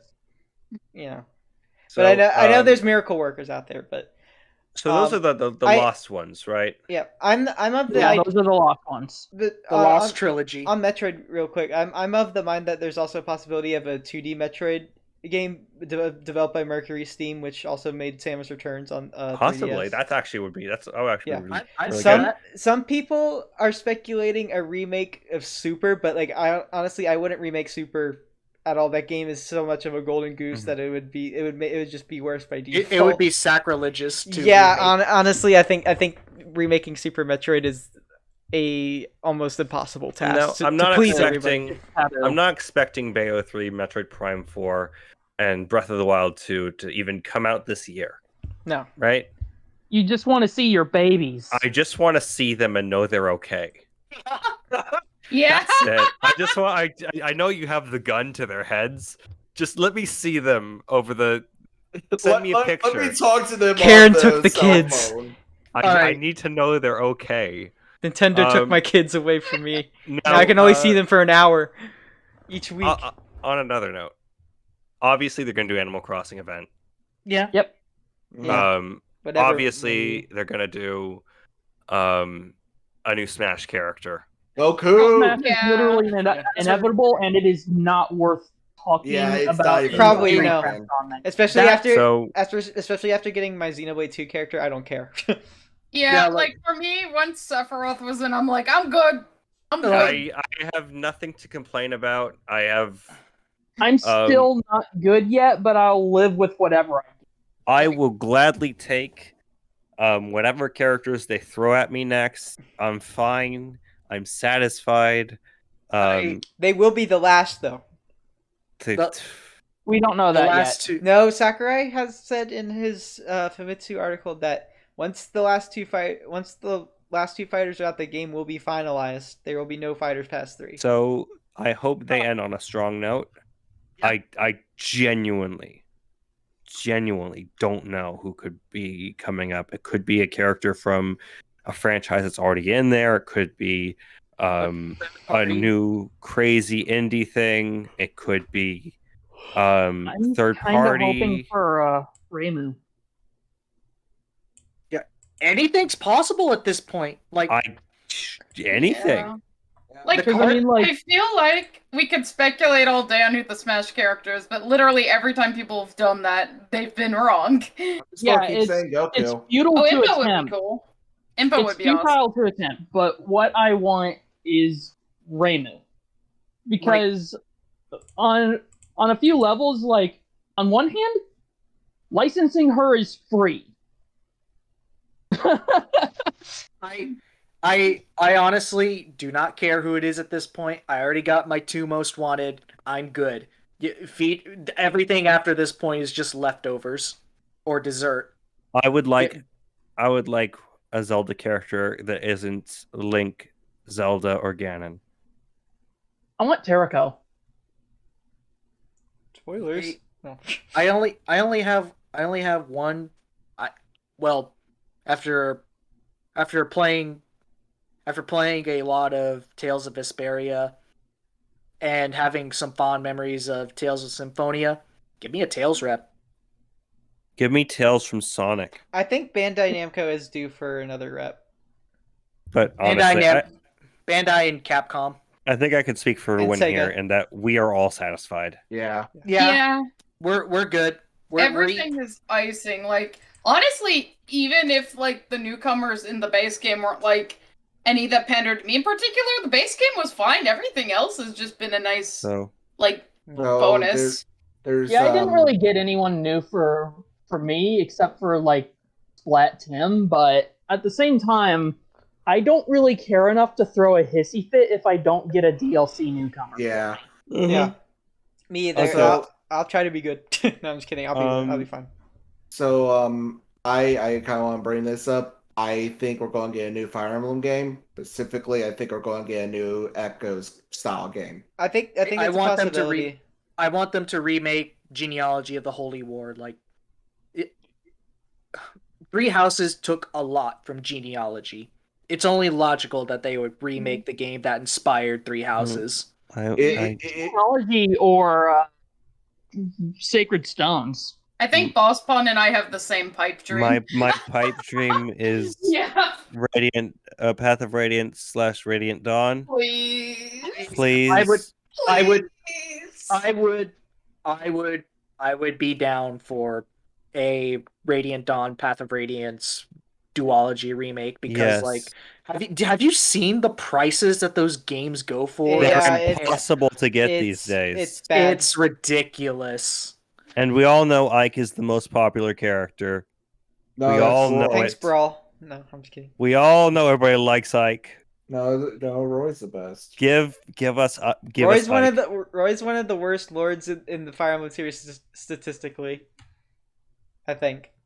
I Well, don't like- know. Maybe Exactly, until Ike- he just counters the fuck out of Ike is heroes. Ike is the Leon meme where like there's the girl hanging on to his back as they're jetting away from the island, and he's like, Yo. "No way back." That's Ike. He doesn't want the girls. He wants adventure. That's Like, all that matters. fight for That's his what's in his friends. pants. He fights He- in his friends. I Also, do fight crack for and my heroin. friends. But like It's either I personally think if they're gonna remake a Fire Emblem game, it's gonna be Genealogy, like Mhm. plus Genealogy released after Echoes, and they already remade 1 Yeah. and 3. Yeah, they made Yeah, no, Shadow I'd Dragon. I'd like a remake of Genealogy or Sacred Stones. I think that'd be great. Honestly, any Wouldn't be remake that they shy, do is going to be pretty good They have as long as it's they have a huge catalog. yeah. So. Yeah. I won't be shot, but I still would like a Shadow Dragon Echo remake just because I Shadow think Dragon they're got fucked on the You're yeah, not- DS. my very we're- first Fire Emblem game was Shadow Dragon on the Yeah. DS. I have very fond memories of it, and I would like to see them actually not screw it over. What about FE Warriors 2? FE Warriors was no. No. No, Not it gonna wasn't that happen. good. It was not good. If any Um, Warriors game As needs the to happen, as the residential Muso fan, I could say that it was a very meh Muso game. Hey, now this Someone is Shay. who has Me? slight Yeah. communications with Koei Tecmo, I can safely say FE Warriors 2 will probably never. Shay, Yeah. Their development teams were miserable during that. Shay, Aw. one more year that we get to pray for Mother 3. Oh, Yes. no, Come no! on. I put Okay, that As in a there. reminder, So for those who don't know, Oh. Shay here is like the Mother fan in our group. Mother 3 is my I'm- favorite game of all yeah. time. I'm a huge Mother fan as well. I like Mother 3 the most. But like, you know, Let's be honest. If they are going to release Mother 3 at this point, it has they're to be gonna remade. they're gonna pull the shit like only available for like a month or two. But at this They're- point, for Mother 3, I'd accept it. Here's my expectation for Mother 3. Okay, my actual expectation is we're gonna hear nothing again.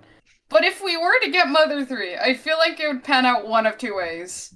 One is, yeah, they would do the limited thing of just a collection of all 3 games. Or it would be a remake. Yeah. Which I'd be down in I like think- the Link's Awakening style. Would be I think it's been so long and they are aware of the demand for Yeah. Mother 3 that if they were to do Mother 3, they would have to do a full-on remake at this point. Yeah. And Yeah. I would actually really like a remake in the vein of Link's Awakening. Same. Shay Yeah, brought that up. that's my wish. That's my pipe dream right there. My big pipe dream. I want it. Man, I just Yeah, we need they need to do something. Well, I mean, Come they on. don't have to, but you know. come on, At Reggie. least put Earthbound Beginnings and Earthbound on the NES and SNES thing. Come on. Yeah, I think that needs to happen as well. That needs to happen first. I think the problem is that they're single player. But Link to the So? Past is on there. It's single player. I was to say, Link to the Past is on there. Super Metroid. So It yeah, yeah, I Link to just the like Past. to imagine. Link to the Past, Super Metroid, Yoshi's Island. yeah. There's lots of single player yeah. games on there Yeah. already. Huh, I didn't know that. Sorry. I just like to imagine. By the way, it's like, yeah, we're announcing Mother 3. You have 10 minutes to download it. I would eat it up. I'm sad. Yeah. I just at this point, like, Seconds starting and I now. want to point out we have an amazing fan And translation. it's gone. I'm not trying to diss that. I'm fine with that. I just Yeah. want official recognition. Dang it! Well, So- I want to support it officially after experiencing the fan translation. I have So- my Lucas amiibo right here. So do I. Also, we will finally get more information on Triangle Strategy. Triangle strategy. Oh man. That's basically Final. Rectangles! That's Final Fantasy Tactics, but not called Final Yeah, Fantasy Tactics. I'm excited for that. I'm excited to Time see for more. it. On that. Have you guys played the demo? I No, have it downloaded. I haven't touched it You yet. have a demo? It's not very played it. fun. Yeah, they have a Yeah. demo. Yeah, no, that team always does demos for their games. They That's They a- do I demos didn't for all take their games, and then they usually like have a survey. listen to saying- feedback. Yeah. Yeah, which is good. I wish more game companies did that. Oh, So- did they do the same thing with Triangle? Wait, no, they haven't released a demo yet. It's due to Yeah, be. yeah. Yeah. They released a I- demo. Or did they do the Bravely Default 2 thing? Is that what you're Yeah. saying? Where they? Oh, I'm glad they keep doing that. That's such a good idea. So that aside, we do know one game that will definitely be there. It's a game that we've seen before, Splatoon 3. Yeah. Oh, definitely. We're Yeah. getting a release date. I think that's coming out this year. No, Okay, so I if they don't. do- I think it said No, it's coming out 2022. early next year. But Yeah, they the could- thing yeah. is, because it is early next year, they do have to show it. Yes. Mhm. Like, they need to show off some of the new weapons and/or features. Yeah, Yes, they're going to want to build Yeah. up hype over time for it. yeah. And I imagine that they're probably going to do a Splatoon tournament again, Yeah. I don't and think. then they're probably going to do some detailing for. I don't think there's. Are you talking about like a live tournament here at E3? Not Maybe not at necessarily E3, here at but- E3, No, but yeah, because that won't happen. I want to point out something about Splatoon 3 that is very interesting to me. Go Splatoon ahead. 3 has the longest period of time in development between, like, out of all the games. Splatoon 1 came out in 2015, Splatoon 2 came out in 2017, and It's been 4 Splatoon 3 is years. coming out 5 years later. Yes, that In is 2022. true. 4 years if you count the Octo expansion in 2018. But that's double the time that you took to get from Splatoon 1 to Splatoon 2, which means they are doing some stuff. Because that team, you know what that team does? They do Splatoon. That's all they do. Well, I thought they used to do Animal Crossing as well. no, they were They- previously a mix of an Animal Crossing team and a Mario team.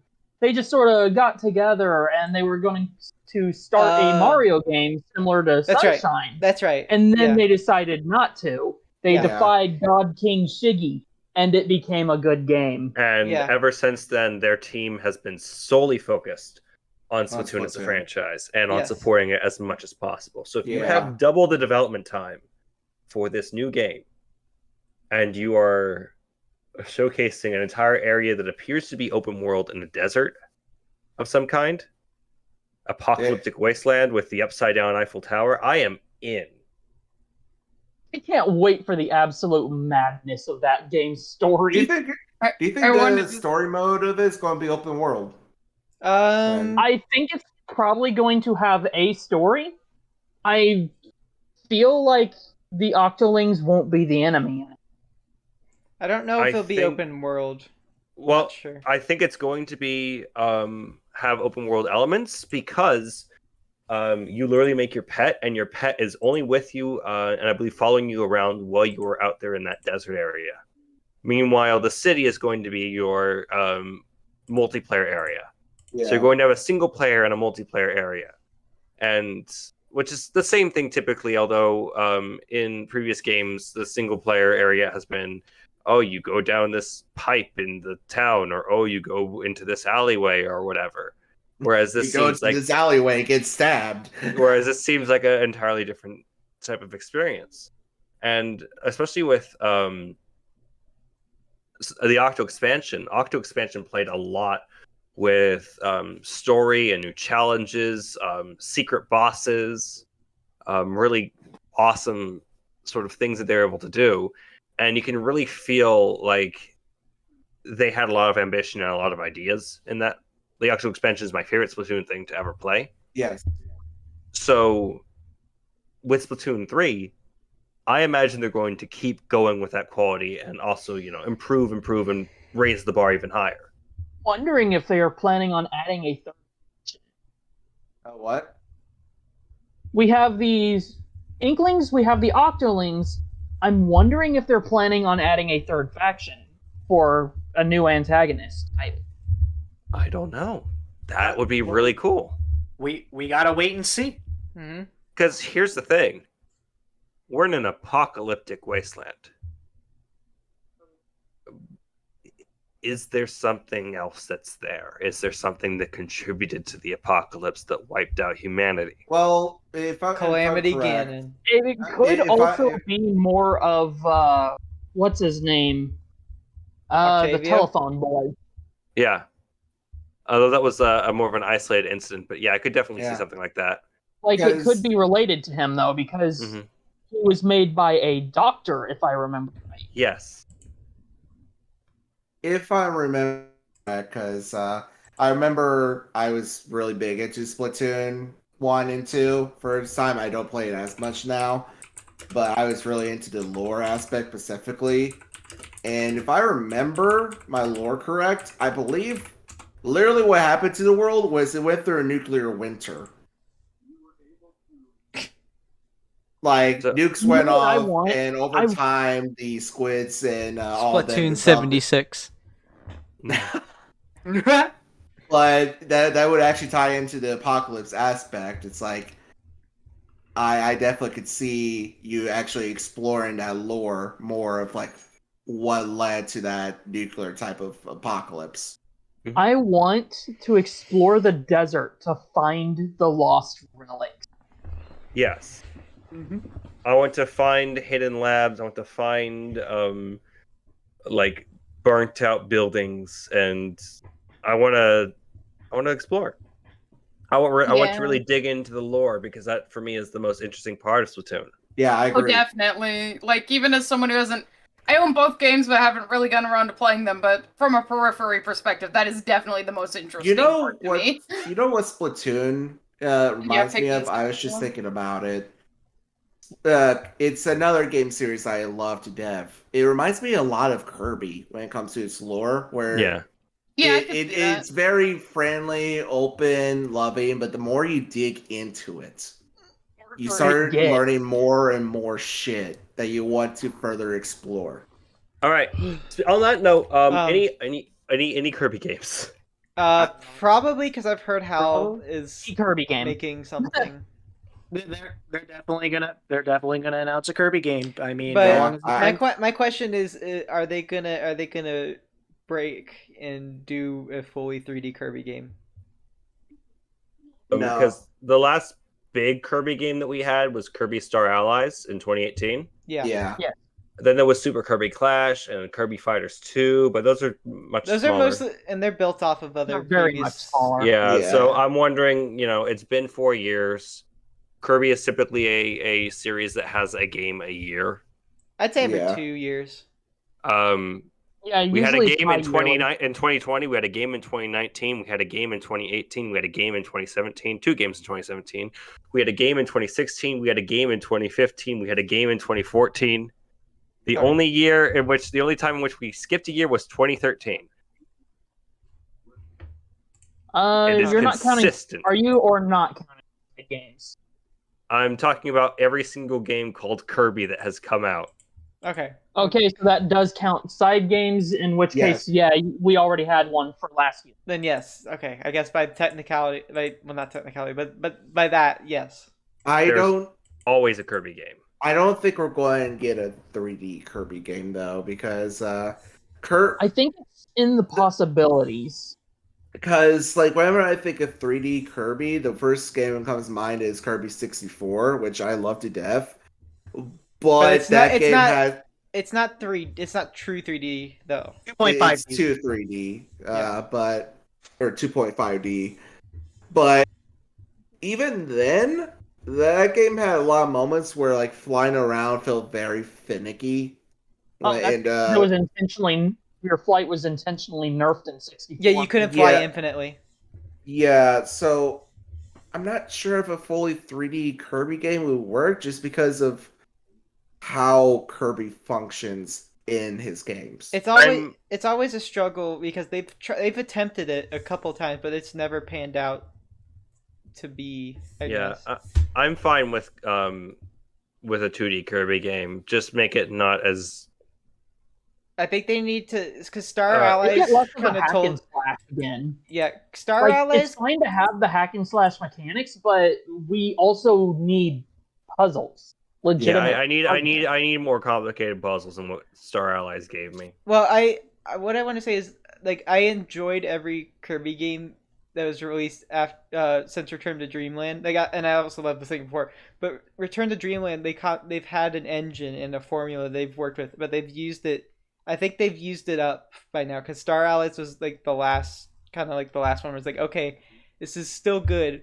I want to see something else now. I think the problem with Star Allies was just, it wasn't necessarily the engine; it was the multiplayer component. That too, but I think they need to try a different formula now, because it's I think it's gotten a bit stale. I disagree. I don't think Kirby needs to do a new formula. Yeah, neither do I. I think No. what it needs to do is the problem. Like, okay, so obviously Kirby games are easy, right? Yeah. Baby's But first platformer. But Kirby Star Allies was Neutered. yes, it Yeah. was easy to the extent of because normally in a Kirby game it's like you can go through it easily, but if you want to go and explore and get everything, that's significantly more difficult. Mm-hmm. And so there is an appeal for veteran players. Yeah, I still And in Star Allies, we didn't get that until a year after release with the Friends in Another Dimension. Like the big Kirby game I think of with what Bosspon is talking about is Nightmare in Dreamland. That's the big one that comes to mind. Mm-hmm. Like I love Planet Robobot, I love Triple Deluxe, and I love Star Allies as well. I'm just saying is that like because in Triple Deluxe and Planet Robobot you had like find 3 like things in a level to like for 100% and stuff like that. Star Allies had that a bit too. I'm just saying it's like I think it needs to spice it up just a little bit, I guess. Yeah. It's hard. Yeah. Yeah. I don't think they need to change the entire formula or anything, but I do think that's what I think that's what I was trying to say. Other than formula, I think they need to like, because it's starting to wear thin a bit. I think they need to find something to pick it back up again. I think what we're all saying is we want Kirby Air Ride too. I mean, mean, so down for that. Obviously. The point, but yes. But no, seriously, just give me a Kirby game that has something new because multiplayer Kirby is fun. It's not new. If you have multiple players, otherwise it's just pure neutered. Yeah, exactly. And even if you do have like multiple players, they could have given us difficulty even with multiple players because Return to Dreamland did that. Yeah, the problem was that they took away limitations, and without those, it just neuters the difficulty.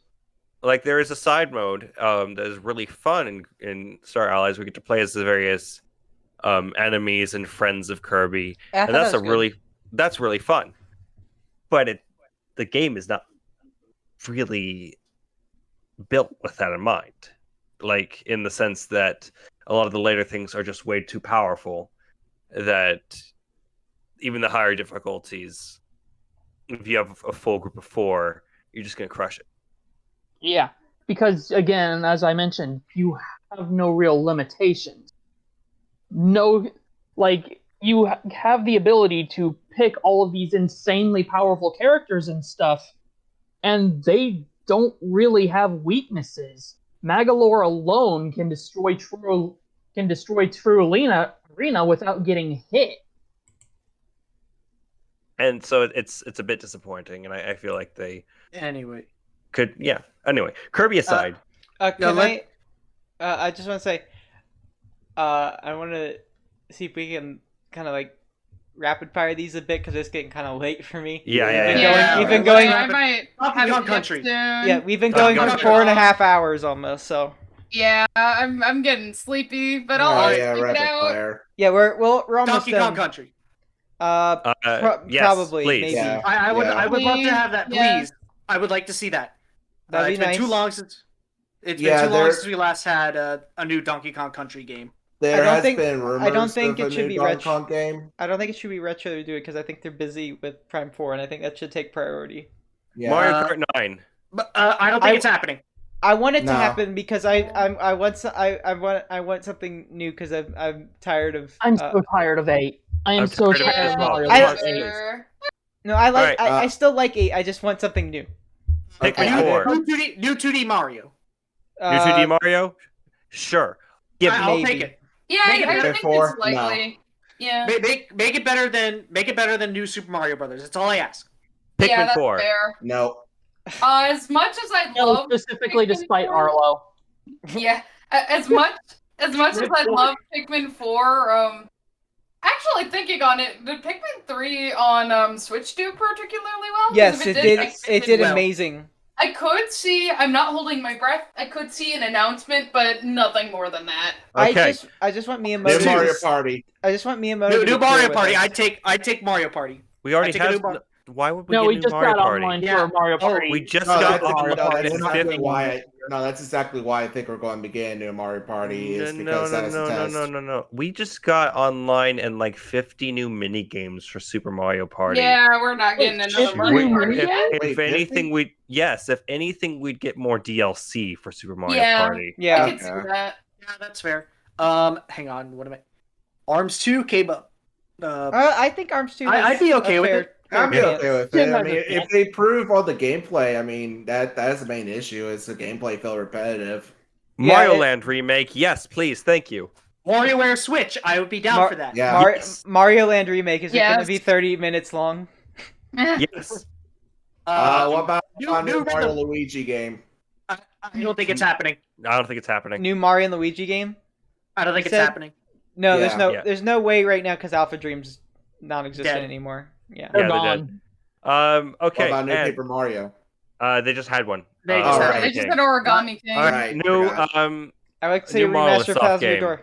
I would be. Um, I am open to whatever Monolith Soft throws at me. I will give them my It's money. been- Yeah, I Monolith Soft. think we're getting a Monolith Soft. It's yeah. I don't know what, but I think we're getting a Monolith Soft. Yeah, I think we're getting a Monolith game. It's been a bit since Definitive. Like even if not another Xenoblade game, I do feel like we're getting something soon. Aren't they working? I mentioned this in my notes. Didn't they say they were working on a new IP, like a more fantasy-based game? Yeah. A while They've ago worked they on, were. yeah, they have been for a bit. I Yeah, think. so I could see that being Please. revealed. Please, Monolith Soft. Port Xenoblade Chronicles X No, Yes. to the God. Nintendo I take it Switch. back. This is frickin' new RP. If Dude, they- right, if they- AP, do this first. Do this first. In addition to the Xenoblade Chronicles X, please also have additional story chapters as a bonus for this game for And returning also- players. Announce No, X2. God dang it. I I in want ter- X2. I want in terms of X, I wanted Xenoblade X port as well, but I'm planning on streaming Xenoblade Chronicles X this summer. So, but if it does happen, if they do announce support, I'm gonna play Xenogears instead on stream. So please bring Xenoblade Chronicles X. And if you can't bring Xenoblade Chronicles X, then give us Xenoblade 3. Thank you. What about X2? Or Astral Chain. I'd Astral rather- Chain Or, 2. or like- give me X2.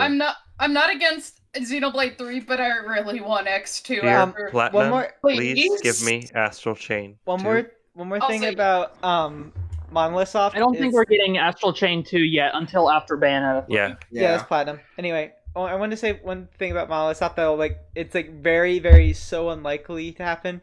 But can we do Xenoblade spin-offs like Xenoblade Warriors or like a Xenoblade Fighter, like That would be Arc rad. System Fighter? Just You know, give us Xenosaga trilogy. Yeah, I'd be down if they ported Xenosaga. That'd be awesome. well, Here's they're the collab- problem with they that. should. Bamco. It should be okay. Yeah, I think. So- But I feel I like mean, that could be Bamco and possible. Nintendo has been on very good terms. I was gonna say, yeah. So they- I do want to say, because Carvana King brought up Star Fox Zero.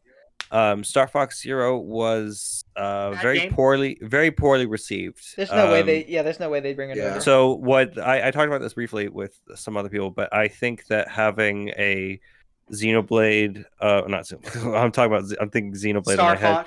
Fox. Having a Star Fox remake or port that is not Star Fox Zero coming to Switch, so that you can sort of gauge interest, would be ideal.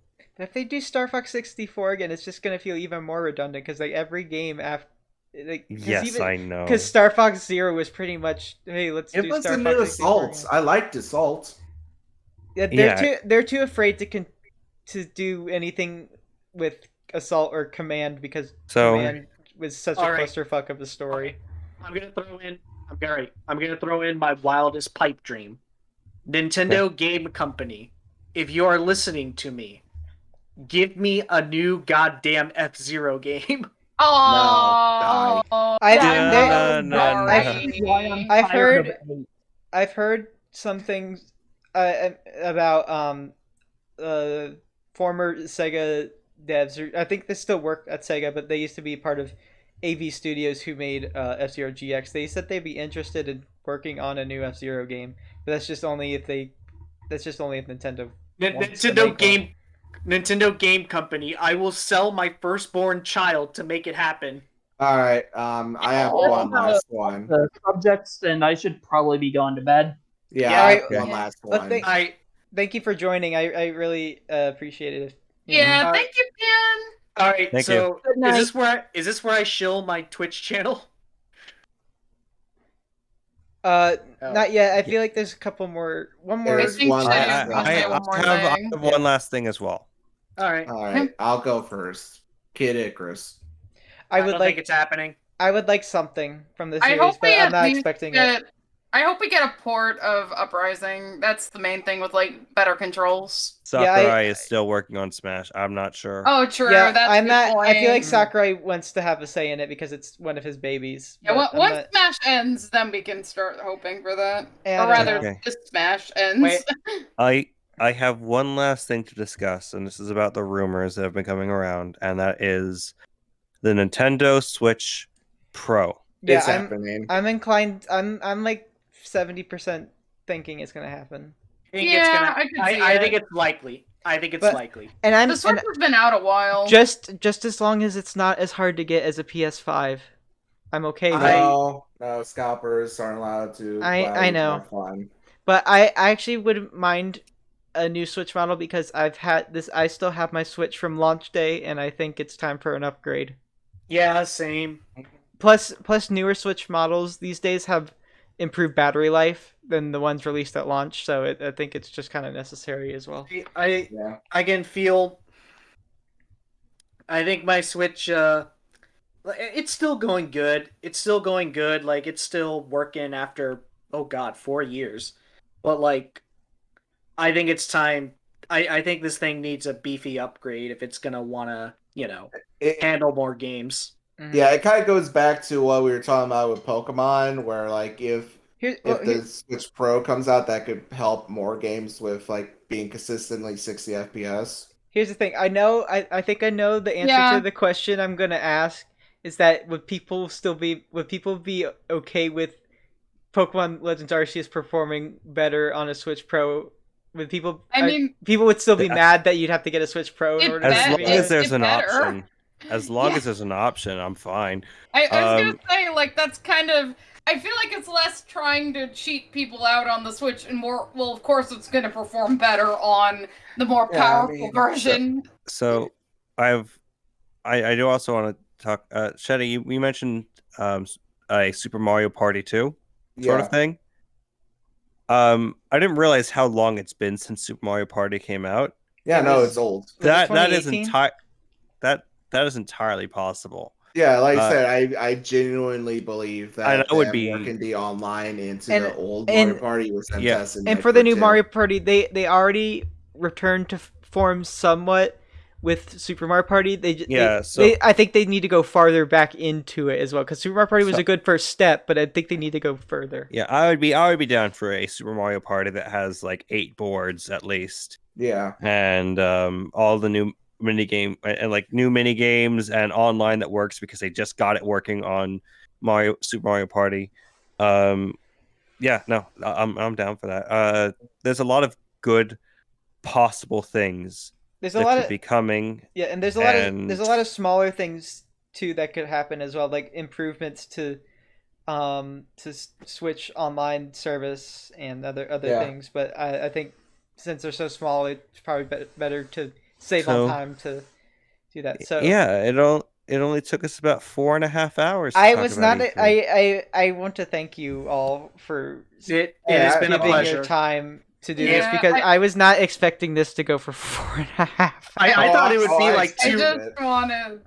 I just wanted to say I blame Sorry. Thanks for letting me sit in on this, Proto, and thanks everyone. That was I'm really glad to have you here. Discussions all around. Again, sorry if I got a bit heated over. Oh Pokemon. no, it's okay. I think I was more mad than you were, but I feel like I'm the kind of person where I'm really sensitive to like, oh no, I'm getting heated, but it's usually not as bad as I think it. I am the type of person who will criticize the things that I love. And I will criticize them too. Talk about Final Fantasy IV critical of the things I love. Bosspon was able to talk me out of I was 76.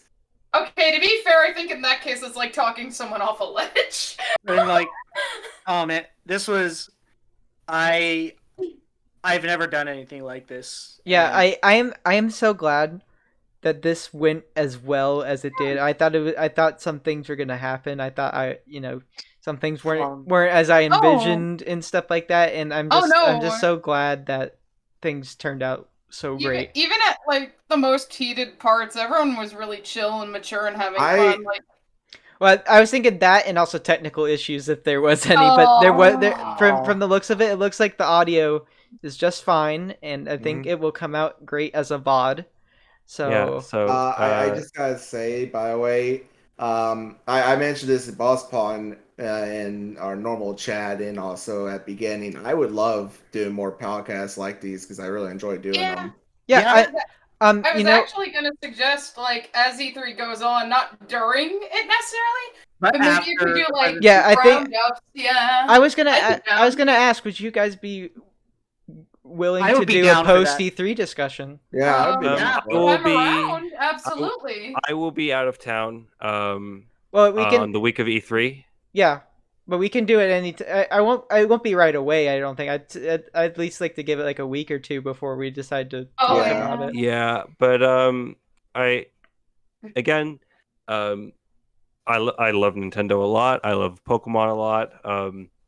And I love a lot of the Bethesda games and everything. Yeah, and it's always the things that I love. Criticize them, but I only criticize things that I love. I didn't want to come off.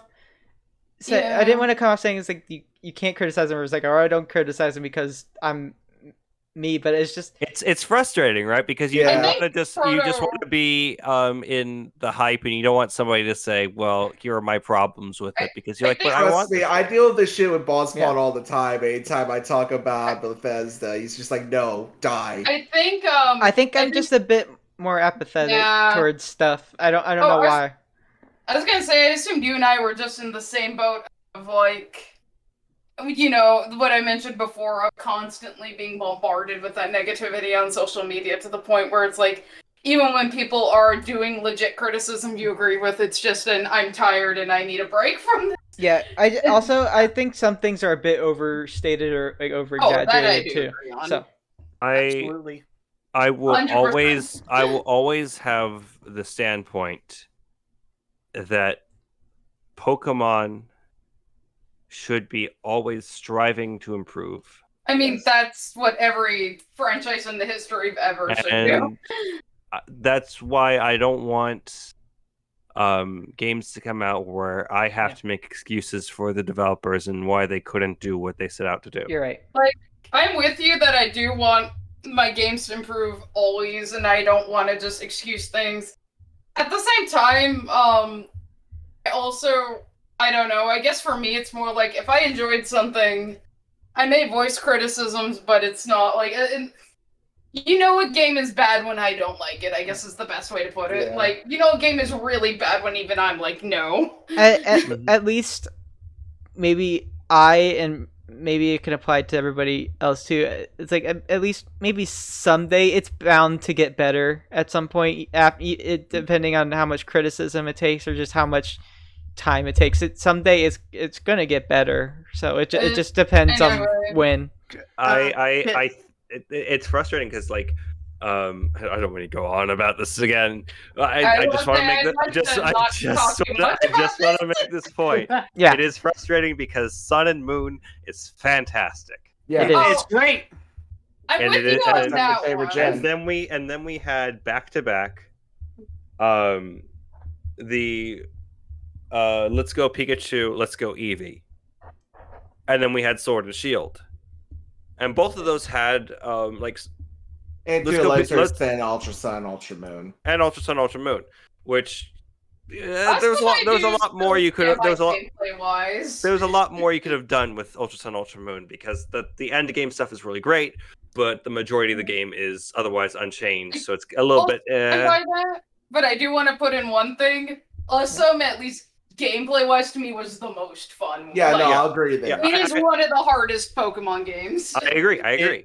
Yeah. But when you go from that and you go to let's go Pikachu, let's go Eevee, and then you go to Sword and you go to Shield, there is not necessarily a full rise in quality, right? Yeah. So I just want there to be a full rise in quality. That's it. That's all I yeah. ask for from Pokemon. Yep, that's fine. I will say I'm with you on the Sun and Moon thing that even though I like Sword and Shield, I wish it's sort of the same way I felt after Black and White when the franchise didn't really follow that path in full. Like, I'll admit I'm a weirdo. Wants to see Pokemon tell like more deeper stories and No, I love that about Pokemon. and That was my biggest issue with Sword and Shield. yeah, I felt like Sword and Shield's story had some potential to be interesting. Like even if it was more simple, it just didn't fully follow. That's it on Pikachu and Eevee. I will actually play devil's advocate, even as someone who didn't enjoy them much. They are aimed at a different audience. Yeah. Explicitly. They have a lot of good quality of life features. Oh and yeah, I really enjoy that. I just that was the game. I don't know if you recall, but when that first came out, that was the game where everybody was like, "What's with these graphics?" Right? Yeah. And then we were like, and then we were like, it's okay. This is their first foray into fully 3D games after pixel stuff, right?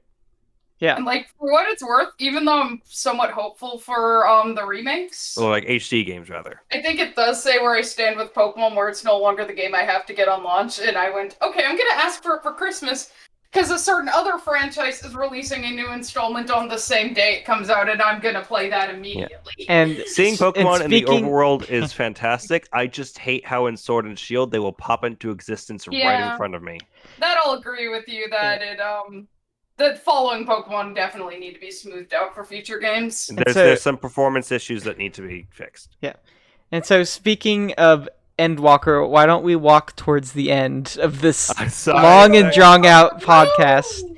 Yeah. So now let's end this. Yeah. So so just going in order, just plug your shit and go to fuck to sleep. All right. Follow me on YouTube, on Twitch, on Twitter. BlueHunterZero. That's who I am. That's what I always will be. I will never change it. You can never convince me.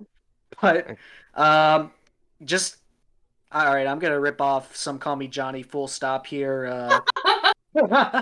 Have yourselves a fantastic night, day, evening, whatever it is, wherever the hell you are. Just have yourselves a damn good one. And I'll be seeing y'all later. Yeah. I also have a Twitch. I don't use it, but I have one. I should use it more. And I'm also part of the Fandom Flux podcast on YouTube. We talk about, what we're doing and games and stuff, and we've gone into big discussions about Pokemon before as well, whenever it comes up. But yeah, Fandom Flux on YouTube. Go check them out; they're really good. And I don't have a Twitch to plug. I mean, I obviously have a Twitch, but I don't really stream myself.